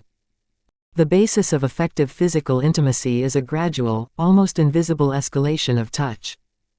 It begins inconspicuously, with a light touch on the shoulder or hand during a conversation. Such a nonverbal signal can serve as a tool to emphasize a point, support humor or emotionally color the story being told. As the interaction progresses, touch should remain a natural part of the exchange. Playful physical gestures, such as a gentle pat on the hand, thumb wrestling or a symbolic turn of the girl as if during a dance, appear relaxed and at the same time deepen physical closeness without causing pressure. The critical factor is dosage. The intensity of physical contact must correspond to the level of mutual trust. Prematurely initiated intimate touch not only feels unnatural, it can disrupt comfort and cause retreat. Therefore, subtlety and timing are not signs of weakness but behavioral precision. In no case should you seem desperate or hasty. Don't ask for her contact information and meet her tomorrow. Don't rush to invite her for sex. Be calm. Just as women love foreplay before sex, they are also slower when dating. They are attracted to patient men, not those who seem sexually or emotionally unfulfilled. Think of it like the beginning of a concert. First, the piano plays the melody subtly, note by note, gradually adding more instruments and vocals until the whole room resonates with the music. Your escalation should be just as smooth. As you get closer, touch her hand. Then, half an hour later, find your arm around her shoulders or your palm resting on her thigh. The escalation should feel natural, not forced. As the interaction deepens, don't hesitate to get more intimate. Playfulness is your ally here. Use the "he wants me, he doesn't want me" technique. Tease her, then follow up with playful touch. Maybe jokingly disqualify her, "I don't think I can handle someone as stubborn as you." And then pull her into a hug. Or maybe pretend she's too much trouble for you to handle, and with a grin, gently push her back. Conclusion. Have fun with it. Don't be afraid to make her laugh, make her blush, play with her emotions, and make her feel your presence through touch. Physical connection is the cornerstone of attraction, and its importance cannot be overstated. So stop thinking about it and start taking action, because attraction isn't built in your head. It's built in the moments you share with her. Gradation of trust, escalation strategies.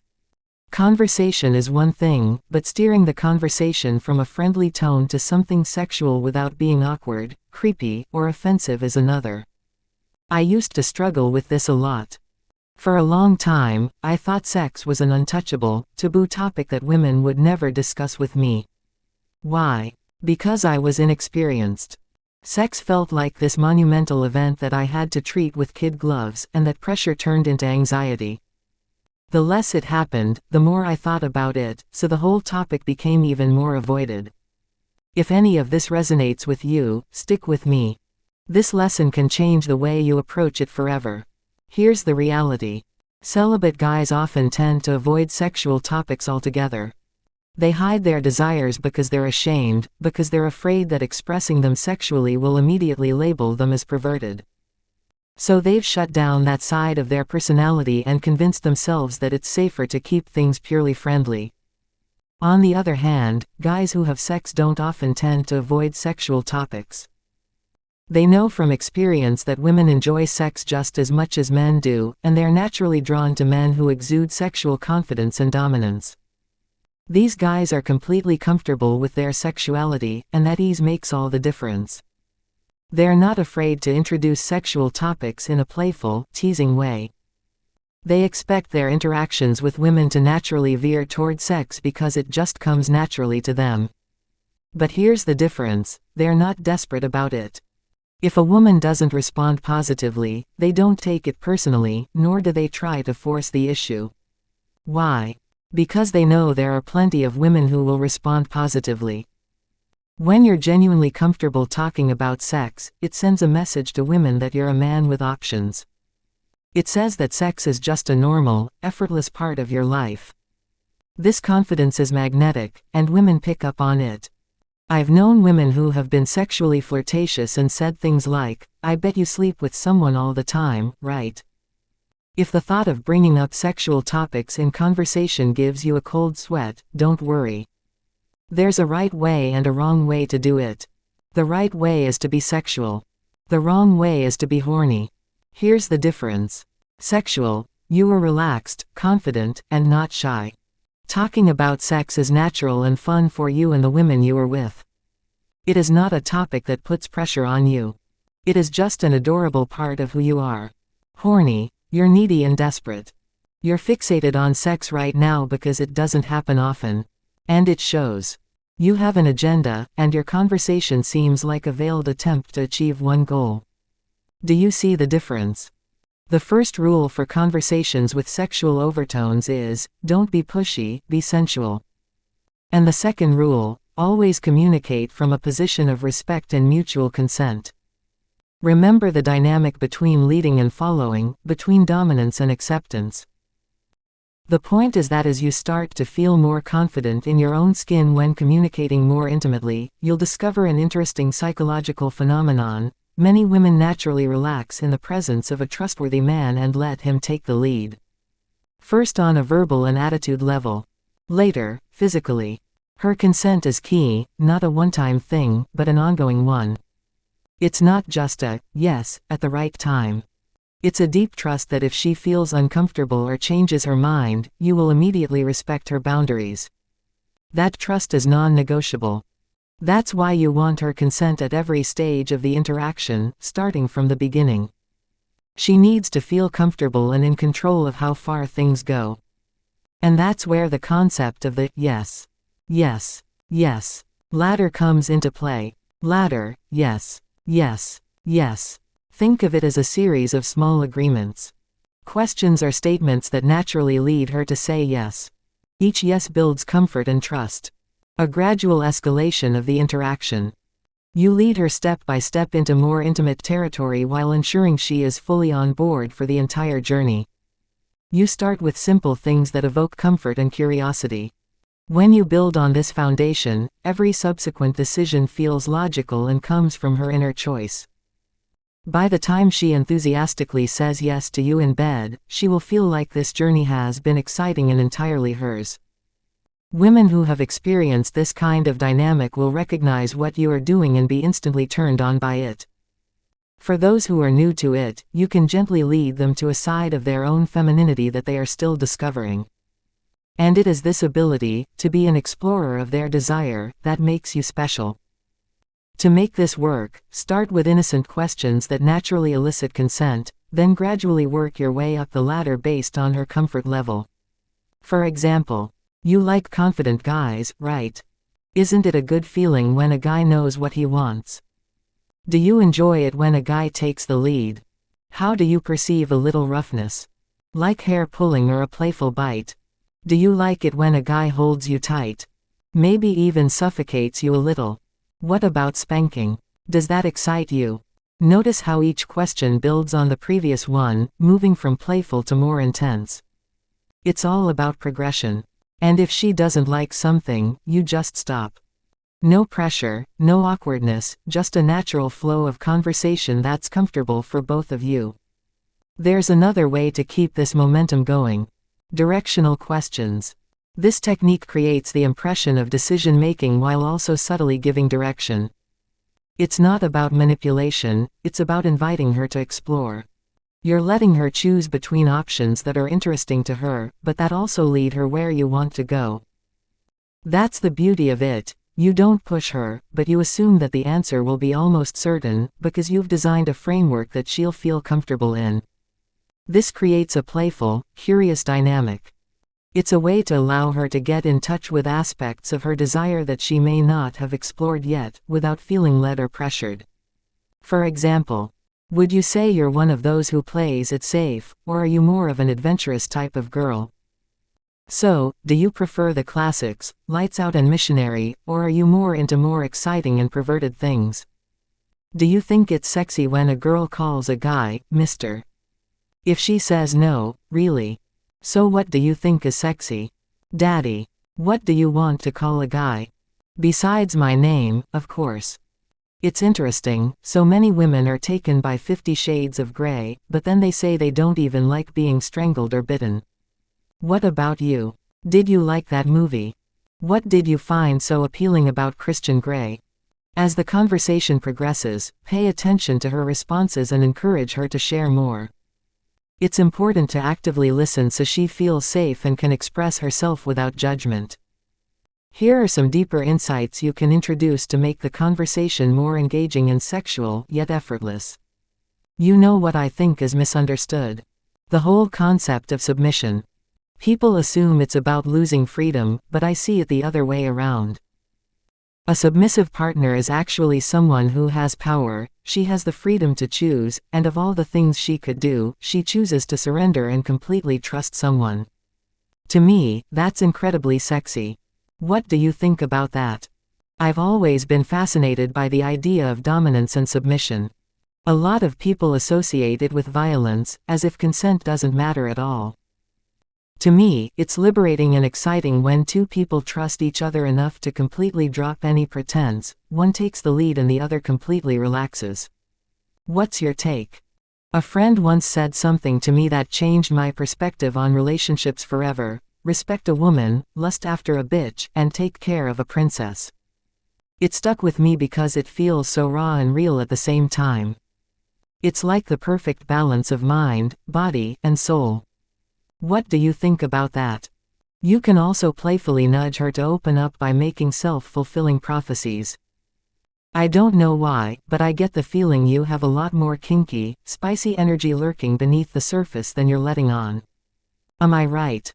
There's something disturbingly attractive about you. Like someone who knows they don't have to prove anything. What resonates with you most about men? Let me guess. You're a total boss in your day-to-day life and run the show like a CEO. But in the bedroom, you'd rather hand over control. Am I onto something? Each of these approaches makes her feel intrigued and comfortable, while keeping the conversation playful, engaging, and sexually charged without being pushy. Continue to listen, tease, and lead the conversation in a way that feels natural to both of you. Important. Take your time and get her yes at every step. A dominant man never rushes, never pushes, and never acts out of desperation. He knows the value of patience, can act attractively for the long haul, and easily leads a woman to say yes at every single step. Until finally, she loses herself screaming yes because it feels so damn good. Picture this: you've just had an amazing day. The chemistry is undeniable, you've connected on a deeper level, and the attraction is electric. It's obvious that she likes you. Now is the right moment to take things further. You lock eye contact with her. Your gaze is intense and you confidently radiate masculine energy. And then, in a calm, seductive tone, you say, "Do you like it when someone tells you what to do? Yes. Do you trust me? Yes." You guide her step by step, reinforcing her comfort and consent with each movement. "Okay, here's what's going to happen. I'm going to tell you exactly what I want and you're going to do what I tell you, okay?" "Yes. And remember, you can say stop at any time and I will stop immediately. We will return to normal conversation. Does that sound fair?" "Yes." Once she agrees, you will confidently take the lead. "Okay. Now come here and give me a kiss. Does it feel good?" "Yes." It's good to feel pleasure, isn't it? "Yes." You love that feeling, don't you? "Yes." Will you be a good girl for me? "Yes." You are all mine and you love it, right? "Yes." Using her yes to deepen intimacy. Each step builds on the last, creating escalating waves of trust, desire, and connection. You lead her with confidence, always making sure she's fully on board, fully present, and fully enjoying the moment. Most importantly, you never interrupt the flow by rushing or skipping steps. You take things as far as you both feel comfortable with. You always make sure she says yes all the way. Her enthusiastic approval is the foundation of a dominant man's confidence. This makes the experience powerful, pleasurable, and unforgettable for both of you. This concludes the series The Behavioral Economics of Male Attractiveness. If you are more interested in the topic, visit the YouTube channel The Dark Needle or Psych Hacks. I have drawn the most from these two. Goodbye, dear ones. See my message start to spread and I had so many dreams. Then you hit your teens, life ain't really what it seems. Try to find out what it means. Always do it on my own, so I gotta get through it. And the only thing I know is to love what I'm doing. Never give up, never slow, till I finally prove it. Never listen to the no's, I just wanna keep moving. Yeah, I put out all this art, it's my only medicine. Yeah, everything I do, I'm just being genuine. Yeah, I'm sick of being screwed, feel my own adrenaline. Yeah, I do just what I do, and I hope you let me in, yeah.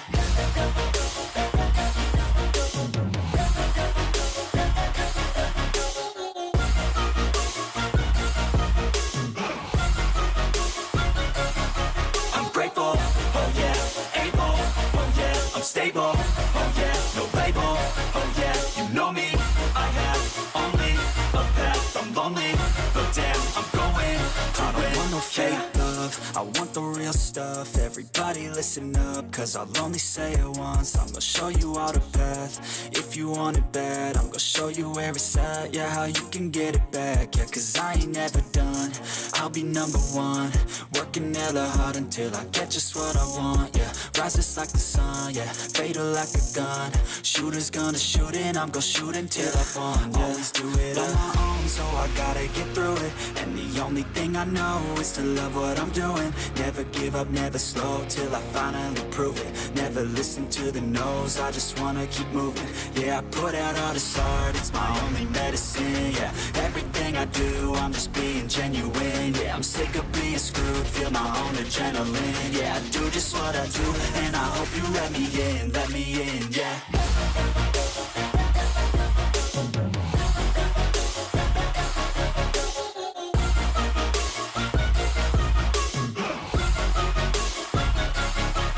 Grateful, oh yeah, able, oh yeah, I'm stable, oh yeah, no label, oh yeah, know me.